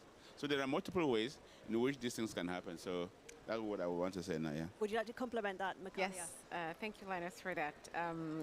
That's all true. Thank you. But be that as it may, a bit of a disclaimer. So this specific training, I don't want this to come off the wrong way, but we're very selective in terms of who we also, from the participants that we select, because yes, it's free, but we've got very strict criteria, because the idea is not just to take training for the sake of training. You really have to make sure that you're committed to go back, back to where you came from. If it's from the ministry, go back to the ministry. If it's from academia, go back to academia. And there's certain commitments that you have to fulfill even to be selected. There's a very strong letter of commitment that we request from your institution. And to be honest, we actually have quite a low selection rate. And it's not to be accessible, and we're not trying to reduce our reach, but it's just that we really do believe in the prowess of the training, and you really have to be committed to be able to use it. Like, for example, the Ugandan people from Uganda that took that training actually used it to come up with their energy transition plan. Now, that's really impressive. Not all the trainings that we've given in different countries have kind of reached that caliber, but the idea is just to show you as an example that you really have to commit it to be able to use it. You have to be working in a certain context to be able even to be eligible to take the training. So perhaps and again, there's a reason for that. As I said, it's not training for the sake of training, but training to really bring about impact. That's what we're looking for. So we've got a very high selection criteria, so to speak. So perhaps there's a bit of a balance that we're going to have to kind of reach, but maybe that's part of the reason why, this training is not as famous, let's say, as other trainings that are more accessible to other people. So I just wanted to bring that up. Thank you. Thanks, Makalia. And I just wanted to complement that by saying that, I think there's also questions of scalability due to funding, right? Because we do turn away, we do have high standards, but we also turn away a lot of good people just because we only have a certain limited amount of funding. So I think it's part of our vision would be to try and bring more partners into this process, to this kind of proven approach to capacity building, so that we can meet more needs. Because at the moment we're maybe training from Africa, maybe training about 100 and at most 150, 120 per year, which is both a big number but also a very small number when you think about the scale of the continent and the needs. So your point is well taken, sir. Thank you. Did you want to come in on this before we turn to the other question about electrification? Yes. I would like to make a comment regarding what's been said. I think that the question is regarding information, to be informed, the right to be informed, because selecting is one thing. You select whoever you want, but giving a chance to people to have the information and to try so that you can select the best suitable people who could follow the training. So for this purpose, I would like to say that most opportunities are online. You can find this online. And unfortunately, in Africa, internet is not available to all. It's not accessible to all. It's a luxury. So many students, they do not even know that there are online opportunities. Very often it's WhatsApp only. So the culture, the information, the online information culture to target Africans is still very tricky. It's not efficient. So, for example, I was lucky because I belong to a huge network, the Pan-African Network for Climate Justice. So I said I'm working in the sector of electricity, and I've said what problems I've had, and a girl who was there from Kenya told me, in Kenya they are English speaking and they have an advantage compared to us because they speak English regarding certain issues, and she told me there is an existing structure training people. It gives you tools, and I think that if you can take part, it will help you in your work. And she gave me the information, and since then, she gave me this info in 2005, and my English was very weak. I went online and I couldn't follow the training online, and it was impossible. I tried, so I dropped out, and I didn't have time. And I had to wait a year to validate the module online, and I've asked for the support of my director, who gave me the reference, because you need a reference from the structure you belong to join. And I've been selected. I was lucky enough, and I took part. So this is what I wanted to say. Yeah, of course, yeah. Oh, yeah. Just before we move to the next one. Yeah. Our colleague from Nigeria, actually, there's one point that we missed from what he said. Yes. What we provide is constrained also by the resources we have. Mhm. But he was saying they have their own resources. They want to invest in themselves. So we need to think about how we have a window for on-demand. Right. So that if an entity in the member states want to be supported, then we have a way in addition to the main channel. So it's a very important point you made, sir, that we should also consider an on-demand provision, that if you have your resources, you want to invest in your services, we should be able to mobilize the support from our side to support you. Whilst we stay with this main one the way we operated, yeah. So I think it's important. Yeah. Thanks, Linus, for pointing that out. That's actually a very important aspect. Thank you. And I also wanted to just comment on Oreratu's point about the online, that, you know, perhaps we might think online is a great democratization, but actually not if people don't have access to the kind of quality of internet service you need to support an online course. So thanks for clarifying. Mujima, did you want to comment about how you gained access or the accessibility or the availability of information in a country like Zambia? I know that you're one of our partner countries, so that makes it a bit easier. Yeah, despite that, I actually heard about it very independently because I follow closely LinkedIn. So I saw the adverts on LinkedIn and I was able to apply.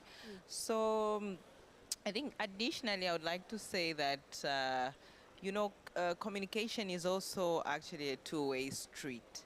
So if you're in a certain profession and you need certain tools, certain training, you also need to go and fish for it because it won't find you.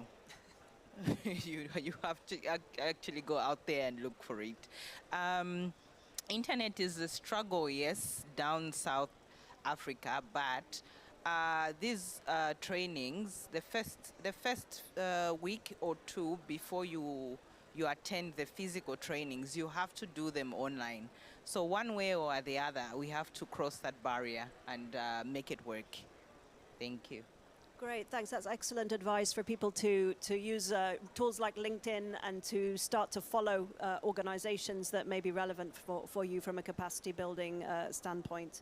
I wanted to turn to the other important questions that we got from our colleagues in Burkina Faso, and they were very interested in tools that would help them to advance on the electrification agenda, as well as on the question of private finance for off-grid rural electricity. And the schools that we're discussing, they do actually include training for electrification planning, tools like Onset, microgrids, pipes. They do provide the kinds of tools that you're looking for. I don't know if there's anyone here who could comment on the electrification aspect of the schools. I don't know if it overlaps the electrification tools. Yeah, do you want to comment on that, Linus? Yes, no, again, it's very important because we know that the energy access that has been a challenge that have been identified here will not be reached just by grid connections, right? So now it is for the governments to say, to make a decision, which parts of the communities will be given access through the grid and which parts will be given access through off-grid solutions. And I think having that modeling capability to identify areas that are better served through off-grid and areas that are better served through grid connections is very important. And one of the modules that we have, this Onset tool, helps you to do that. And then once you identify the places that are optimal for off-grid electrification, we now need to come up with business models that are most suitable, and then start going into the financial modules that we have also as part of the training program to help you optimize your investment. Yeah. Great, thank you very much, and we're happy to give you more information afterwards if that would be helpful. Yes, I think we have another comment from the floor. Yes. Okay, our colleague from Burkina wants to follow up, and then we go to the gentleman at the back who's just raised his hand. Yeah, we go to you next. Oui, merci bien. Thanks a lot. Thanks a lot. I'd like to go back because we're talking about this. I would like to specify a number of things. First of all, my colleague said we try to find out, to identify and to try to get investments from the private sector, but we appreciate the tool. We are not aware of it at the moment, but our colleague has been able to follow the training. First of all, I'd like to know, for full training, how long does it take? It's been said already, we are rushing, shall I say. It's an emergency. We have developed a national strategy for electrification. It's going to cost just over 600 billion CFA francs. And in this strategy, we would like to attract the private sector. At the moment, we're dividing the country into concession zones. We've got about 13 concession zones for which we would like investments from the private sector, and we would like to attract them. So we need a tool we would use as a guide, a type of guidelines, because this is private. These private investors, it's going to be public-private partnerships. So they are going to develop this, and they are going to transfer the work to the state. And we need to know whether the financial model, is it bankable, can it be supported, and do we need to give them subsidies, be it from for capex or opex subsidies. So we need such a tool to guide us, to select even, shall I say, the private partner that might be interested to invest in Burkina Faso. I would like also to take this opportunity to invite all those who are here in attendance tomorrow in the Burkina Pavilion. We are going to have a presentation regarding what we have, regarding our plans in terms of investment projects, and it might interest the private sector. So I would like to go back to what I've said since I have the floor. I'd like to express the fact I'm really delighted to know that there is such a tool available, and it might be of interest to us, and I'm really pleading for this to be available to more people. There should be more outreach, not only a certain category of people who should have the info available to them. We should go beyond, because we need subsidies, we need students that we're going to support via subsidies. We need to disseminate the information, and maybe we might be able to be a financial partner so that our students could benefit from this tool. So thanks a lot. It's hugely appreciated. Thank you to this panel. We've learned a lot, and we are we're expecting a lot from this tool.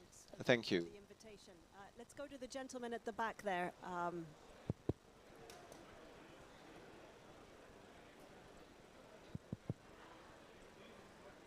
Thank you. Thank you very much.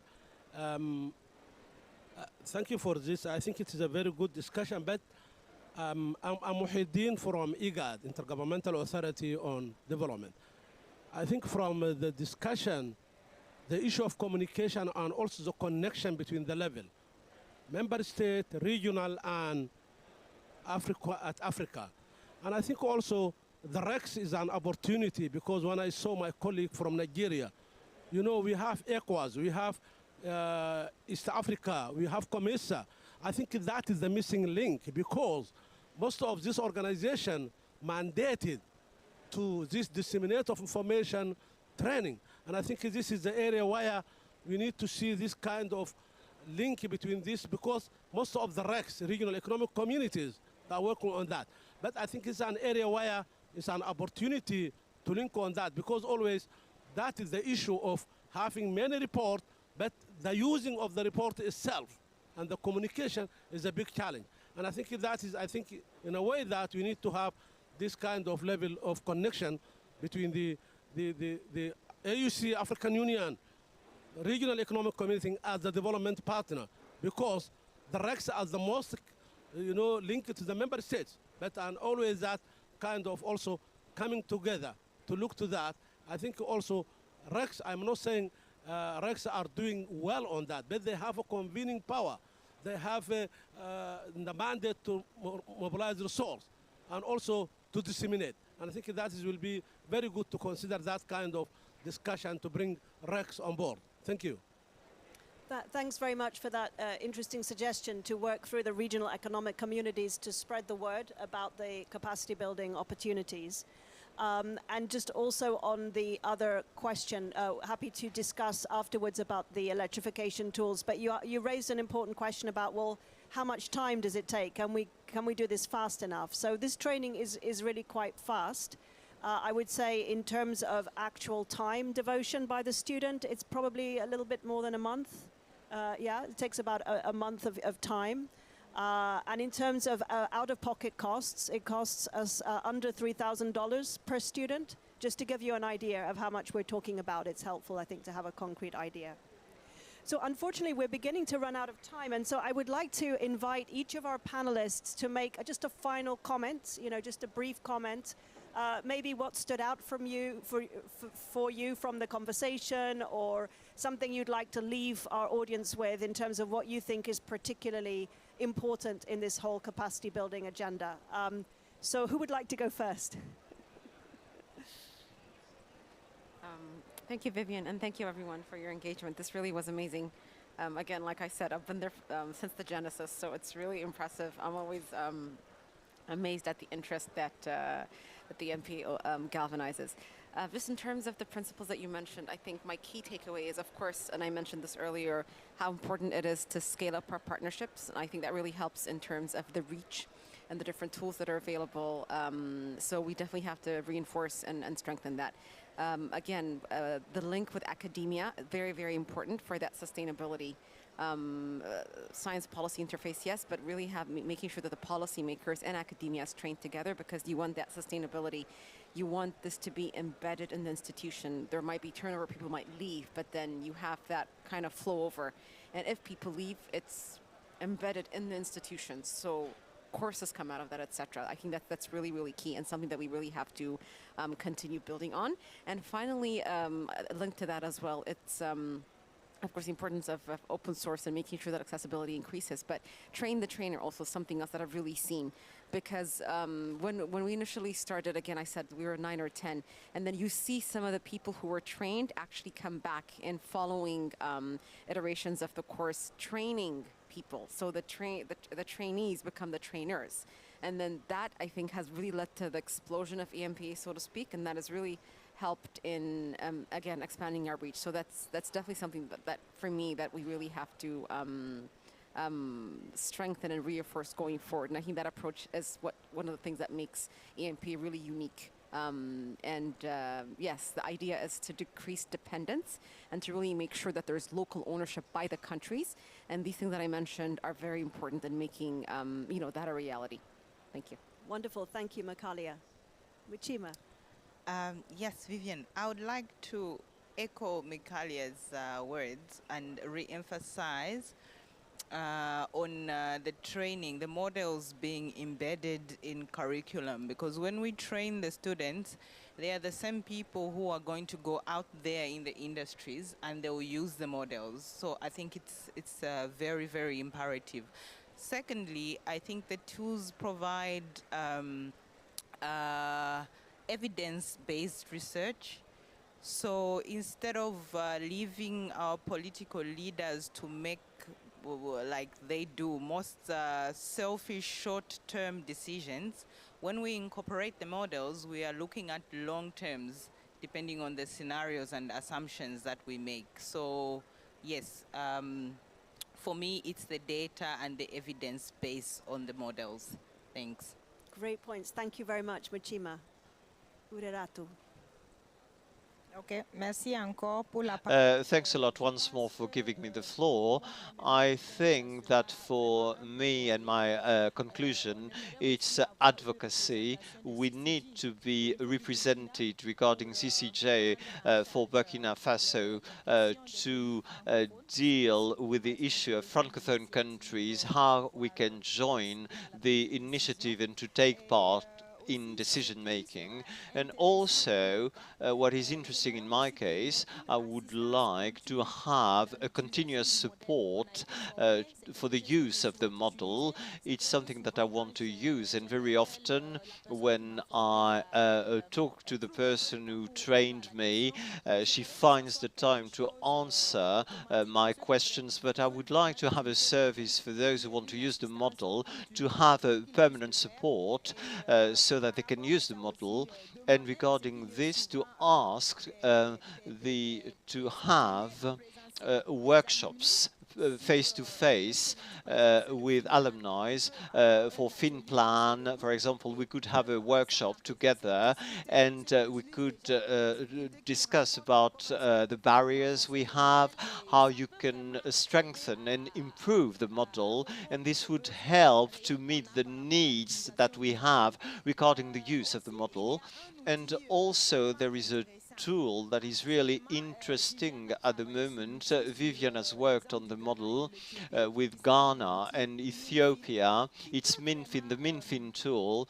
It can advise decision makers in Africa regarding what is needed for energy transition, and this could feed the debates regarding the new common objectives, the NCQG, and it gives you the real needs in financial needs if you want to carry on this normal development via the tools that we use at the moment, and do want to have an agency transition, knowing regarding civil society as well, they should need this tool, and you can have data, real data, to feed advocacy and to negotiate a good share in the new NCQGs.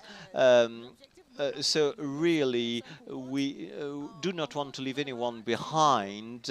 We rely on you, and thanks a lot for the opportunity. Thanks a lot. Thanks for being the voice of the Francophone countries on our panel, and we definitely would like you to join our Francophone champions to try and improve our service offer for that important group of countries.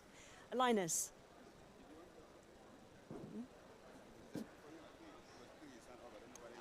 We have to wrap up, I think. Okay. Sorry, we'll talk afterwards for sure. Okay. No. Thank you, and thank you again, colleagues, for sharing these ideas. And in terms of some closing thinking, given the questions that have been asked, particularly on accessibility, visibility, maybe the point that our colleague from IGAD mentioned is something that we could look into, having a regional dimension to this program, using the regional economic communities. When we started this, the EMPA, the Energy Modeling Platform for Africa, our idea was to, over time, build an ecosystem of centers of excellence. So we started in Addis, we went to Cape Town, then we went to Mauritius, University of Mauritius, we went to University of Namibia, we went to Ghana, and back to University of Addis, and so on. And over time, that we will do that. And what we were doing at that time, for those of you from mechanics and physics and so on, you know there are a number of thresholds. Yeah, there's a threshold. For example, water flowing in a pipe has a threshold number called the Reynolds number. After 2000, it changes from flowing smoothly to turbulent. Mark and I were saying we need a critical mass of experts on the continent, after which things would explode in the continent in terms of how you do energy modeling and planning. Because at that time, there were very few people. Right, the number is increased, and we heard some of these numbers. So we're having more and more people get into that area.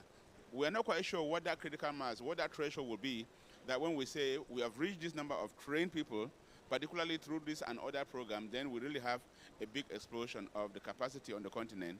We don't know, but I think we will got some ideas. We'll go back and think about it, and then see how we'll make the program more visible, more accessible, and also to respond to specific on-demand requests there.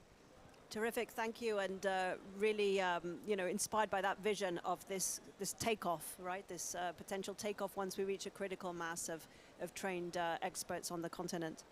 So it only remains for me to thank everybody, to thank the Africa Pavilion for hosting us, UNECA for partnering with us on this event, our wonderful panelists for sharing their experiences, and yourselves for engaging with us very actively from the floor.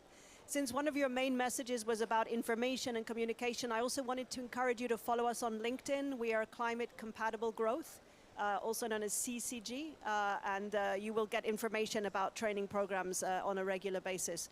And we wish you all the best. We hope to hear more from you, and we hope that we'll be able to serve you in your capacity building needs going forward. Thank you very much.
Yes.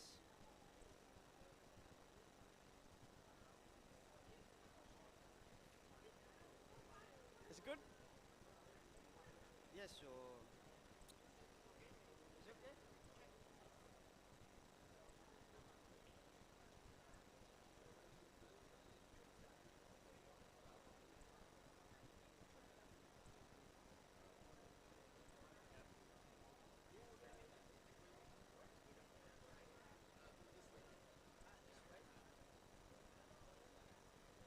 كده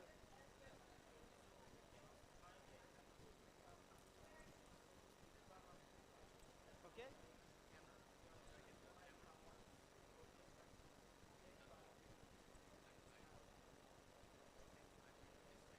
اوكي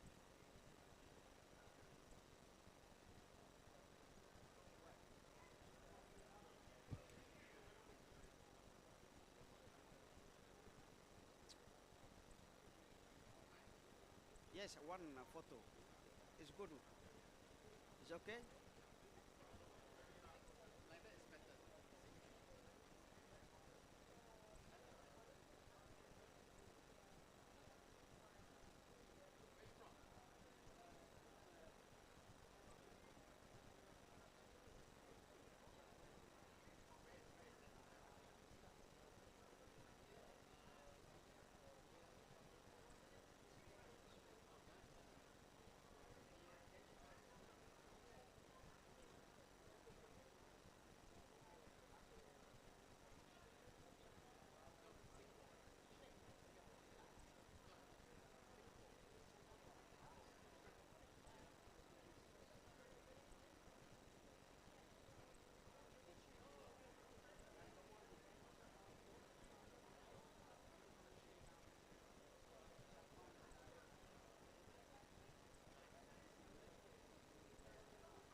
there's also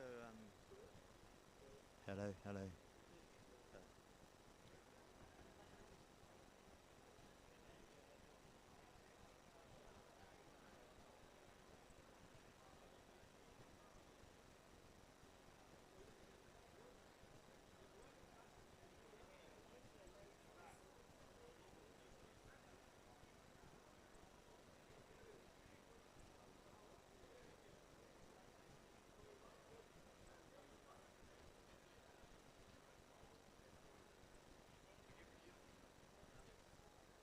That's the point.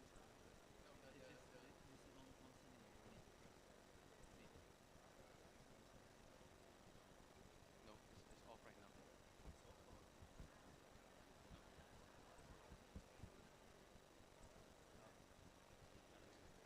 And then there's 3 mics.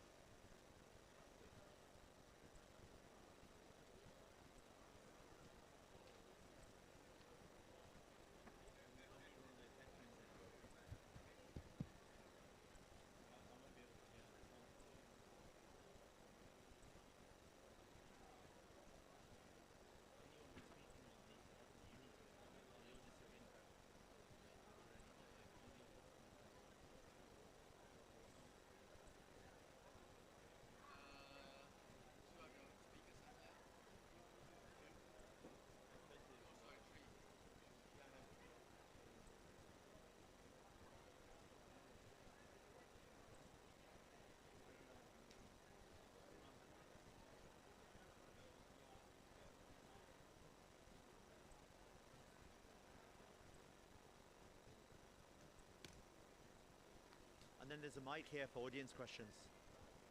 Or do we give it to them? Or do I need this? Or does this work? I don't know. The technical team. Hi, Akash.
Okay, don't click on it. Okay, don't click on it.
You've got to do it here.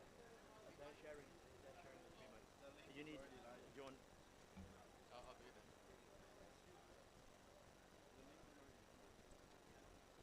I guess we need everyone sat down, right? Yeah.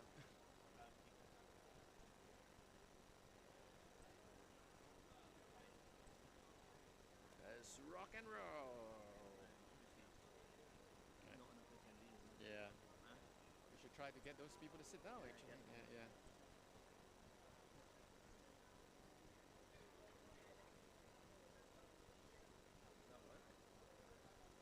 Testing.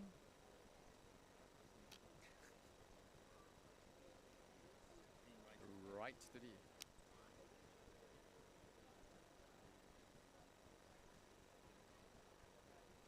We'll get everyone to take their seats.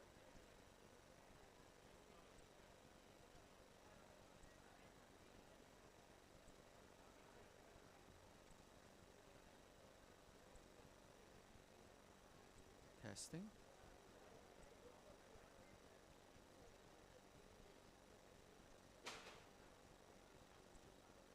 Testing.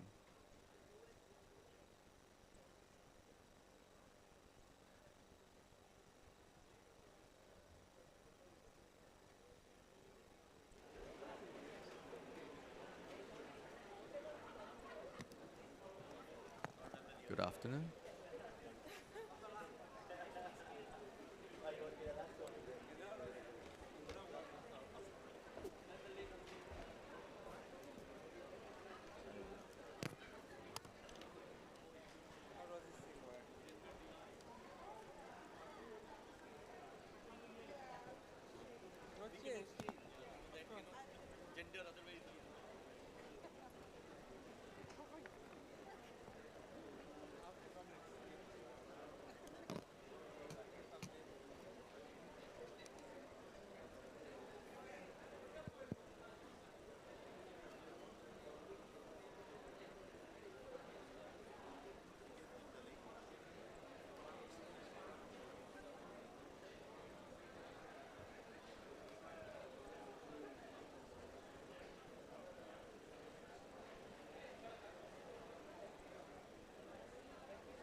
A very good afternoon to you, ladies and gentlemen.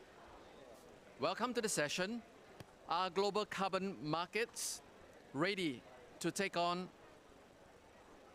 and what does it mean for Africa? The event organized jointly with 013, the SECDEX of Seychelles, and also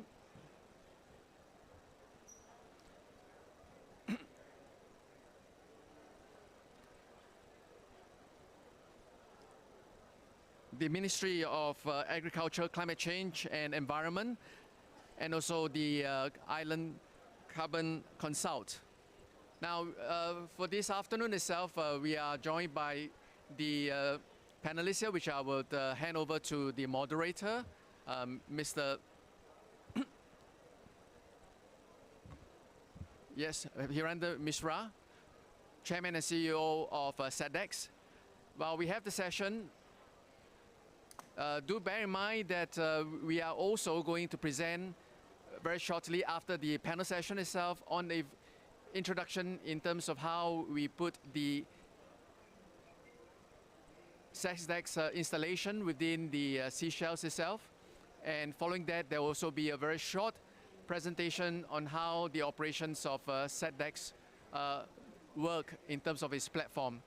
So without further ado, please let me introduce you to our moderator, Mr. Hirendra Mishra, Chairman and CEO of SEDEX, and also the moderator for this afternoon. Thank you very much, ladies and gentlemen. There's a feedback. Good afternoon, everybody. Welcome to this panel on our global carbon markets ready to take off and what does it mean for Africa. It's great to have you all here, and we've got some great panelists here today, and it's also going out on live stream over the stream that the African Union, African Development Bank and other sponsors have put together.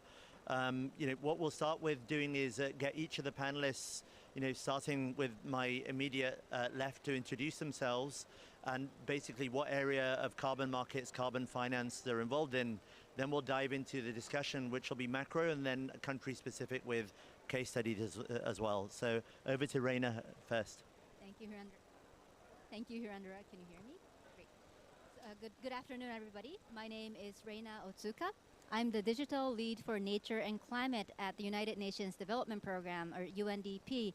And the area that I'm working on in the carbon market is about digital systems.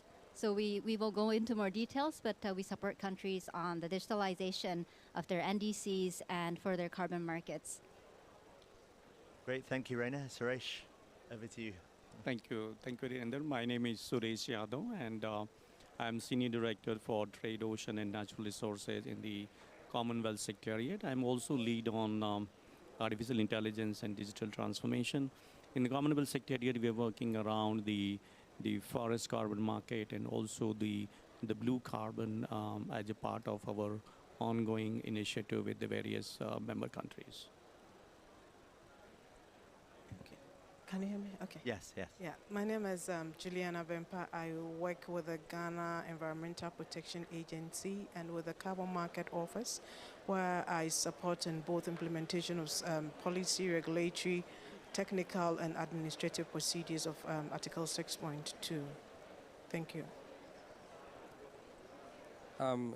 Good afternoon, everybody. I'm Clifford Bastille, and I'm the policy analyst for climate change in the Seychelles. I basically oversee most of the climate change issues and the matters for the government of Seychelles, and I work together with all the stakeholders within the Seychelles to ensure that we have a smooth and proper climate change strategies for the country.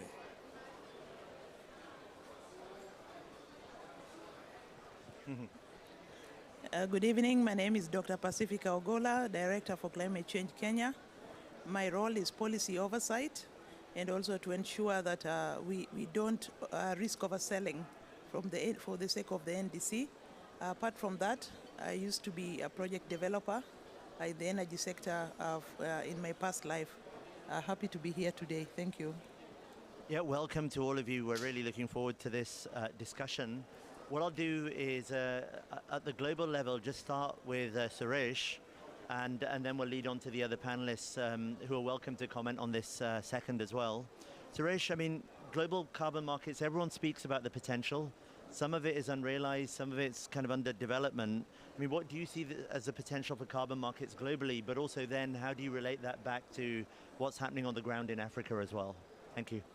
Thank you, Virender, and I can say that this carbon market and the Article 6 is one of the most talked about things in this COP29, and I'm very happy to see that already there is a declaration of adoptions of the standard for the carbon market, which is likely to unfold very new thinking, new market, and new opportunities for all those countries. And there is one estimate which says that the global carbon market is around $1 trillion in 2023, roughly. And it's going to be around $22 trillion by 2050. So if you look $22 trillion, which is approximately 22% of the size of the global economy, which is around $100 trillion. So that's a huge, huge quantum jump as far as the global carbon market is concerned. In terms of Africa, if you look at the opportunities in Africa, Africa is already booming with a lot of new opportunities, new projects around the various countries. But in terms of potential, there is one study which says that the carbon market in Africa by 2030 is going to be $6 billion, and by 2050 is going to be around $120 billion. So these numbers you have to see in the context of the global African economy at the moment, which is around $3 trillion. And if you look at the numbers further in terms of the Africa's ODA, which Africa gets around $50 billion. So if you look at that, if you're able to exploit the true potentials of the carbon market, then you don't need any assistance from any part of the world. Africa becomes self-reliant, self-resilient as far as the financial flows are concerned. The second impact I see in terms of that Africa is a very young continent, young people, young population, bubbling with ideas, innovation, and energy. And what it means for the young people, and it means to them that this carbon market is going to generate around 30 million jobs by 2030 and 110 million jobs, maybe approximately 4 times by 2050. So it means that this carbon market, if it is played in the right manner, in the right spread, with the right regulatory systems, with the right governance systems, is not only going to solve the problems of Africa in terms of financing, but also in terms of job creation, which is the two fundamental requirements for Africa to grow and become one of the powerhouse as far as the economic development is concerned.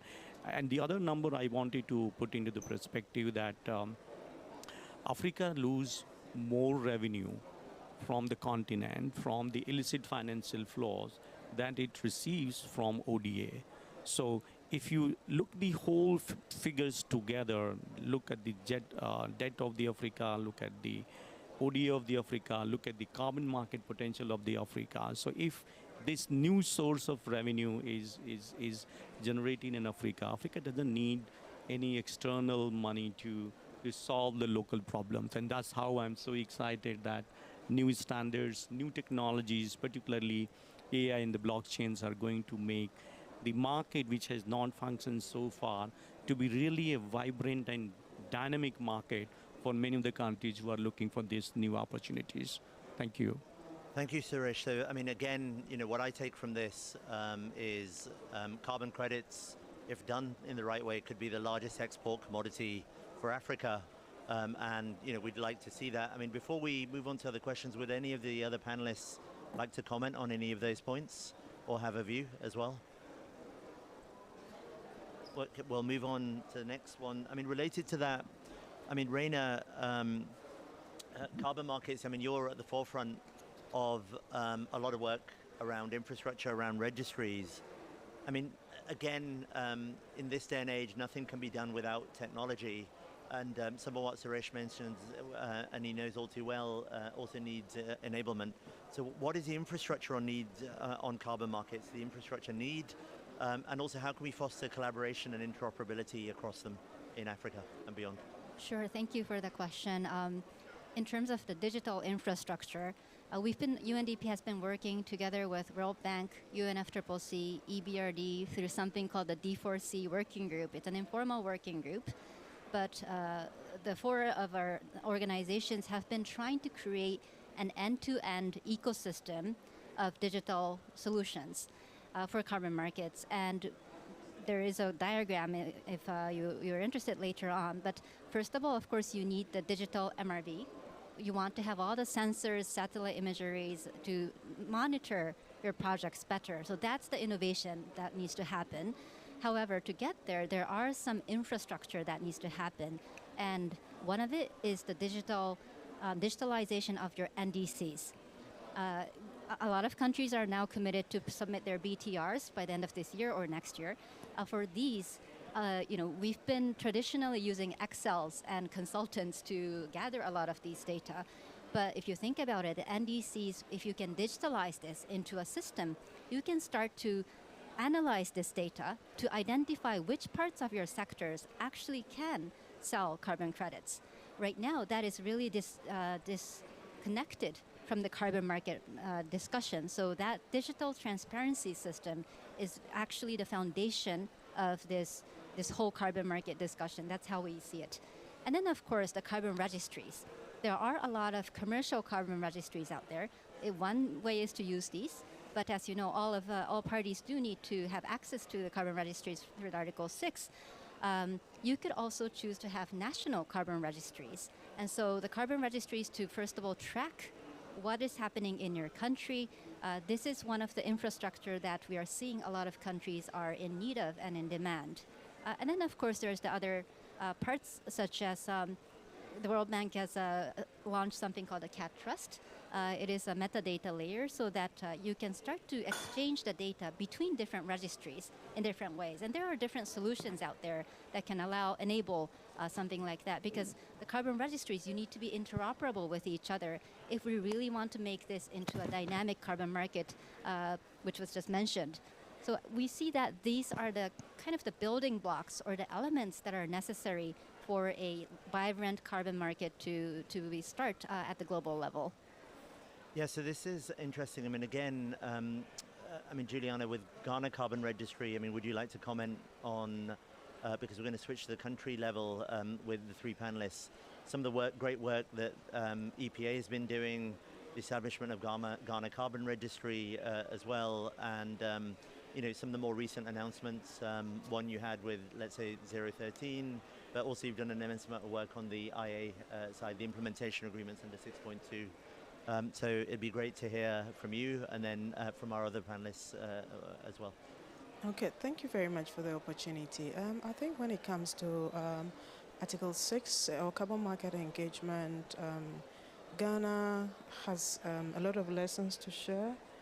And we learned from the Kyoto Protocol wave when we couldn't really perform good as a country, and we didn't take opportunities that came with the Kyoto Protocol. And so when it came to Article 6, we decided to put in place the requisite infrastructure, the requisite systems in place to ensure that we take advantage of carbon market this time. So what we did initially was to come up with a Ghana Carbon Market Framework, which serves as a blueprint for operationalization of carbon market in Ghana. And as you rightly said, we have made some key milestones, including setting up a registry, which was done in-country and then in-house within the Carbon Market Office, where we developed this Carbon Market Registry. And we also have signed a couple of bilateral agreements with the government of Switzerland, which was the first of its kind. And then we also have another one signed with the government of Sweden and then the government of Singapore. These are all bilateral agreements that are being operationalized and have been able to unlock a couple of projects. So currently we have about 54 projects in our pipeline, with each of them at various stages of implementation. What has been onboarded on the Ghana Carbon Market Registry is about 14 projects, with 12 of them being at the back of the Ghana-Swiss agreement. On the registry, it's basically for tracking and reporting purposes. And then I think on 13th of November, just last week, we signed an MOU, Memorandum of Understanding, with 013 to help us on digital carbon markets, ITMO trading purposes at the back of the Ghana-Singapore agreement. So this MOU has been signed, and we look forward to operationalizing this digital trading platform. And this is also going to enhance ITMO trading as we go along at the back of the Ghana-Singapore agreement. Thank you. Thank you, Juliana. And over to you, Dr. Pacifica. Ghana, I mean, you've heard what Ghana is doing. I mean, Kenya itself as well, since His Excellency President Ruto held the Green Industrialization Conference in the UAE, which I was very inspired with. Kenya has done an immense amount of work over the last 12 months, leading up to the work before it, establishing, policy level, at governmental level, national regulations. And also we're seeing now at the CMA level and other things, RFPs and other things out to develop the market. So it'd be interesting to hear from you and for the audience what Kenya is doing, what's potentially coming that you can speak about, because you're doing some great work there. Yeah, thank you very much, Hirenda.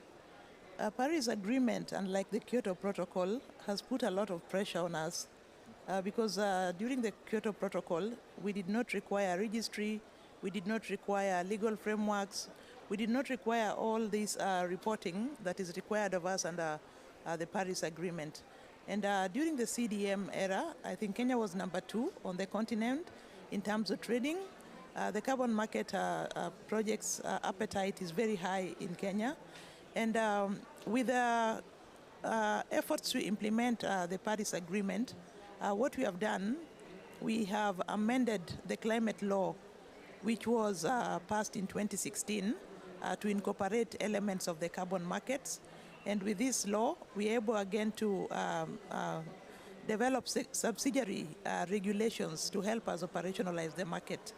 And to do that, we have developed the first subsidiary law, which is carbon markets regulations, to help the project developers go through the process of securing a carbon project in Kenya. And then the other regulation that we are currently working on, we're actually working on 3 subsidiary legislations in one go in order to help operationalize the market, is the regulations on registries, because we believe that we have to regulate the registries in order to have the high integrity and have the transparency level that we need in our carbon market frameworks. And the 3rd regulation is on carbon markets trading, and the 4th one is on non-market approaches. So as we do all these things, we have also within 1 year established the Office of the DNA.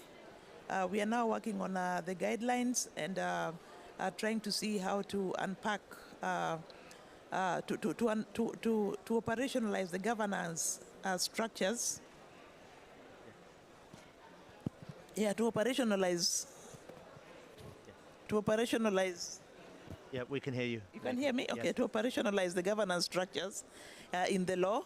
And I think with that, we've have a lot of partners working with us in Kenya. And I think what is really interesting is that the level of capacity that is needed to operationalize this market cannot be met within the African population. I think we need a lot of capacity building. We need to learn from those who have already done this ahead of us. We are working on a registry, but for us, the registry in the early phases, we hope that it will be simpler enough for our teams to be able to manage it. And we also think that in terms of safeguards, we still have a lot of work to do to make sure that we have a sustainable development mechanisms and tools, and identify verifiers and identify all the value chain that is required in a carbon market space. So we are open to partnering with countries that have already advanced. A lot of countries are also coming to Kenya to learn from us because of the way our law has been written. We believe it's good enough for now, but in future, should we learn on the go, should we realize that we need to adjust the law, we will adjust the law. But where we are now, I think the market is ready to, and I think probably we are among the few who have a law on the continent. Thank you. No, it's great. So, I mean, it's a good point. I mean, we're seeing with all the discussions going on here around Article 6, it's very much a process, not an event. So it's good to see things will evolve, but it's an iterative process is my takeaway from this. Now, last but not least, for the first set of questions, Clifford, over to you from Seychelles, who's obviously the co-host for this particular panel. I see that Seychelles itself, I mean, recently it's come out with a blue carbon policy as well. It's some great work with the Commonwealth in supporting that as well, and the Commonwealth representative on the ground, which shows collaboration, with multilateral institutions and at country level. It'd be great for the audience to know, because there's a lot happening in the blue carbon space now, some of the work that you're doing on the ground and what Seychelles is looking at more generally with regards to carbon markets and carbon finance. Thank you. Thank you for this opportunity. Seychelles at the moment is like very eager to jump into the blue carbon market, but we're very cautious as well. So we've had some experience with a debt for nature swap. So that has taught us quite a lot. So then we are taking it very carefully. And what we started with is we started with research and development. So we have done quite a bit of research and to understand the extent of which our blue carbon, I mean, how much do we have? So just to give you an idea, we have our EEZ is like the size of Turkey and France combined. And then 160,000 hectares of it is seagrass. So, seagrass itself absorbs a lot of carbon. So we have mapped all of this out, and we have a good idea of how much carbon we have in those seagrass. So, but then more and more research needs to be done for us to be exact, to really know what we are doing. And we have a lot of interest from outside that investors are interested in all of things. But we the government, we just have to be very cautious, and then we have to understand where to go from now. So some of the things that we have in place is we have our funding arm, basically that helps to protect this ecosystem. So we have pledged to preserve 30% of our seagrass by 2025, and by 2030 we want to protect 100% of it. And then we also have a project management system in place to protect the marine spatial marine spaces. So we sort of like trying to make sure that we're prepared before we get into it. And then lastly, but not least, but we've done our blue carbon policy. I mean, we haven't finished it, but we are working on it now, and we are trying to involve all the stakeholders possible in order for us to, I mean, from the policy, we're gonna go into legislations, we're gonna have laws, and we're gonna proceed from there. So, and then by 2025, we want to have our national registry ready for us to move on. So we are taking it slowly.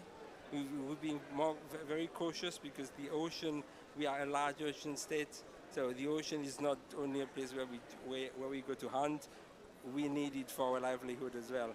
So without it, where basically Seychelles is in a lot of trouble. So we're just saying we're taking it slowly, and we're very cautious. Thank you, Clifford. I mean, some useful numbers there from on the ground, and a lot of what you're doing applies to many other island nations. A two-part model, a two-part question, one for Suresh and then back to Reina as well. Obviously, I mentioned the Commonwealth link there, Suresh. It'd be interesting for the audience to know how you're supporting some countries like Seychelles, what model the Commonwealth is using, and obviously the same question for UNDP as well after that. And Reina. Thank you, Virender, for this question. And you already mentioned one of the examples of the Seychelles, where we have the climate finance advisors embedded into the Ministry of Environment, supporting the countries in terms of developing the projects, both the carbon-related and the other related projects for mobilizing and augmenting the climate finance for the member countries.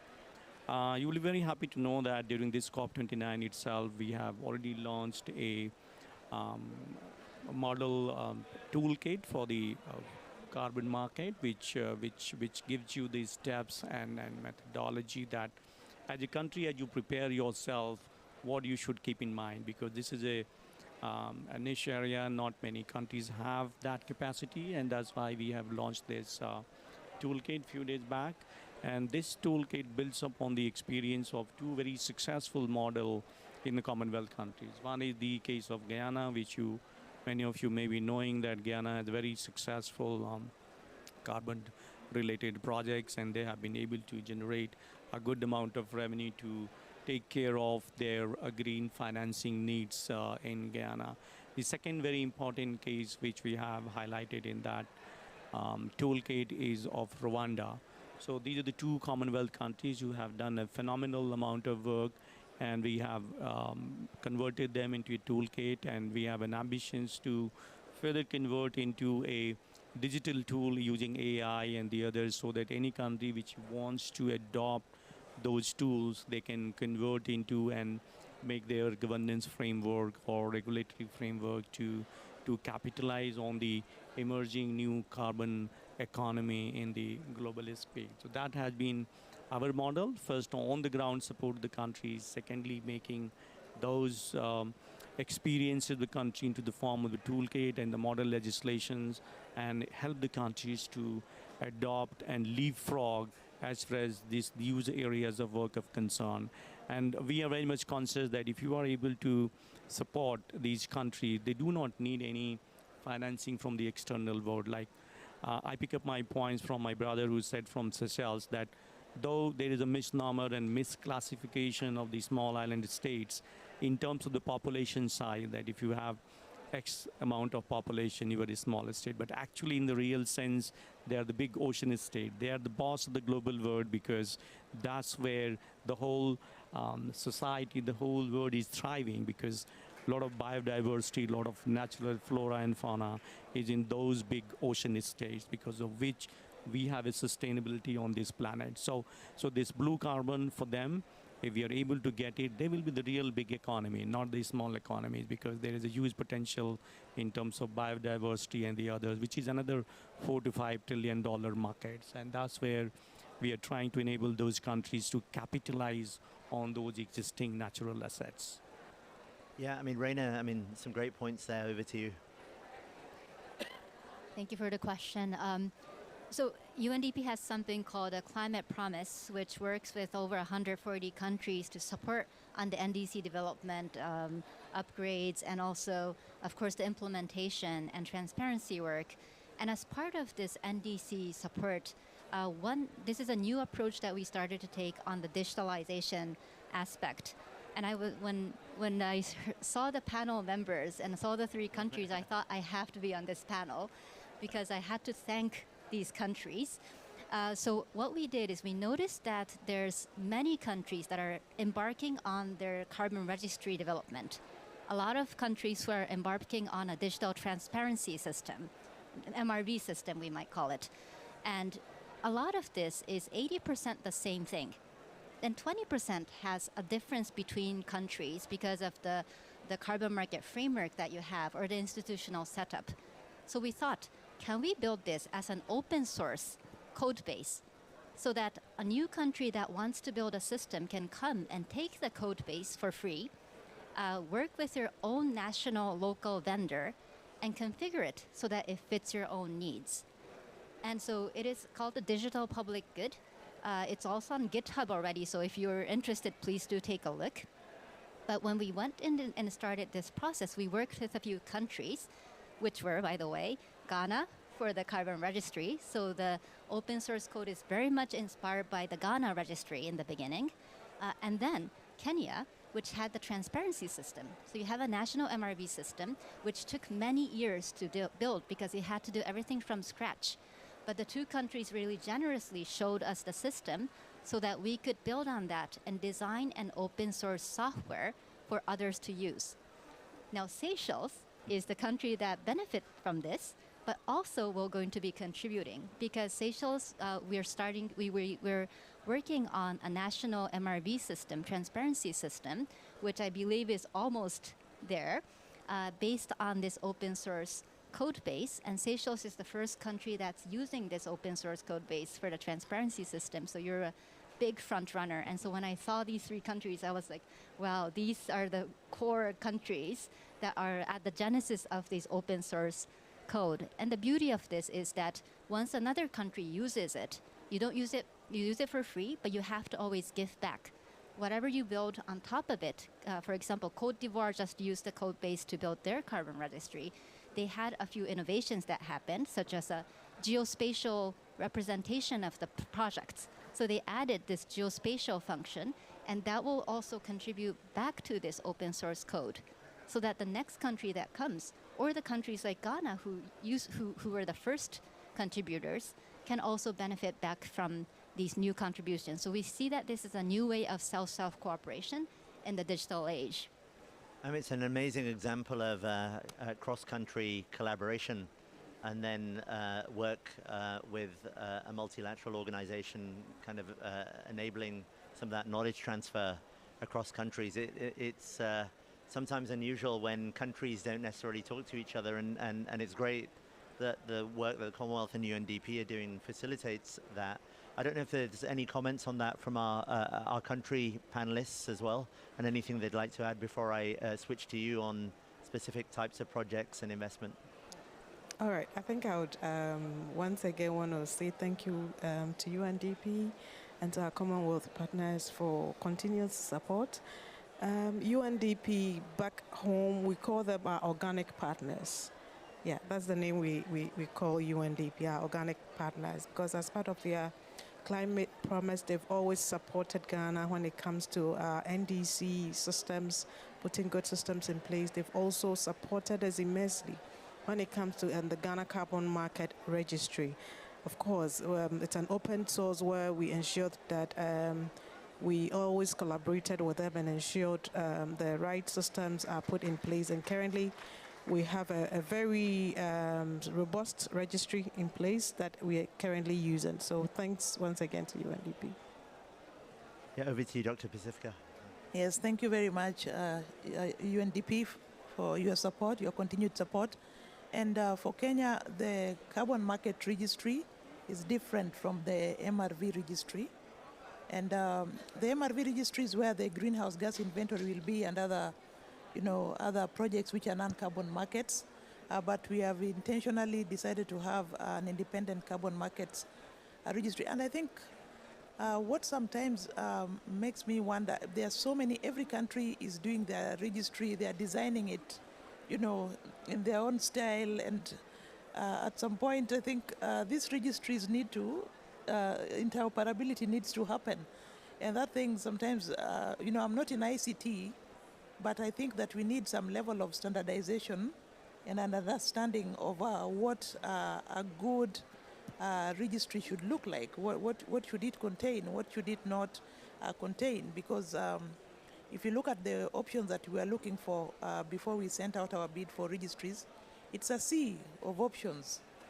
And you're asked for, an advisory. And I don't know which one is good, which one is not, whether it's blockchain, maybe it's too sophisticated, or maybe it's not. It's good for transparency and for keeping data. And then you think okay, are we able to manage this registry? Do I have the technical staff that have the capacity to run this registry? So all these things, the learning curve is, I have to say, is going to be very steep. And this is where I tell my colleagues sometimes that, when we get here, I will not want to work with climate people. I'll want to work with data analysts, ICT experts, and people who know what needs to be done. So we welcome any partnership as we develop, as we start this journey, because as Seychelles says, my colleague says, it's not easy.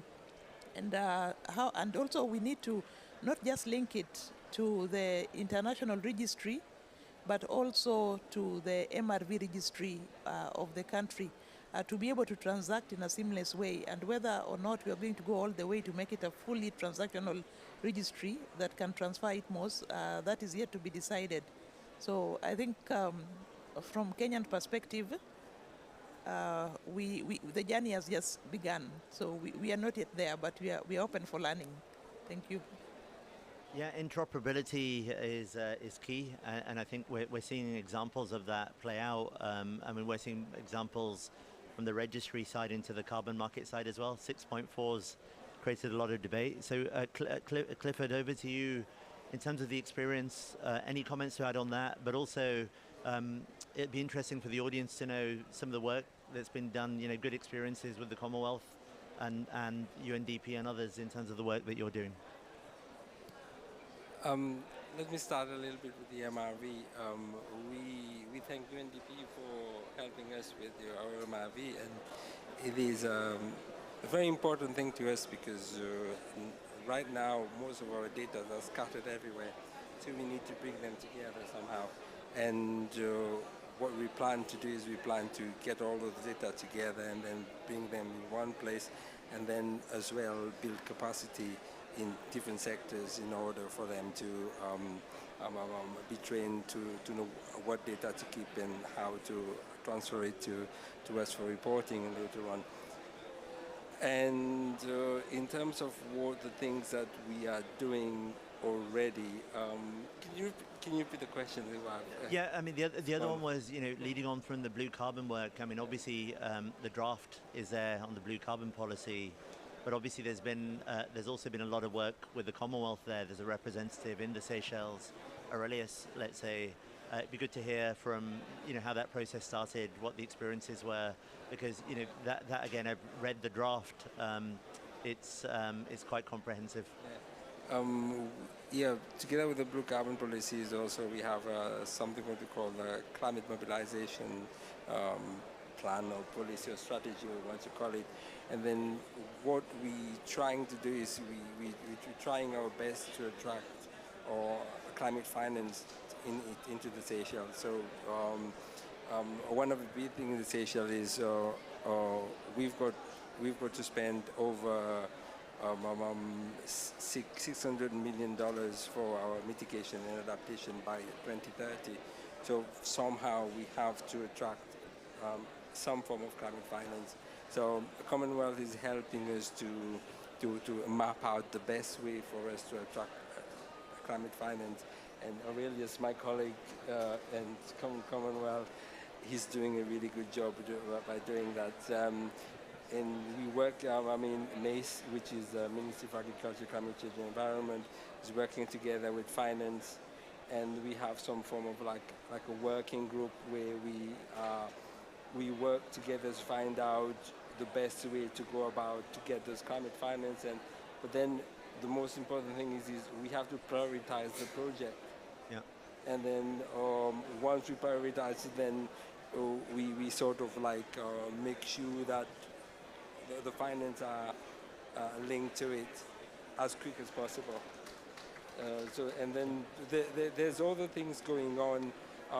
There are other policies that we're making. So the national development is also making their own plan in order for us to develop the island in a sustainable manner. And then as well also, in terms of the carbon policy and all that, we're doing some more policies like the wetland policy, for example. That also is bringing in more regulation in a way, in order for us to make things more robust and more tight. Great, and great points there. And Suresh, over to you. You wanted to add? Yeah. Thank you, Nirendra. Just I wanted to thank Seychelles that acknowledging, because our model in the Commonwealth is to work in the country, with the country, and for the country. And that's where we're trying to make and ensure that the countries are able to get that much needed climate finance, where every country is facing the problems of scarcity of the climate finance. So that's very unique model, and thank you for acknowledging that for the things. I wanted to further acknowledge what Rina said about the open source registry, because it's a cost. It's an IT cost to each country, and many of the countries are not in a position, even though they are willing to adopt this system because of the cost factors. So this open source systems is definitely going to revolutionize the way the South-South cooperation can be taken forward from one part of the world to the other part of the world. So that's a great beginning as far as the opening up of the carbon market in the global scenario is concerned. But at the same time, I just wanted to flag another thing that now technology has developed much beyond our expectations. If you look today, there are around 1,200 satellites, low orbit satellites, scanning around the planet and trying to scan each and every part of the Mother Earth. And the capacity is so much that from the satellite you can measure the carbon storage in each tree, so you know that how much is the carbon storage in each tree, and that can enable you in your digital MRV. One of the factors which is the verification measurement, which has been hindering the carbon market, the new technology opened up the new possibilities. But the only question is who's going to pay for that money for that technology, because not many countries can afford that technology, and that's where the global cooperation and creating a public good platforms like a global registry. You don't have to worry. You have a project, you have a thing, just go and upload, and you are open to the global market. So that's the scenario where probably many countries can get the benefit from this new emerging economy. Good points. I mean, two things there. I mean, there were great points on the global financing gap as well, because whether you look to the World Economic Forum, the World Bank, there's a multi-trillion-dollar annual financing gap. the FDB, who are here, proudly sponsoring this, recently said around the middle of the year that the gap for Africa is 2.46 billion a year. But I think it's much more than that as well, because there's a huge number of projects just in blue carbon alone. So I think, we want to see that financing come in. Again, from a Kenya or Ghana perspective, it's interesting. We come across similar projects like land use restoration into agroforestry, into cook stoves. I don't know, Juliana or Dr. Pacifica, if there's any comments on that, what you're seeing. I mean, the countries are very much open for investment, but what do you see as some of those channels? And then I'd like to then lead on back to Reina, because some of the points around technology enabling that and enabling the market are really important. Yeah, thank you very much. There's a lot of interest in land-based sector, in forestry, agriculture, and also in clean cooking. But what we are seeing with the change in methodology in clean cooking, we expect the technologies in clean cooking to go down in terms of carbon markets. And then again, when I look at carbon markets, I think about the NDC, because if we sell out the easy technologies, then we'll be left with the hard technologies to meet our NDC target.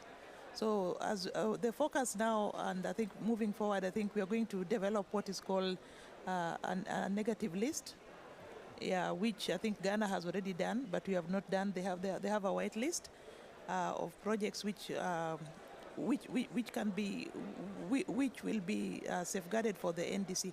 And when it comes to mobilization for resources, the forestry sector in particular has been very difficult. It's been very difficult to mobilize resources because you don't see tangible benefits. Unlike the energy sector, when you say, okay, I'm investing in a renewable energy project, this is the amount I'm investing, and these are the returns that I'll get immediately after investing. In the forest, it takes 10 years for a tree to grow, maybe even more.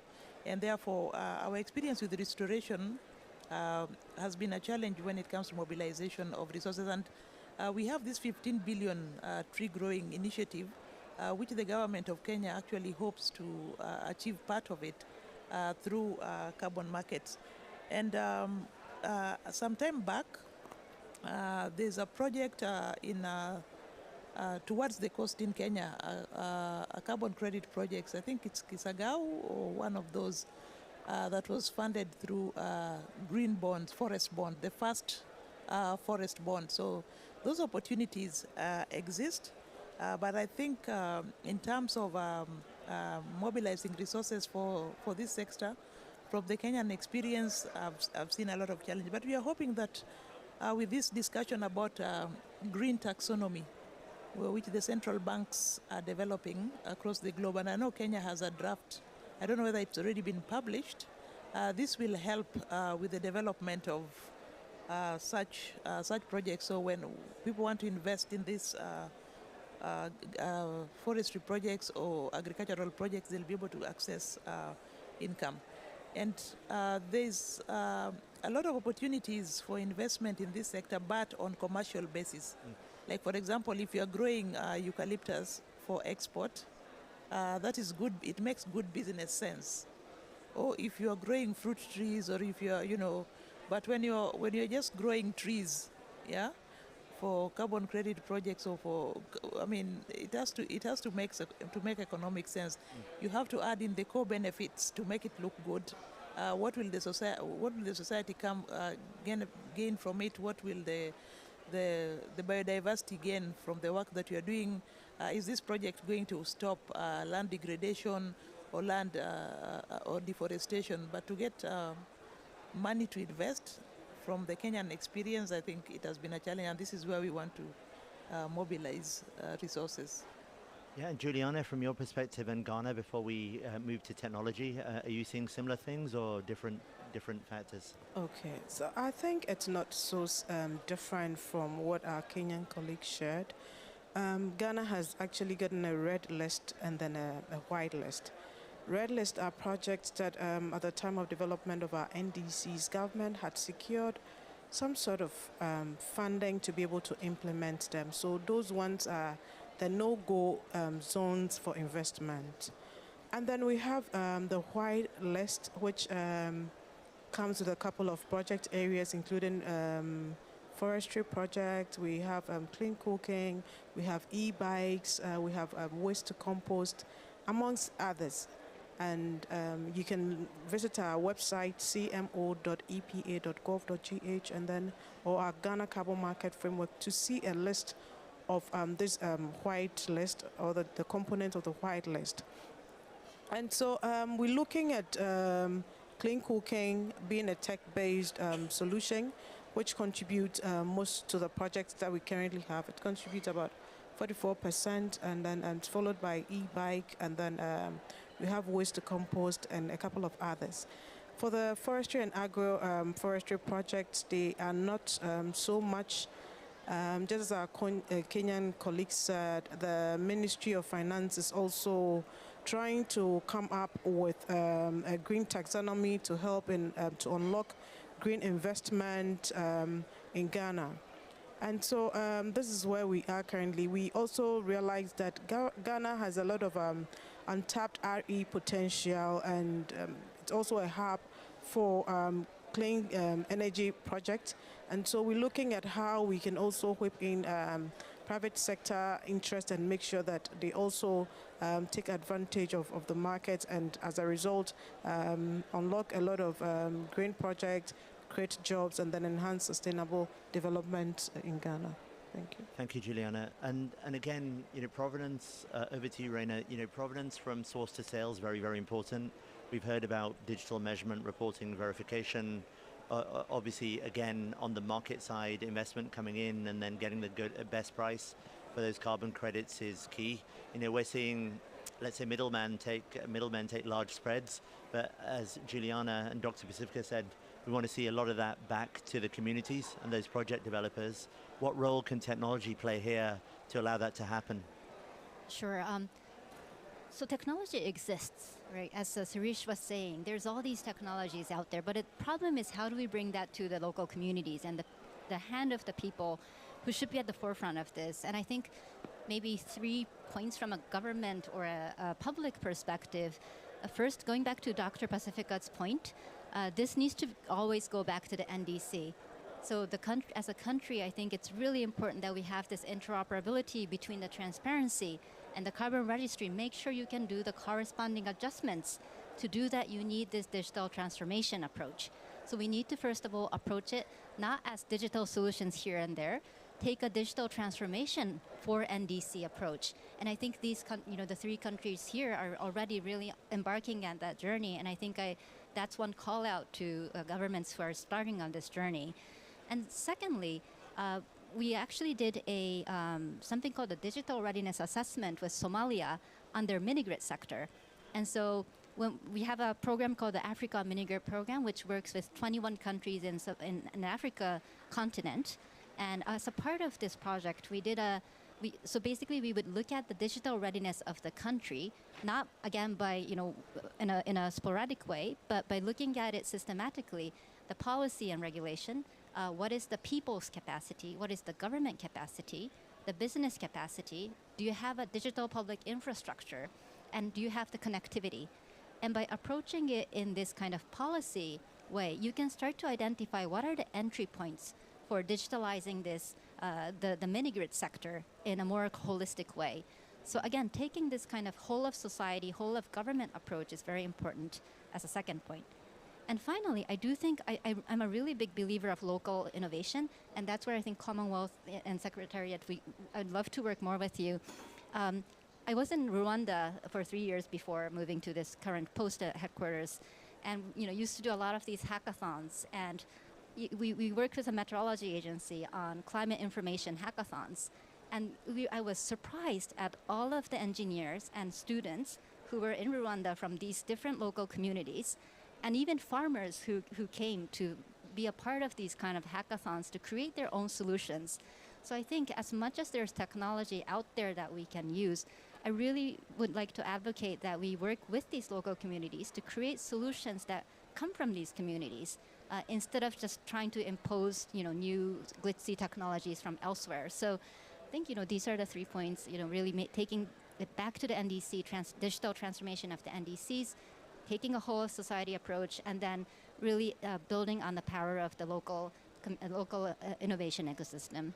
Yeah, no, great points. I think education, training, development, we're seeing is key. I think, again, Suresh and I speak about this often. Suresh, 2 things. One, a comment on that.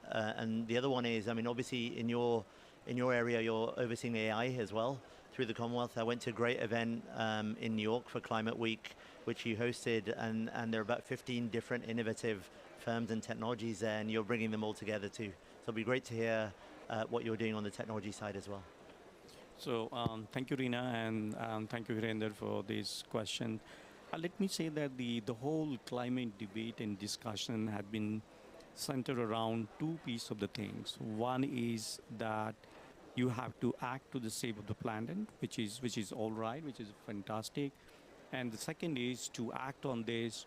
How do you get the money, and who does pay that money? So these are the 2 very dominating discussions in all the climate discussions, negotiations, planning, and budgeting. But what has been the missing piece is the digitalization. How do you put the entire ecosystem in a way that you as a country, you as a society, you as a international organizations or a global body can take a very holistic picture. So that is the missing piece of that element. So that's why whatever investment is being done by the countries themselves or by the international organizations, there is no way of leveraging that money to raise more money. That if there is $100 billion investment, how do you convert that $300 billion into another $300-400 billion, which goes back into the climate financing? And that's where technology allows you, that if you're able to measure, if you're able to make a public-private partnership at the global level where all the players are there, like a stock market. If I have to buy a Amazon stock today, I can buy it from the US, I can buy from India, I can buy from UK. Can we have that kind of a market so that there is a price discovery using the technologies, people can buy, people can invest, and it becomes a part of overall money flowing into the climate finance. The other point I'll pick up from what Virender said, that we have been making Commonwealth Artificial Intelligence Consortium. It's a very cooperative approach that we have 10 countries who are member of this consortium as a champion. All are member, but 10 are the champion countries. We have all the big tech firms working with us. We have the startup academic institutions and a lot of volunteers who work with us and support. And AI is one of the, AI for sustainability is one of the key themes which we are trying to work around that. Empowering the countries to be able to understand the technology and use those technology in solving some of the domestic challenges in a local way rather than always looking for a global solution. One picture I just thought to share with you, because we are working with a lot of space agency, and in a space agency's leaders forum, our Secretary General launched a common space program where we are trying to bring all these space technologies together to see that how they can be front runner in solving the climate related issues. And there I can tell you one particular way to look at it, that if you get this measurement right from the satellites, you are unfolding another $3.7 trillion in cumulative market by 2030. The market around that observation is around 300 billion, which is going to be around 800 billion by 2030. But the cumulative from now till 2030 is around $3.7 trillion. So using this satellite data itself, using the artificial intelligence itself, we are going to unlock a huge new market from the space observations. A new technology has further come that earlier you have to take the space data, send it to the Earth, process this data and make a sense. So even though there was plenty of trillions and terabytes of data available, but it was very difficult to make a sense out of those data. So it has given rise to a new market economy around the data. But now there's the latest satellite data planning, moving around in the orbit, where you have the supercomputers on board. So you are able to get no need to get you the data on the planet, on the Earth itself, but you can get the results from the satellite directly on your mobile phone or your desktop. So that's the level of technology. But as I said in the beginning, how do you access this technology? Because no private sector which is owning this satellite data or information is going to do that. So who pays for that money? And that's where all those people who are talking about the money, financing, development institutions, there is a need for a truly public-private sector, global platforms that where the businesses who have invested into these technology, they get a return. And the countries who needs these kind of technology, they use it to generate more revenue. So that it becomes a kind of a virtuous cycle rather than every country, every society operating in silos. Yeah. And even though there is investment, but there is no global return. So if you want a global return for the planet, we have to adopt a global approach and global solution using the technology which can take care of the silos and the fragmentation which exist at the moment in the market. And, that's interesting. I mean, the common theme here is collaboration, not reinventing the wheel, but sort of leveraging what everyone else has utilized to try and do that, which also means less financing on the technology. Whereas the typical Western approach previously has always been about let's build our own walled gardens. But it's good to see across Africa that's coming together. Clifford, as our host country, as well, host country for the panel, not for COP. So he's getting worried now. Any final words on that as well before we conclude the panel? What I want to say is, when it comes to climate change, there's a lot of simple things we can do in order to make things work together. So one of the things that my colleague is talking about is the collaborations. We need to collaborate because when we're talking about climate change, we're not talking only about the environment, we're talking about the people, we're talking about money. So without the people and money, nothing will go around. So I think we should all work together. We don't have to follow the big countries. We have our own intelligence. Let's work together and make it work. That's it. I mean, they're perfect remarks. I don't need to say any more than that. I mean, this has been a great discussion. Please, Dr. Pacifica, over to you. Yes, I think before you close, I just want to react to Suresh's comment. Those are very good ideas, but I think we need to think about how to close the digital divide between Africa and the rest of the world, because the reality on the ground in Africa is quite different. So, but we need not to... But I also want to emphasize that we need to pave way for a safe, efficient, and interoperable carbon market infrastructure that is secure, that can be used for transaction. I mean, we need to find that middle, strike that balance. But as we talk about those big technologies, we have to also work towards closing the digital divide between Africa and the rest of the world. Thank you. I mean, it's a very good point because we're seeing, obviously 6.4 talks about a global market, but we're also seeing the need for local markets, regional markets, let's say even if it's then the African Union's comments this week about a Pan-African market. So I think all three have to work effectively because the investment, the projects, the buyers and sellers are very distributed. After we thank the panel, just in case some of you would like to stay back as well, there'll be some aspects of a case study for Seychelles on that, bridging the digital divide, and also a demo of what's happening in Seychelles, private sector driven rather than government. So feel free to say to that for that. But before then, join me in thanking the panel. They've been fantastic. I've really enjoyed it as well. Give them a round of applause. And I'll thank the panel and then we'll resume, and Errol Renault will come up from Island Carbon Consults.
they'll.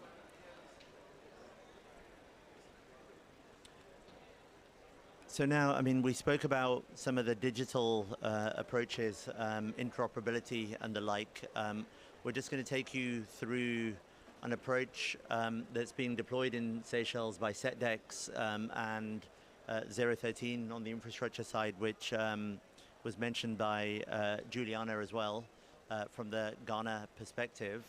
And just outline why, I mean, everyone talks about the digital approach, but why is that different to, let's say, the centralized exchange model versus the decentralized one that can work as a holistic whole, given, you know, as recently in New York for Climate Week, and a number of organizations were saying, well, the market's decentralized, so how do we knit that together, not only from an Africa perspective, but also a global one?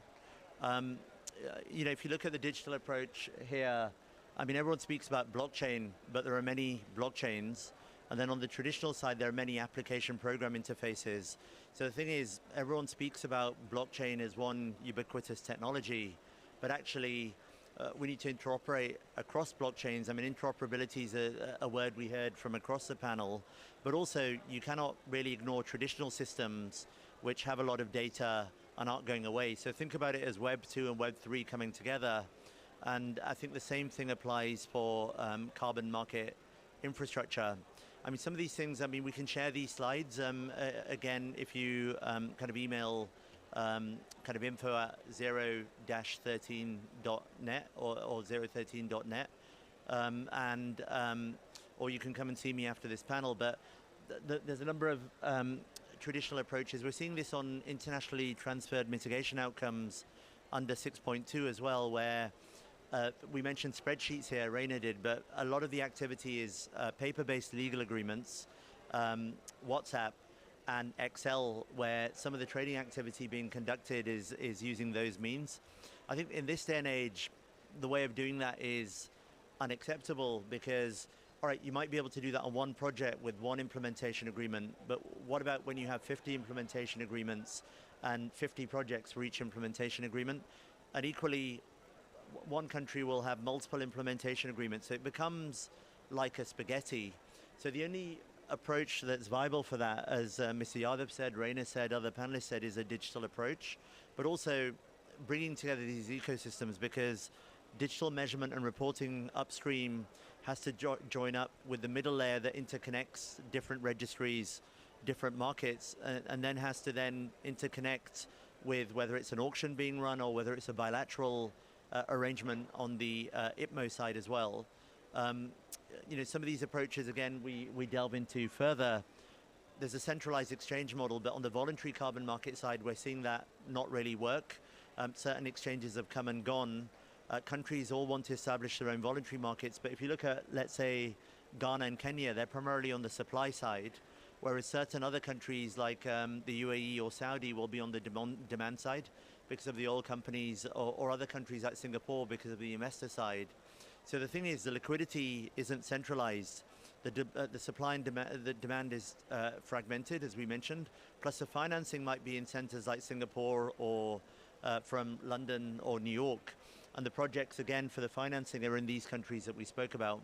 So I think the only way you can address that is, you know, what technology can fragment, it can knit together. So a fragmented approach becomes a holistic approach through both collaboration across knowledge sharing, but also using the technology to interconnect, because there's no reason why a buyer, at the moment, what happens is if you try and buy carbon credits and you're doing this, let's say, negotiating over the counter, I have to register in every single registry as a buyer.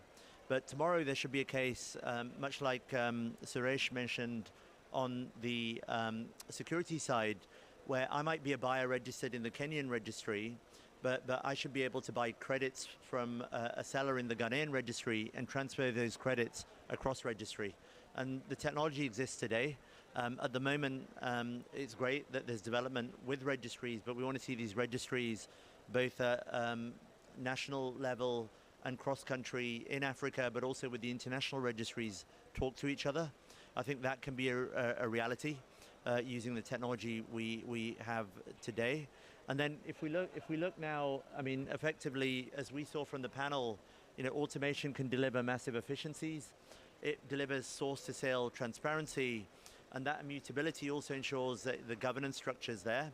And all of that with the data that let's say we spoke about with Clifford can be in a smart contract that can be seen by buyers. Everyone talks about insurance wraps, but actually that whole process from source to sale is transparent, and the buyers can buy with confidence or invest into those forward contracts with confidence that the credits are going to be delivered. Now, with this, again, we've got that virtuous cycle that Suresh spoke about, where the carbon registries, the trading, clearing and settlement, and then the distribution between countries can all come together. And that isn't just one set of technologies, where this case studies by SETDEX and 013, but as Raina said, it's an interconnection between different ecosystems.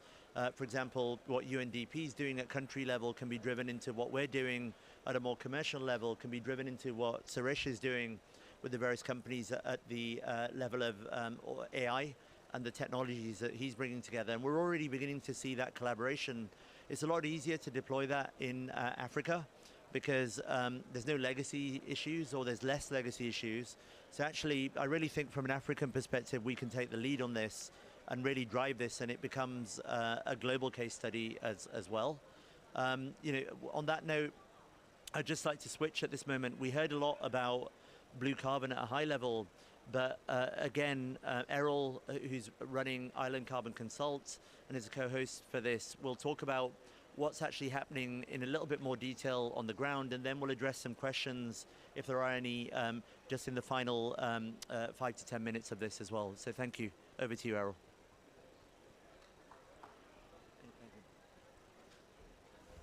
Thank you very much. It's a pleasure to be here. It's our second event. We were here last year in the COP28, and this year we're doing the second event with the same partners, 013, but now we're working more over 1 year. We've worked with experience, what the partners can come in, and what we did is we're having a focus now on the blue carbon, and this shows us that Seychelles, we've just done a seagrass mapping in Seychelles from the government now. The data is with the government. So me as a researcher, as a consultant, private sector, we're trying to use those data that's available to us and then bring the right partners to it. So as was mentioned, small countries like Seychelles, they're small in sizes on land mass, but in terms of the ocean, they're a huge country, right? 28th in the world. So it's 1.3 kilometers square. Blue carbon potential exists, however, they scattered, yeah? So scattered again brings another issue for small countries like Seychelles, because they might have 5 hectares in one area on one island. We are 115 islands. You might have 10,000 hectares on a different area.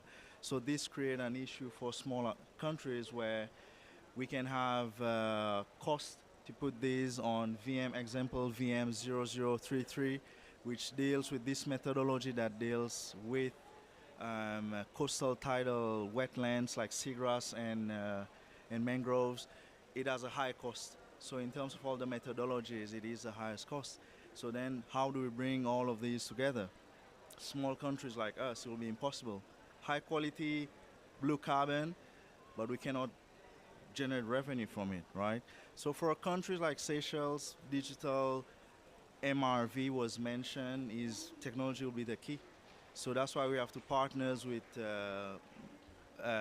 colleagues, collabs that bring some types of technology with it. As the government Seychelles work on the MRV, like was mentioned with UNDP, as was mentioned with Commonwealth working on the blue carbon policy, now we need to bring the other partners in. And one thing we're doing, we see maybe here, Island Carbon Consult, we see 013, but we also have other members at the back. Some members are, we have the professors, the university researchers who's working on the methodology, they're looking at that. We have the GIS, local GIS capacity. We have companies working on geospatial data, looking at the satellite data, how we can incorporate, like Suresh was mentioning. So the only way for us to work on this is to bring all of them together. And I believe private sector is the one sector that can bring this together. We can have meetings across UK time, Singapore time, Seychelles time, and we can go for hours and just how to put projects together. So one thing is good. We thank the government of Seychelles because they are doing their part, which is great. And for inviting us to come here is good because now we're showing the possibilities of blue carbon, which we find is a high potential. And we're hoping Seychelles kickstart that for Africa. If we can start from Seychelles, we have everything, as you can see. Everything is here for us to set. We have the partners ready, even the multilateral, bilateral partners, and we can bring the revenue sharing. That's what's important. And for a country like Seychelles, in terms of blue carbon, is conservation first, yeah? So even though we need to focus on conservation, then we're getting the data, which is what we're doing right now. We have the data, and now we can use that revenue sharing generation models, which is carbon market is one set of the climate finance of a country. So this will be good that this component can be accelerated, and hopefully in COP 30, we're showing the projects. That's what we want. Thank you very much. Thank you, Errol. With that, I mean, again, at the end, we'll show a short demo of the digital approach for 5 minutes, but I'd like to open it up to the audience for questions, if there are any, and I'll bring the mic over so anyone else can hear. Do we have any questions before we switch to the short demo as well? Lincoln, do you have a question?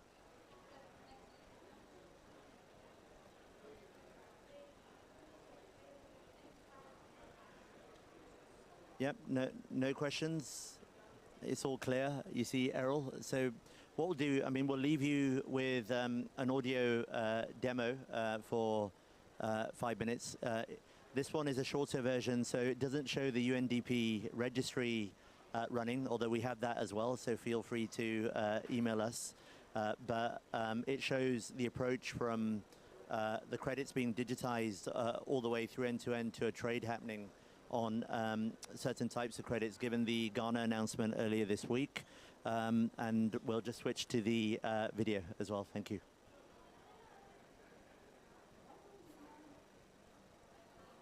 Welcome to this video on the end-to-end trade settlement within the 013 network. First, I'll introduce you to the modules involved in this end-to-end test. Firstly, this is the portal, which shows market participants the opportunities within the ecosystem.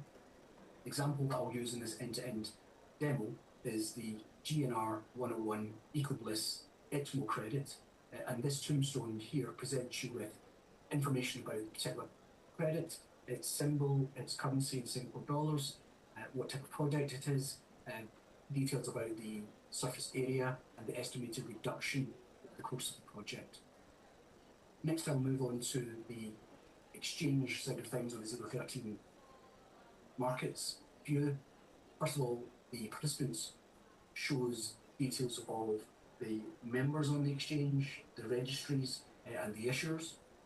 The instruments show details of all the instruments that are set up on the exchange. And here is our instrument of note. This is our ITMO credit, GNR 101 land management. If I go into it, we'll see certain details about the exchange that it's on, what type of segment, its quote and base currency, certain details about the additional information on the project. Next, I'll move on to order books, and order books show detail about the tradability of that particular instrument. This instrument we've put into an auction. It could be in open market, so continuous trading, or request for quotes, but we put this into an auction, and what we should see is when we put two offers in, a buy and sell, it will stay there at a cross price and not match until the end of the auction. If we look at trades, currently there are no trades, but when settlement occurs after the auction, we should see a trade coming into this view, and we would see the allocation of the ITMO credits going from the seller to the buyer, and the Singapore dollars changing hands as well. The next element we see is forum custody from 013. This is the element that deals with the trade settlement legs of the cash side of the trade, and afterwards we should see the Singapore dollars moving from one exchange to another. Next, I will show you the buyer and seller accounts and the wallets where they hold the ITMO credits. The seller is a seller called Maverick, and they've been allocated 60,000 GNR 101 tokens. And the buyer is Tempest, and Tempest currently have no tokens assigned to them. They will, of course, receive the carbon credits after the auction's finished. I am now going to quickly put an order on the buy and the sell side for the two market participants and create an auction. I have successfully created a sell order of 60,000 at a price of 25 Singapore dollars. And that's only on the sell side at the moment. I will now put a buy order in.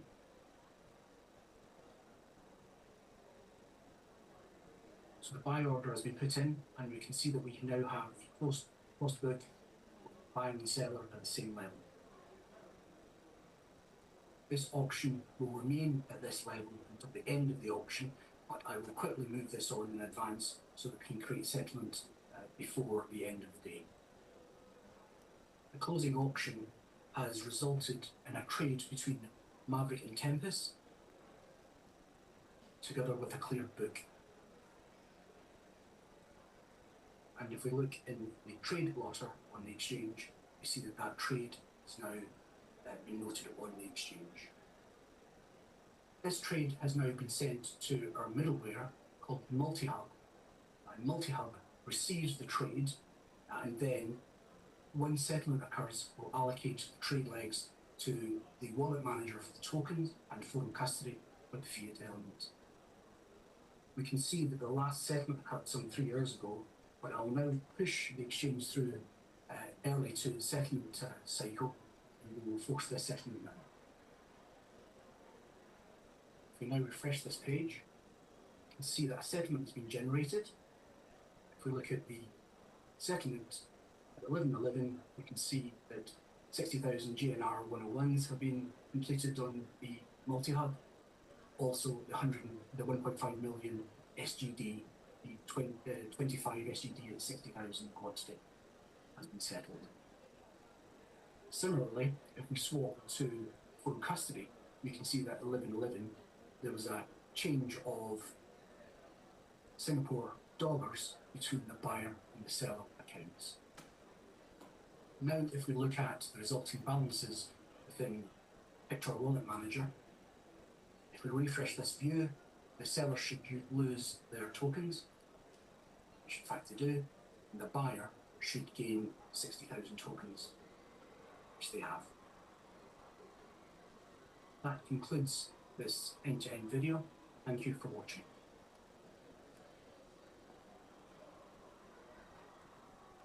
So that was just a short demo of the solution. I mean, this concludes the session. Errol and I are around if there are any other questions. Feel free to contact us as well. And otherwise, there's the requisite websites as well. And this has gone out and also will be on YouTube as well. Thank you all for attending. At this stage, we now conclude the session. Thank you.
I just renamed them 1, 2, so it's easier for them.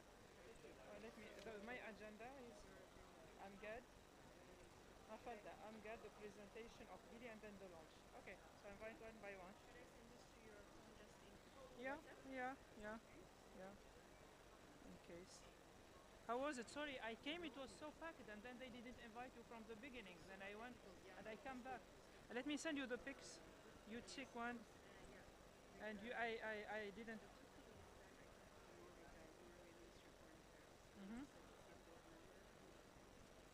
You pick the ones, huh? Yes. He's the GCF board member. This is my Qatar.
Dear colleagues, hello, do you hear me? Est-ce que vous m'entendez? Hear me. You're going to need headsets for this one.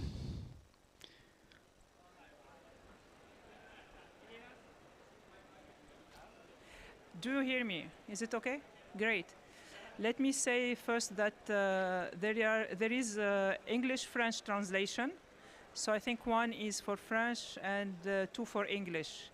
Alors, on est heureux d'avoir l'interprétation. Il faut voir quel est le canal. I have simultaneous interpreting today, channel 1 for English and 2 for French, or is it the opposite? We'll find out very quickly. You should, in a way. Thank you very much, dear friends and colleagues, to be here. We are really excited to be in a very important event today. In February 2024, the GCF approved a readiness support program to the AU multi-country program to accelerate water and climate resilience investment through the African Investment Program for 15 member states, African member states. This complements ongoing support from the Ocean Development Agency for gender transformative investments in addition to in 5 additional African Union member states. We are happy today because this is a great event where we will be launching this AU multi-country program to accelerate water and climate resilience investment through the IAP. We'll discuss and hear and share from the countries' perspective on their ambitions, their expectation for how taking a regional approach to strengthen their environment and advancing the pipelines for water and climate investment is helpful for their priorities at national level. Without further ado, I would like us to invite you to watch the video from the Executive Director of the Green Climate Fund, Ms. Mafalda Duarte, that announced the approval of the GCF project to this AU multi-country program. Please. Excellencies, dear colleagues, though I might not be with you in person today, I'm joining you in spirit and purpose. I recognize the African Union Commission, the Africa Water Investment Program, and the Global Water Partnership Africa for their leadership and commitment to a climate-resilient, water-secure Africa. Thank you for convening this important dialogue. Friends, in Africa, some 250 million people are grappling with high water stress, a reality that threatens to displace up to 700 million people by 2030. Africa's water scarcity crisis demands urgent and substantial investment. Current funding levels fall well short of the estimated $30 billion needed every year to address the continent's escalating needs. That is why the Green Climate Fund is working with partners, including many present here today, to narrow the water finance gap and realize aspirations enshrined in the AU's Agenda 2063. In total, we've committed $3.5 billion to drive resilient water systems in 28 African countries. We are investing in AU initiatives such as the Great Green Wall, the Great Blue Wall, and CleanDev Africa. For example, in July of last year, we approved our largest ever water investment, allocating $250 million to accelerate water recycling efforts and attract private capital for critical water initiatives across South Africa. And this year, we begin a new programming cycle backed by a record $12.8 billion replenishment and guided by an updated strategic plan. As we begin this new programming cycle, I'm pleased to announce that GCF is set to approve over $6 million in grant resources from our readiness program to develop tailor-made water investment programs for 15 AU member states. These programs will help build in-country capacity, enhance access to GCF resources, and create an environment where financiers can more readily help countries turn climate ambitions into climate projects. We are teaming up with the Africa Water Investment Program to mobilize a target of $30 billion by 2030 for sustainable, resilient water systems. In pursuit of our 50 by 30 vision, GCF will simplify access, approve and fund projects faster, and we will double down on supporting climate action in the world's most vulnerable places and populations.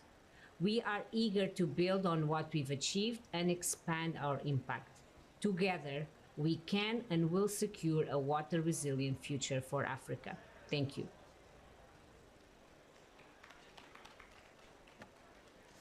Thank you very much. After having heard from the ED of GCF, I have the honor to invite Dr. Amgad El Mahdi, who is the regional manager of GCF at the MENA region, to address us with his welcoming remarks.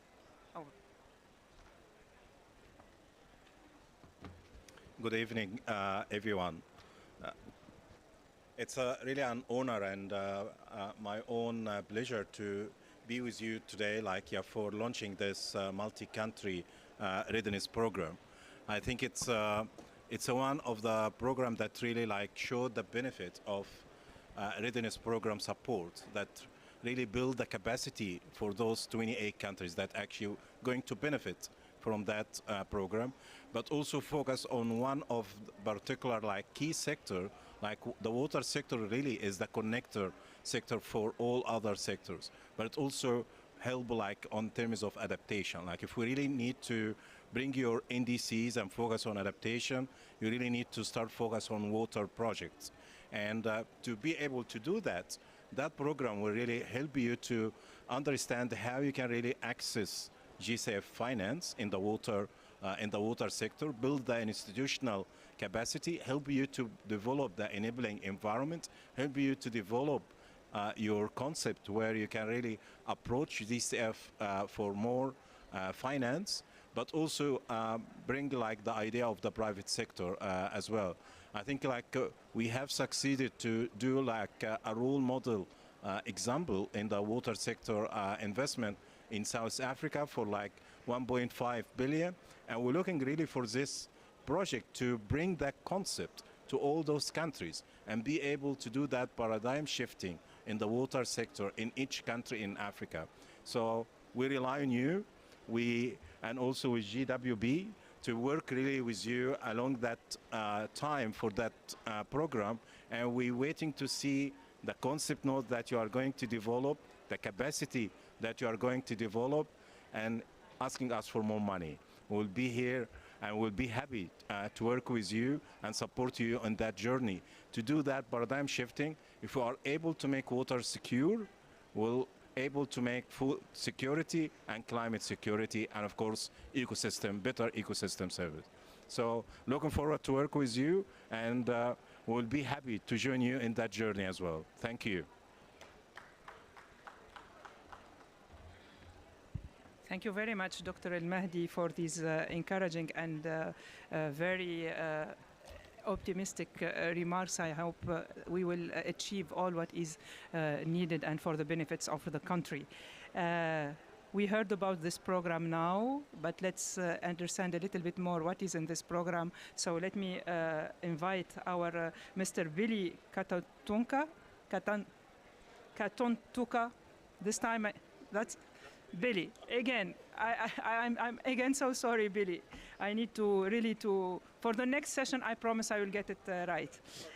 So Billy is the National Coordinator and NDA for GCF and Adaptation Fund at the Ministry of Green Economy and Environment in Zambia. Please present us what it's all about. Thank you. Thank you, Doc. Yeah, I can use this one. Let me put it on for you. Thank you very much, Doc. You're not the first one to struggle to pronounce my last name. When I was in Australia doing my MBA, my Caucasian friends couldn't say Katontoka, so I taught them a trick. Say cat on the car, and you say it fast. Then you'll be able to say Katontoka. So there you go. So next time remember to say cat on the car. Thank you very much. Riding on protocols already established, and first and foremost, good evening, ladies and gentlemen. Given an honor and the privilege to speak to you as one of your own, an NDA from Zambia. By the way, I would like to see how many NDAs are here by show of hands. NDA. Okay, so it's just a, oh yeah, all right, good, fantastic, excellent. So I think it's just important that we, I don't know whether I should stand from this end so that people can see the slides. So we're going to look at what the project is all about so that we can appreciate what it is that we are stepping into. And with the opportunity that we've been given by GCF with a project preparation facility, and as well as opportunity by the Africa Union, I think this is a time for us as countries to grasp the opportunity and run with it. So, as Africa, I'm going to state some of the facts that we already know, but it's good for refreshing. As Africa, we know that individually, we may not be able to achieve certain projects on our own. But when we come as a team, when we come as a group, when we start thinking transboundary and continentally, we are able to come with a muscle and be able to achieve some of the things that we're not able to achieve individually. So with this one, the thinking is that it's important to add a continental, transboundary, and regional approach to the national efforts in formulating and implementing some of our projects as we respond to climate change. With this, it just shows the nexus of water, energy, and agriculture. Oh yeah, fantastic, thank you. I didn't see that.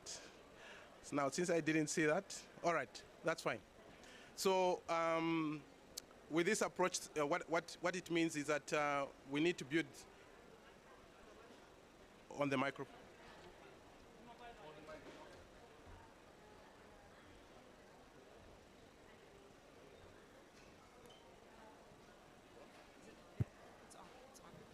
Thank you so much. Oh, much better. Excellent. Everyone can hear me now? Excellent. So basically what we're looking at, the diagram that you're looking at, it's just illustrating the processes of building resilience of African communities as well as ecosystem, and to support our regional adaptation. First, the starting point is strengthening government and governance policy. In each one of our projects, whenever we present projects to GCF, GCF is always interested in understanding the institutional framework in our projects. So we need to be able to strengthen those governance structures and policies. And the second aspect is where we start looking at the adaptation pathways and towards transforming our communities using climate finance. And that is what we're looking at in that sense.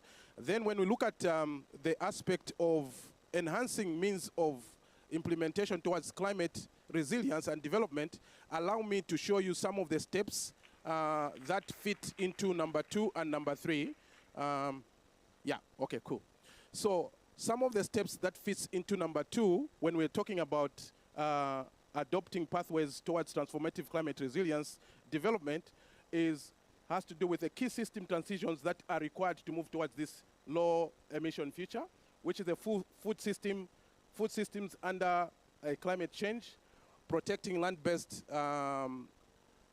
ecosystems, enhancing climate resilience and low carbon energy and infrastructure, enhancing resilient water systems, building climate resilient African blue carbon or blue economy, promoting low carbon resilient mobility and transport systems, inclusive low emission and resource efficient industrialization, building low carbon resilient urban areas, and digital transformation. All these 9 pillars, they fit into number 2, and they unpack what number 2 is all about.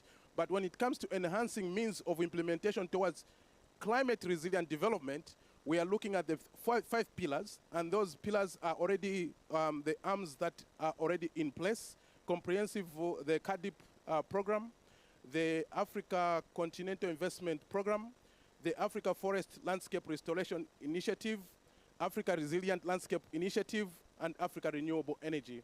So basically, this forms what part and parcel of the AU Climate Change and Resilient Development Strategy Action Plan for 2022 to 2032. I think this information should be available on the AU website. You can read on it on your own. So what as Africa, we need huge investment in climate action. And one of the things, although that statement said that our capacities are limited, I think it's more about we are yet to tap into our capacities.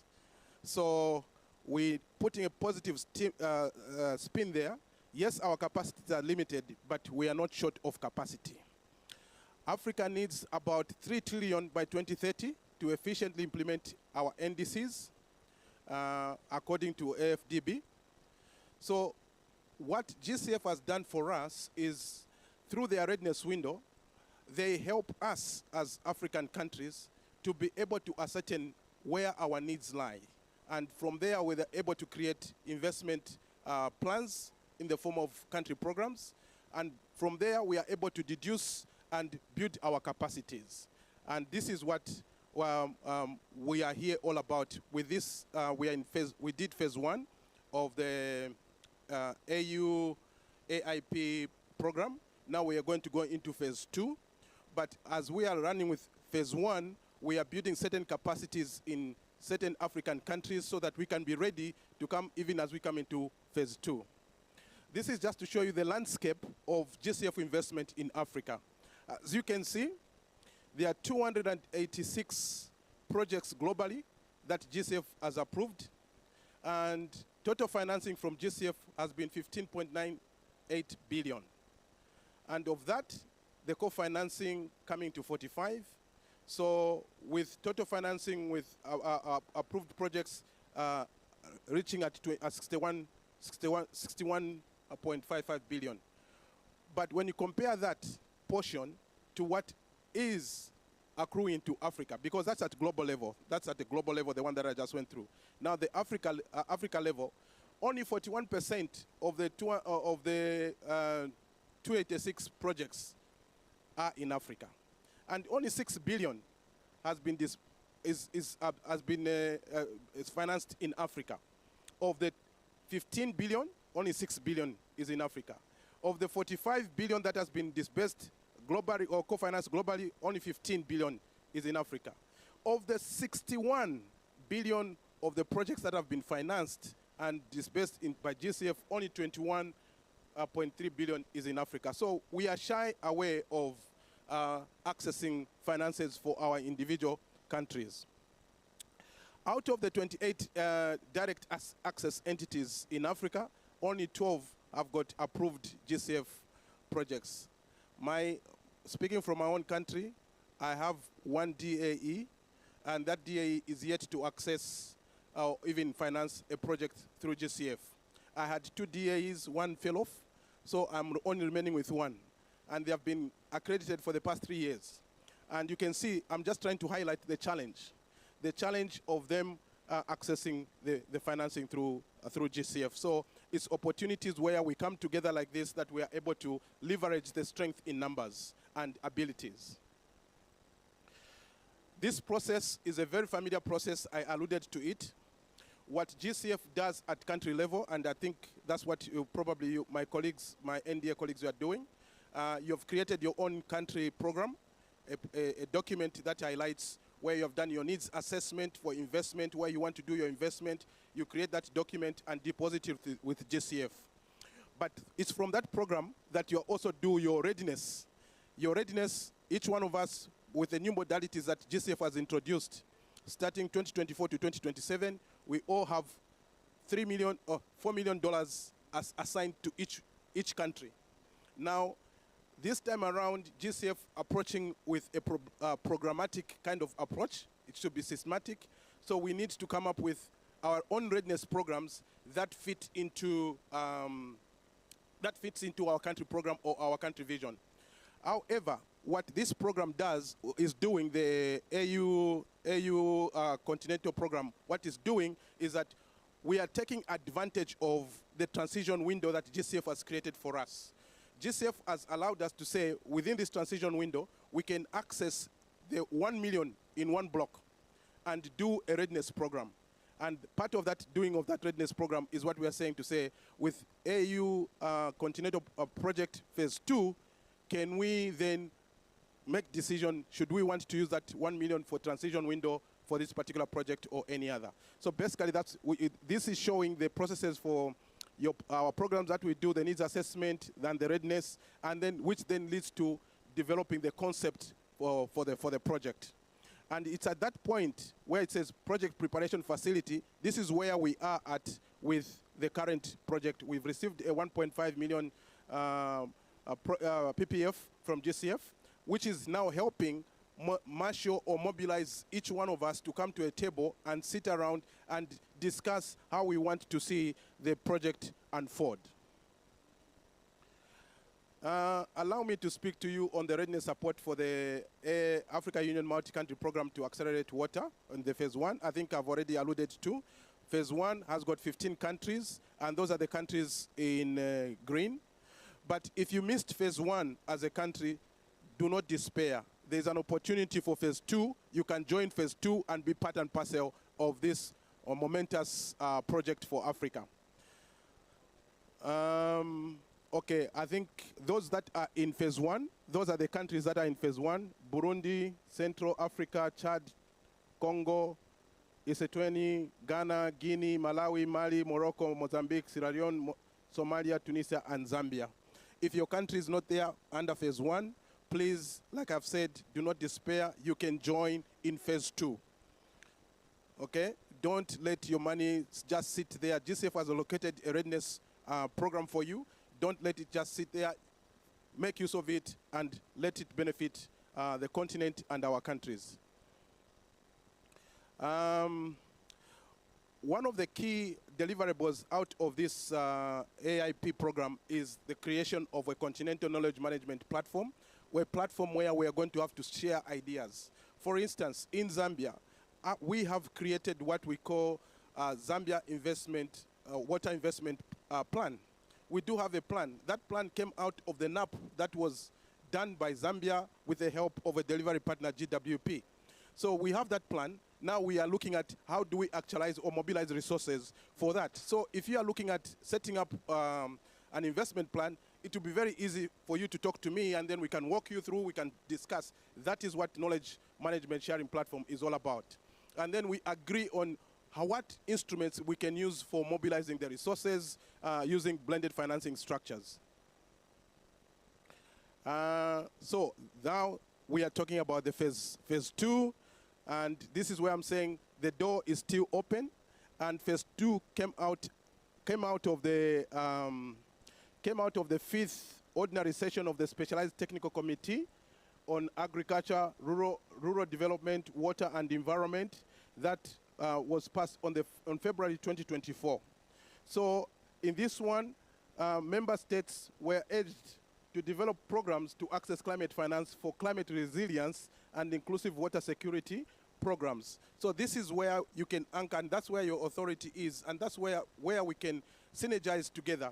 We already have our political leaders coming to a place and agree to say this is how we should be able to develop in this space.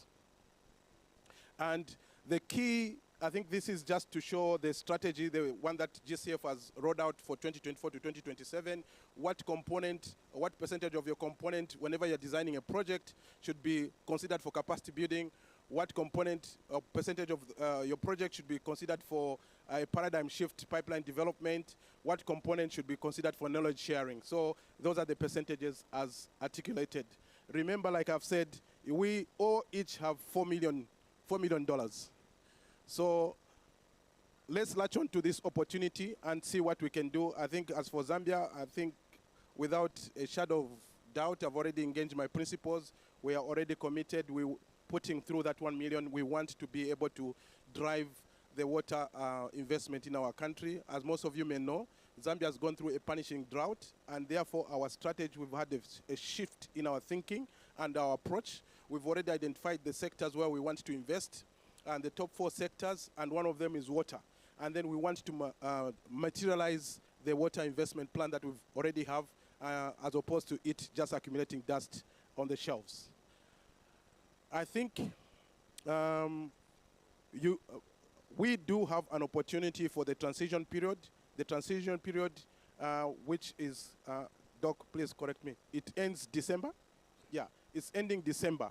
So you and I have only up to December 31st to make a decision whether we want to participate in the transition period and use that $1 million as allocated by GCF. Remember, the 1 million will come out from your 4 million. So when you use it, it means that you only have 3 million for the next 2024 to 2027 for you to use. So far, in phase 2, those are the countries that have lifted up their hands to participate. And as you can see, 20 countries so far out of 54. If we can even just reach half or even go slightly over half, then we will know that we are building resilience in most of the African countries. So if you haven't lifted up your hand, please, when you leave out of this COP, consider joining. And with that, I thank you. Merci beaucoup.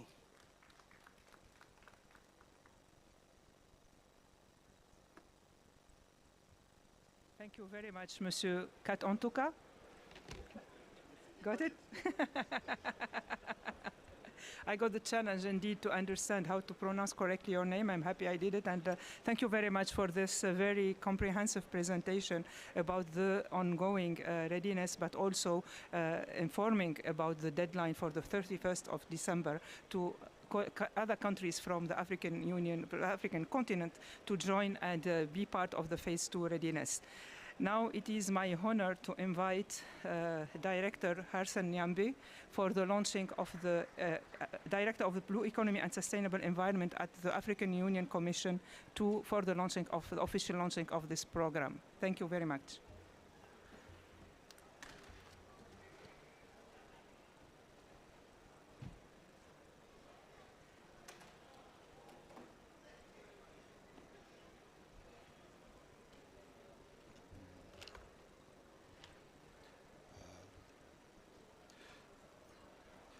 Good afternoon, and let me recognize all the distinguished delegates who are here, the NDAs and other heads of delegations, and of course colleagues, GWP, GCF, and a few others who are all present here. And just to alert you that I'm actually delivering this message on behalf of Her Excellency Ambassador Josepha Sako, who is the Commissioner for Agriculture, Rural Development, Blue Economy and Sustainable Environment.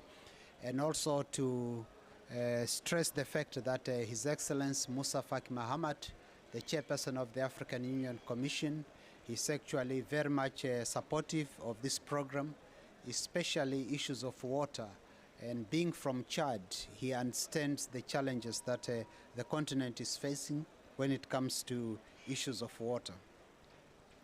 And this program is actually born of the fact that based on the assessments that were carried out, we actually realized that as a continent, we have got an investment gap of about 20 billion per year, as already indicated.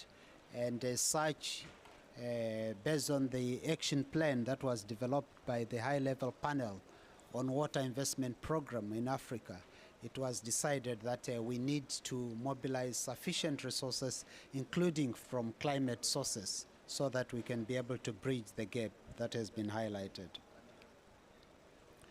And you'd agree with me that water is actually, it remains a foundation of our development, progress, as well as survival.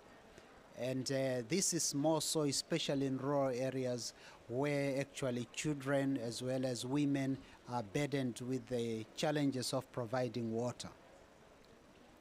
Therefore, we cannot be able to achieve the aspirations of Agenda 2063 unless we actually put water or make water central to our development trajectory. And as a continent, we have become a battleground for floods as well as drought, which has actually been coming more frequently. And the dilemma is that floods, instead of being an opportunity, actually we consider them as a disaster. And I believe that we need a paradigm shift to make sure that we harness that flood water so that we have got enough supply of water during dry seasons.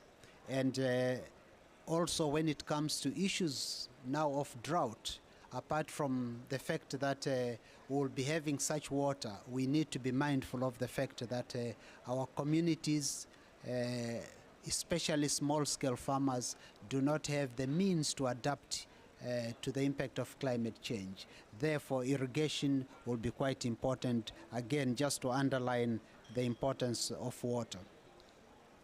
And it is actually important for us to appreciate the role that has been played by Global Water Partnership Southern Africa in the development of the program itself, as well as the Green Climate Fund, for being generous enough to provide guidance in terms of how the proposal should be shaped until to an extent that it was actually approved. And as indicated, this program is actually about strengthening the capacity of member states so that they are able to articulate a pipeline of projects that are aimed at building resilience within the water sector.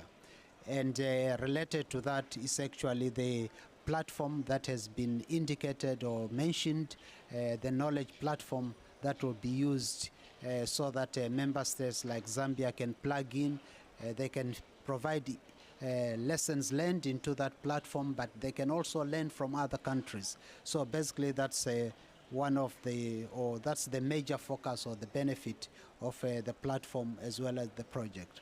And as indicated already, again, we have got 15 member states in this program, but also we have an additional 5 countries under Global Water Partnership, and that gives us 20 countries on the continent.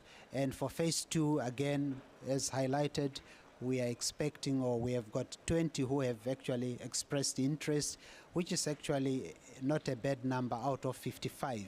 It means that very soon probably we'll be hitting 50% of the member states. And we would also want to express appreciation to the NDAs who have played a pivotal role in the development of the project as well, or program, and also to link us with the GCF, because those are actually the custodian of these GCF resources at national level, and without them unlocking the door for us, we could not be able to get this funding. So we are actually grateful for that. And without taking much of your time, just to assure you that as the African Union Commission, we are committed to continue working with the NDAs and working with Global Water Partnership, and actually will be overloading the GCF with more applications apart from the water sector. We have others in the pipeline for urban resilience, for early warning and so forth. So basically we'll be working with member states to make sure that we take advantage of the resources that are available. And on that note, I would want to kindly invite the NDAs here, the GCF Global Water Partnership, for us to have the honor to launch this program, because it cannot be launched by me alone. So please move to the podium.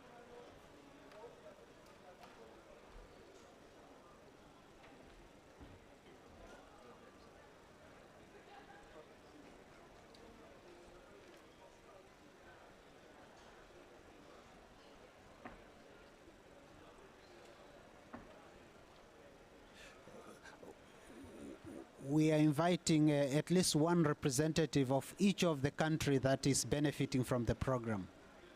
Please, you are free to move forward, madam.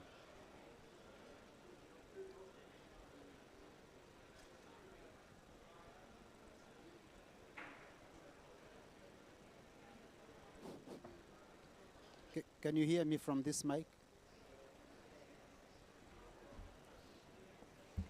Je vais l'annoncer en français aussi, peut-être juste pour I'm être... going to make the announcement in French so that to make sure that you understood. Also on the podium, we want all the AMDs and countries taking part in this multi-country program for the official launch.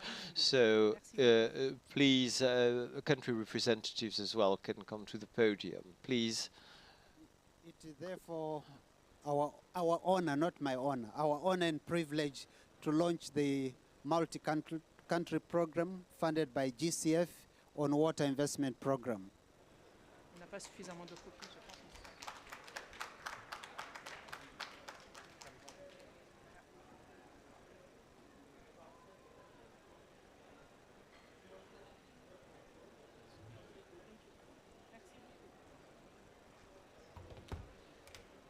Merci. Thank you very much. Merci beaucoup. Thank you very much. I'm so sure that this photo, sorry, maybe.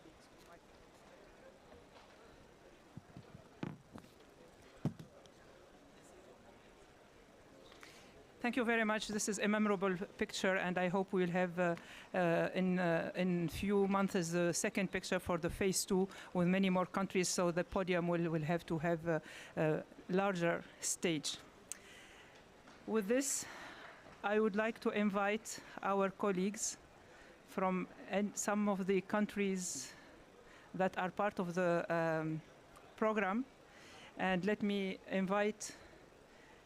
Once he's done, Mr. Pierre Lama, secrétaire exécutif de l'AND de la Guinée, pour se joindre avec nous au panel. Executive Director from Guinea to join us, and Mr. Baris Mokolo from RCA, Central African Republic, to the NDA of Somalia, of the Ministry of Environment and Climate Change of Somalia. We would like you please to join us in the panel. Monsieur Pierre, Monsieur Boris. Mr. Pierre, Mr. Boris, and Mr. Ibrahim.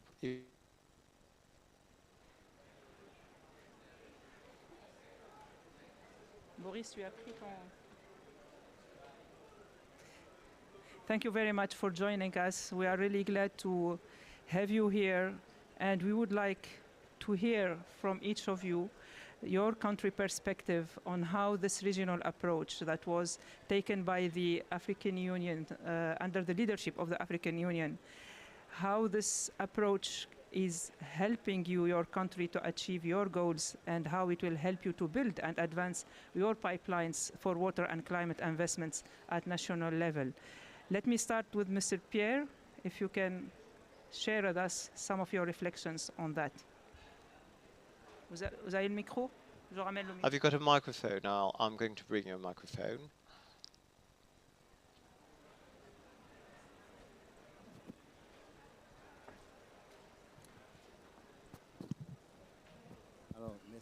Bonsoir tous. Good afternoon to all of you. Brothers from the African Union, friends,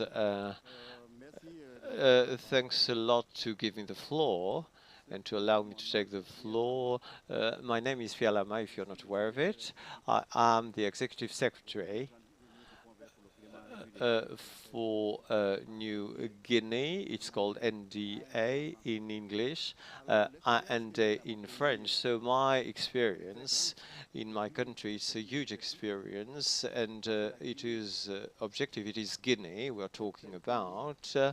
It is a country which is called the Castle of Africa. We have 23 basins, and 14 shared also with other countries, neighboring countries. So we are a country giving waters to others, providing water to others. We also have we've got loads of other resources linked to water.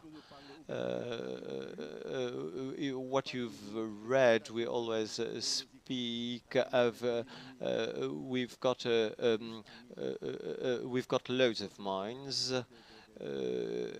and we've got loads of different resources. We've got also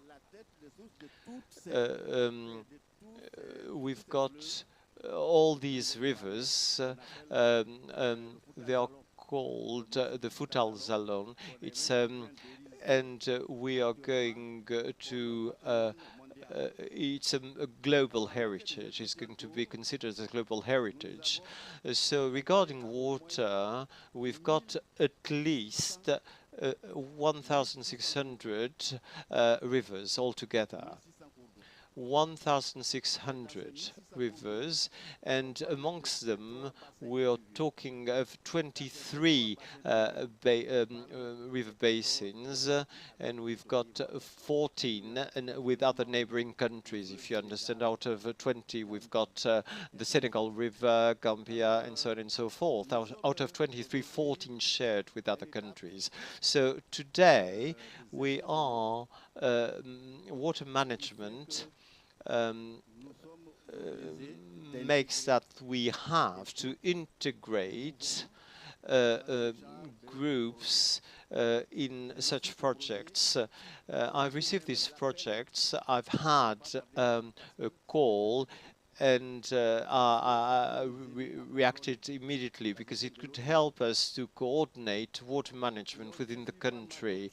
We've had loads of other offers regarding projects, but this one is very interesting because it fits in it's suitable for the population. If it's well managed, we've got national institutions managing water, but we have to go towards other institutions to fund us with innovative projects. So I'm going to stop here, Mrs. Kuzi, and I want to give the floor to others. And thanks a lot. Thank you. Thanks a lot. Thank you, Mr. Pierre. Very interesting. We can clap, of course, and applaud to thank him, to give us an overview, a clear overview to see how this project can be added to other national initiatives to better coordinate the water management within the country and to work with neighboring countries and to learn from other countries. Now I'm going to ask Mr. Boris from the RCA to share to tell us what's the added value of this project. Thank you, Mrs. Sarah.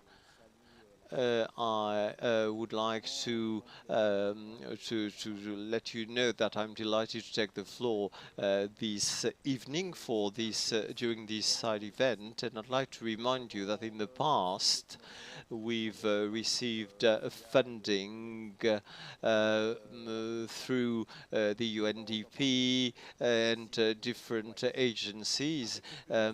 And with UNDP, we've developed a paper, which is the country national program, the country program. We've got 6 ideas for adaptation projects and 6 for mitigation. Regarding issues linked to climate change and water activities, we wanted a global water partnership to support us for a preparatory project, and for this project we've got a number of water projects that have been with a conceptual note, and they've been submitted and we are waiting for comments and feedback. And for this project we also have planned and developed conceptual notes about water to allow us to better manage this water sector at national level. And as far as I'm concerned, I think that this project is very relevant and very timely to strengthen capacities to mobilize funds, because if we want funds, we need at least project papers that are bankable. So for me, I'd say that this project is really a response to our issues at national level in the water sector. And I'm going to stop here, but if you have questions, I'm ready to answer, please. Thank you. Thanks a lot, Boris. And you, through this testimony, you've told us how there is a continuity in the work of the RCA because there is a need of investments in this sector, and this project is added to what's being done in the country already. Thanks a lot.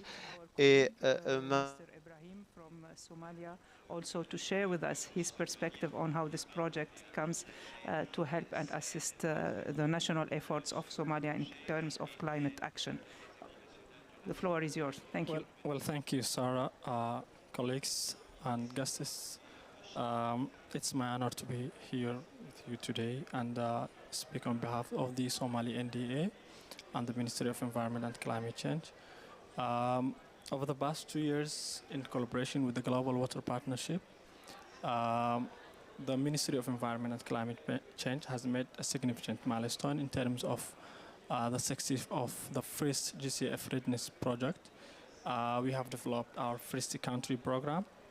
We have also developed 2 concept notes for climate resilience, and also we have established our interministerial technical committee.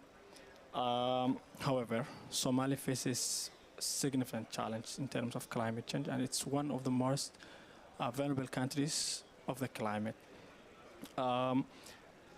This project, the new phase or this multi-country project for Africa, as we move forward for this project, the partnership allows to exchange knowledge and learn more about the water investment in Somalia. In our NDC, in our National Adaptation Plan, the water is one of the most important sectors in our NAP. And also, the estimated cost of our NAP is about 2.4 billion. And our government approach for this project is to establish a new unit for climate finance so that this unit be able to mobilize and access the climate finance resource in terms of GCF. And also this unit will act as the hub between the GCF and all financial mechanisms to access the climate finance. Building on these valuable lessons, Somalia planned to achieve and to accredit its own entities, the private sector and the government entities. And this project aims to have a Somali entities that is accredited by the GCF to access the finance and to access the climate resource. That's from our perspective, and thank you. Thank you very much, Mr. Ibrahim, again, to mention the brief. Yes, sorry, absolutely. Thank you very much for sharing indeed what has been done in Somalia and all the success that you achieved, but also how still this project is timely in order to enhance all what has been done and work collaboratively with other African countries. I don't know if we have other colleagues from the countries who would like to react on this, who want to share their perspective, other who are participating to this program and would like to give us a testimonial. If not, yes, please. Yes. Let me give you the mic, and yes, and okay.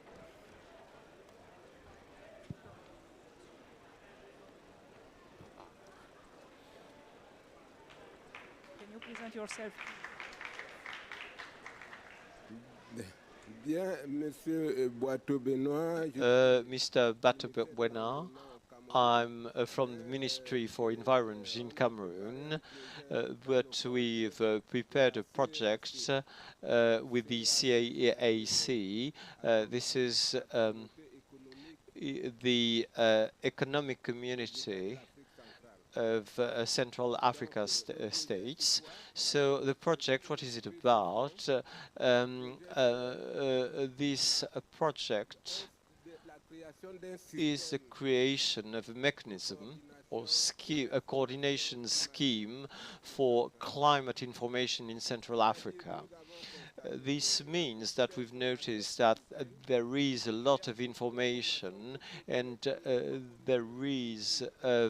we could collect data amongst the most vulnerable people, and the countries are managing information separately. So we would like to create a scheme or mechanism to coordinate these countries, to gather all these data and to disseminate the data, or if anyone needs the information within the Congo Basin, they can use this hub. It's going to be a mechanism where you will have all the data that is going to be available to whomever needs it, information available for the users, for vulnerable people. So now we've developed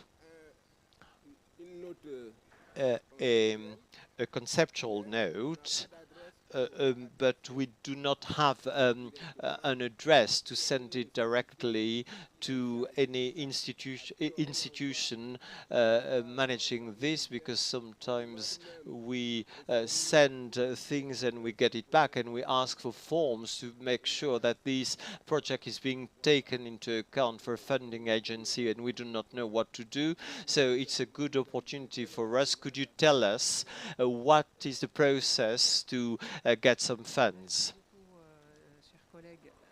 Thank you, dear colleague. Each effort of regional coordination is good news, and we are happy to see that there is a real will to coordinate the work between countries. The door remains open, as our colleague Billy told, so that you join the readiness, the multi-country readiness. Cameroon might join the project. We have to submit the concept note, the readiness project proposal by the end of December, by the end of the year, which means as early as today, should Cameroon feel the need and will to join us, feel welcome, feel invited, just send your letter, and we'll be happy to cooperate. That would be a good frame for the various countries of the region to cooperate and bring the concept note to the right harbour. Could you use a microphone, please? Could you send us a representative tomorrow at 10 a.m. at the Congo Basin Pavilion? We'll be showcasing this concept note tomorrow at 10, from 10 to 11. So just provide us with the address.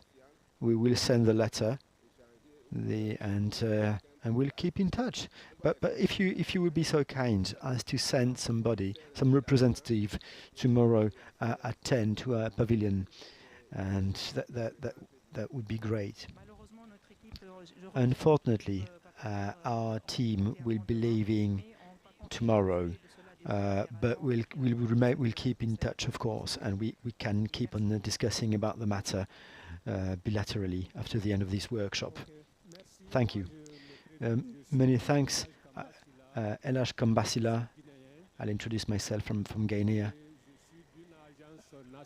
I work from local authorities financing agency. We did postulate to the GFC for the last 4 years. I would like to add something to the words said by Mr. Lama.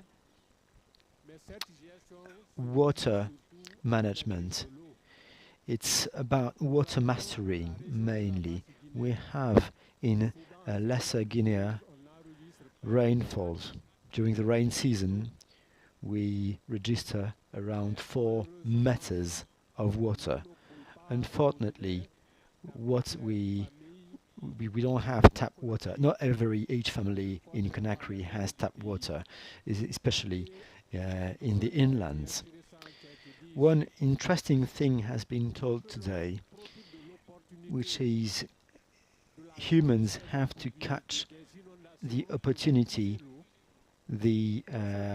embodied by the rain season for the population, so that we better, for people, but also for livestock. What's important is it's not enough to have available water for 3-4 months. The thing is to have available water during the whole year, which is why we hail this great project. Our country is experienced when it comes to implementing the readiness programs. One of them has been achieved lately. Our readiness program has been achieved. I would like to thank the GCF that has reinforced our capacities and let us prepare concept notes.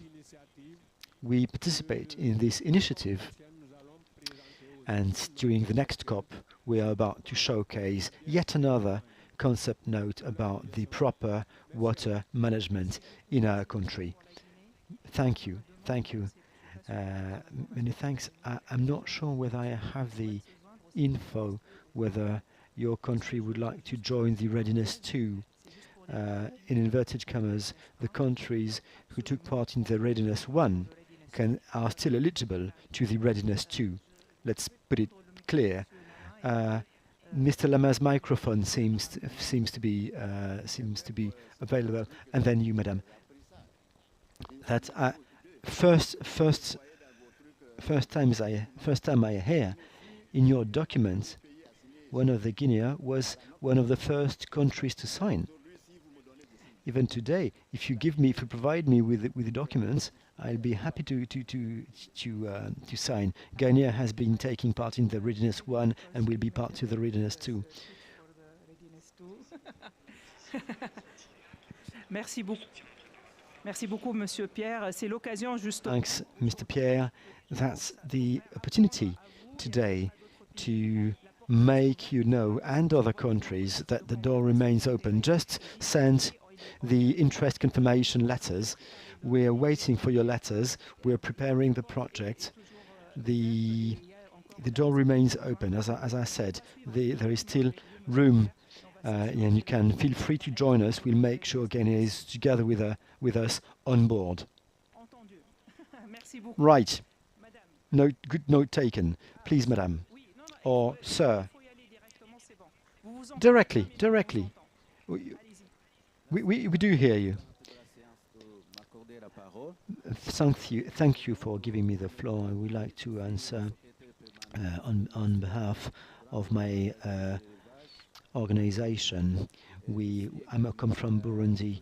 We are into livestock, national authority designed for the GCF cooperation. I'm taking the floor to congratulate you for the step that has been crossed.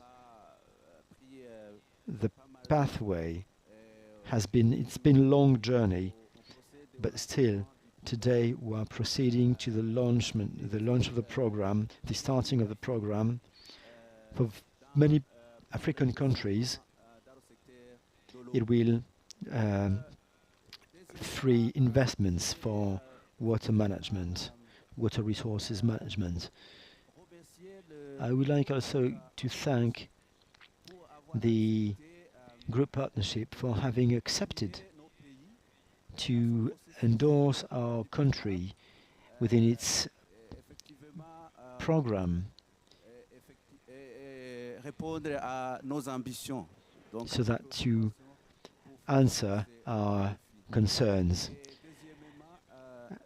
as for the pitfalls we face. Third thing, I would like to congratulate and thank the Green Climate Fund for having financed Sopovar, since we have noticed that they had the will to get into their portfolio a real support to African countries.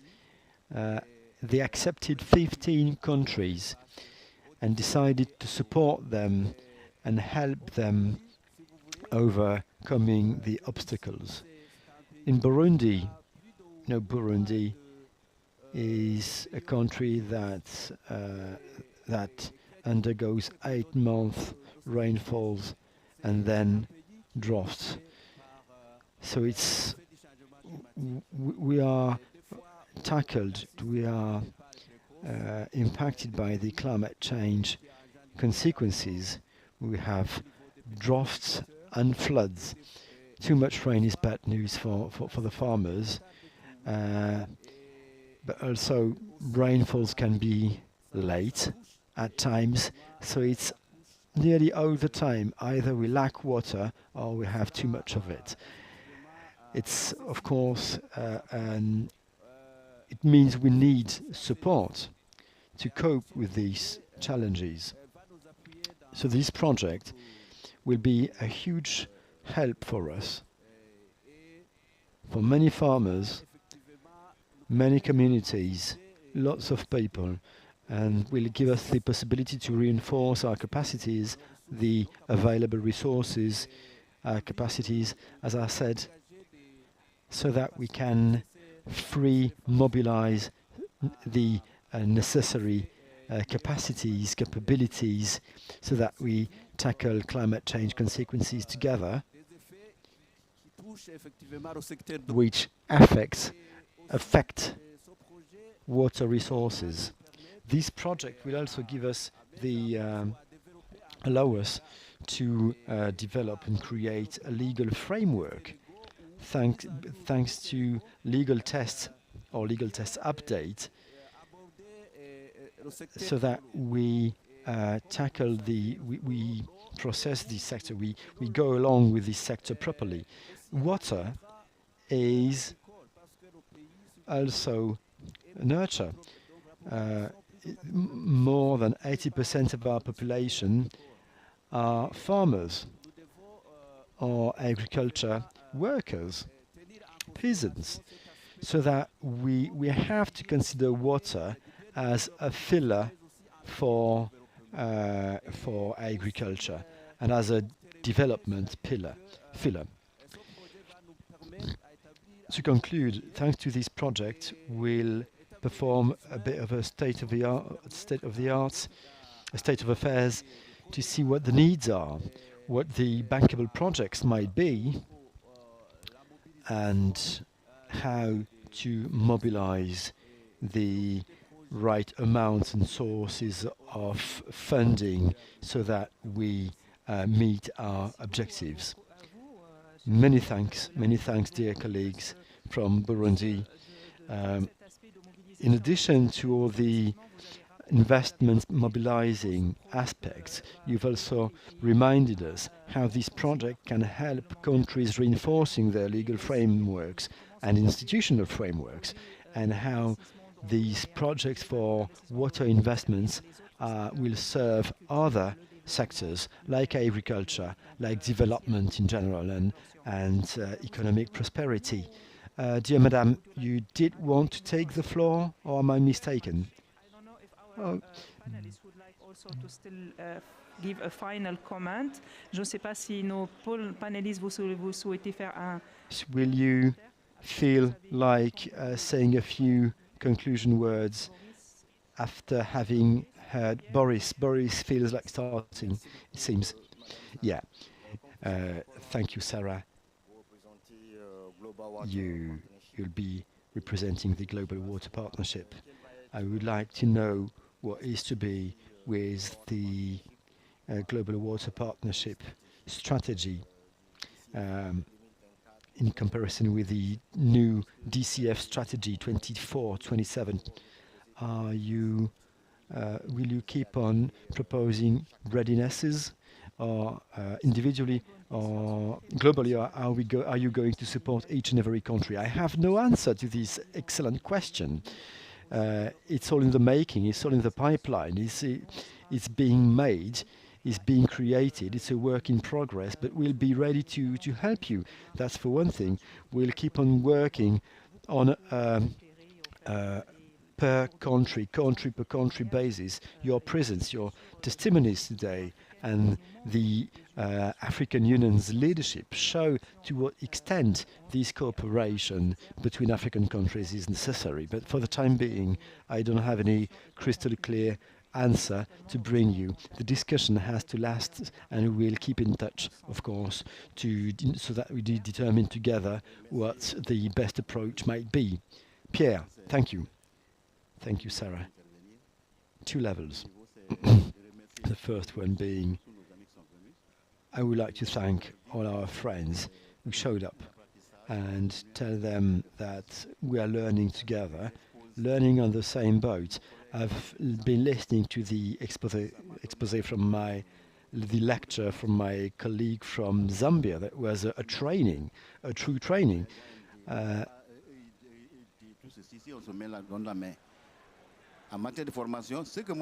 In terms of training, what I'm expecting from the African Union and from this project is to implement lots, as much as it gets in terms of training, and to mobilize as many stakeholders as possible.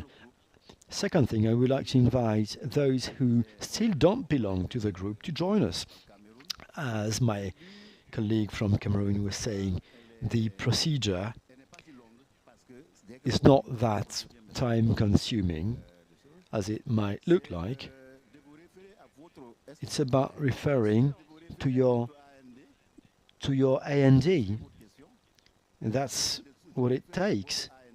You refer to your own AMD or MDA, and that's the only one that can commit the country with the DCF. All the projects you might have them will come through your MDA. If you want to join the group, a note has to be sent by him or her, the MDA. He or she is the one that can put you in the queue. Some people are underinformed, ill-informed or misinformed, and let them know. These sources are important, crucial for us. You've talked about the creation of a Water Information Commission. They will help you integrating, they will help you joining the group. All it takes is signing a piece of paper that we call the accession letter. Once you've signed this letter, you can join the group. Those who don't know about it won't sign it, of course. Yet another thing, Sarah, if you allow me, we are navigating a system. We shouldn't be navigating being blind, as we often say in Africa. While you dance, not you, but if you are dancing with a blind person, you're dancing alone. Each country among the 15 countries, you have the dedicated fund. Does every country knows what's inside? Yes, indeed. But you can't say what it is. I can. So if you would be so kind to send us a letter or an email so that we are informed. Well, that's an important and interesting point. Just keep the mic. I'm okay. It's an interesting point. Just to clarify things, each and every country has allocated a certain sum, which is its DCF allocation for this particular project. So the part that's within the letter you've sent, you've written that Guinea would put $700,000 on the table. So these $700,000 will be used for Guinea, right? But we can discuss further all the details. Having said that, we know what the sum is, And second, it's allocated by the current country that says, those are my priorities, this is what I want to work on, and that's the amount of money I want to put into this portfolio, that I want to invest in this project. Okay, apart from that, you've been talking about the phase 2. The phase 2, if we are to work like during phase 1, are we going to work the same way? Which is we are going to ask for a contribution. The one that has been done, built, is being implemented at the moment. This is launched. The work is on the way. We're sleeves up. Okay, I get it. Sorry. Okay. Right. I'm available to discuss the details further. Yeah, I just want to thank the Global Water Partnership, the African Union for uniting us here and to discuss this project phase. And also I would like to thank the GCF for approving this finance. And from Somali perspective, this is not the only approved finance from the GCF. I know many of you have heard about the allocation of 100 million from the GCF to Somalia. And as I mentioned before, this project will aim to strengthen our capacity to access more finance, to build the capacity of our institutions. And also, I will encourage all the NDAs, other countries' NDAs to work forward and work together to access more finance for water investment and get more finance for Africa. Thank you.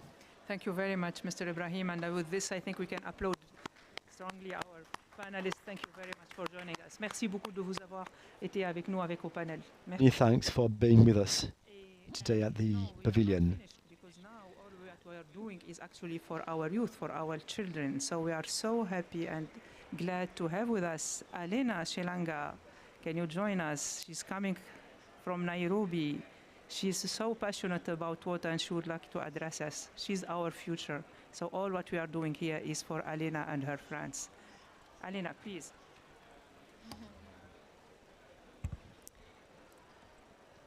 Hello everyone. My name is Alena Chelangat. I'm 12 years old. I am a young climate change advocate, author and podcaster from Nairobi, Kenya, and I am very passionate of taking care of our environment. I'm going to just talk a little bit about water, and water is life.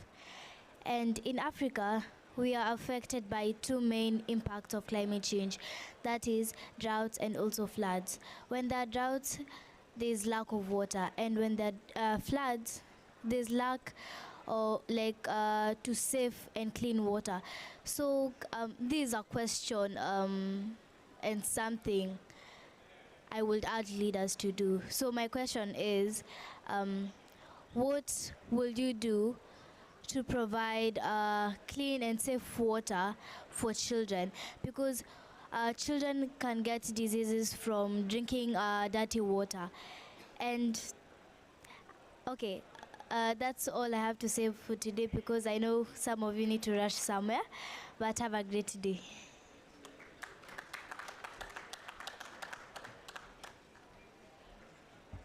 Thank you very much, Alena. Of course, we need to work hard in order to provide water to children, Africa and all over the world. Thank you very much. We love seeing beautiful and strong and empowered women in Africa. Thank you. One more round of applause for Alena.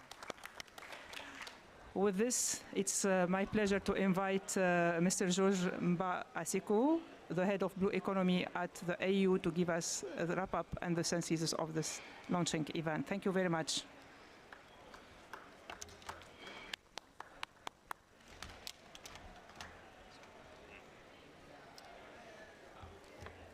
Bonsoir. Afternoon.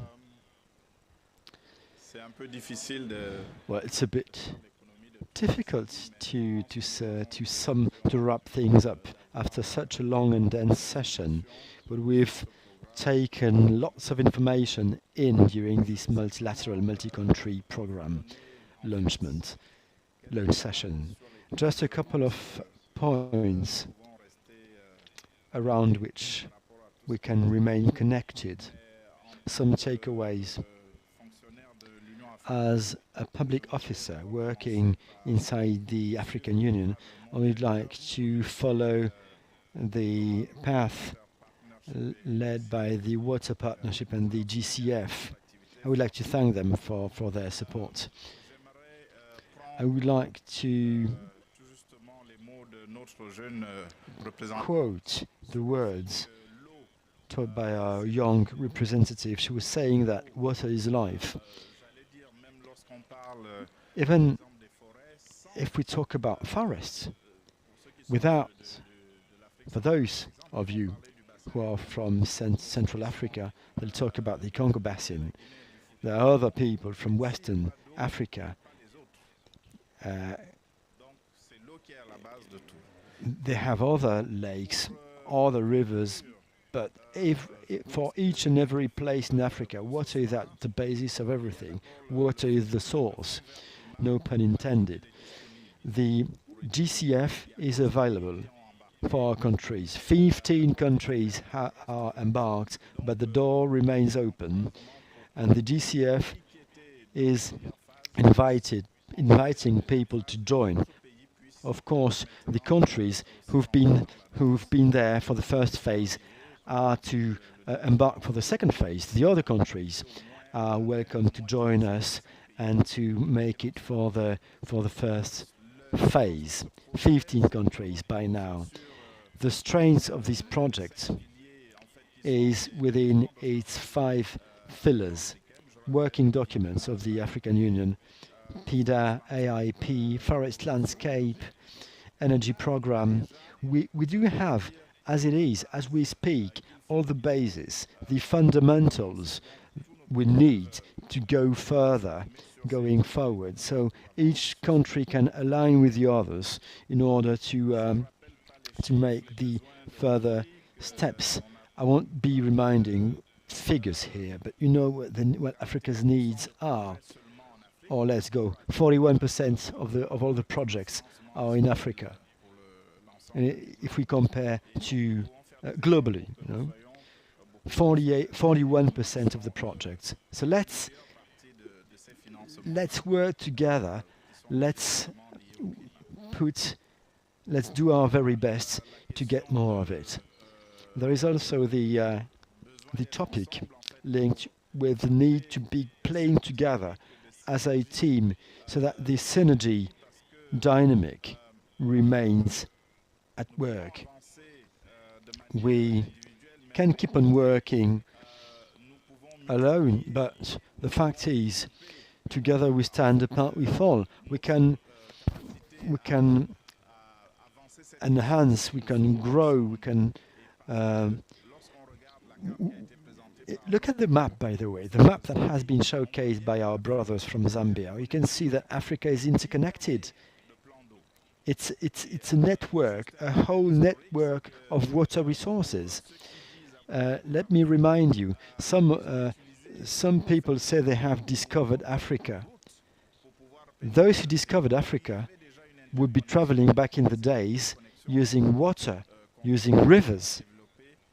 Rivers, water resources, are the network that interconnects all our countries. It's a grid. We have a water grid within Africa. It's a source of conflict somewhere, but it should be a source and a mean of cooperation, a good reason for cooperation.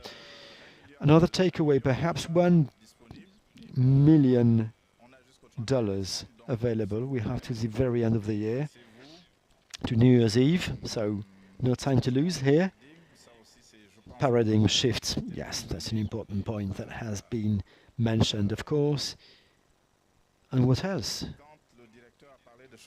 When the director mentioned a paradigm shift, well, that might sound odd, but indeed, droughts and floods can become opportunities, even economic opportunities for development, if you use them properly. It's about taking the very best of each situation. Each country has to mobilize engineering.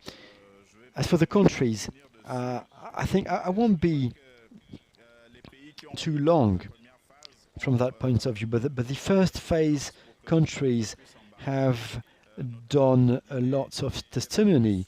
Guinea, for instance, they've talked about their potential. As for the footage, they have the greatest water resources in Africa. We know what the interconnections are between the Chan Basin, the Bulangi, and the Congo River. Somalia, well, Somalia mentioned the fact a unit could be established within the government instances so that a hub would be created to access climate funds.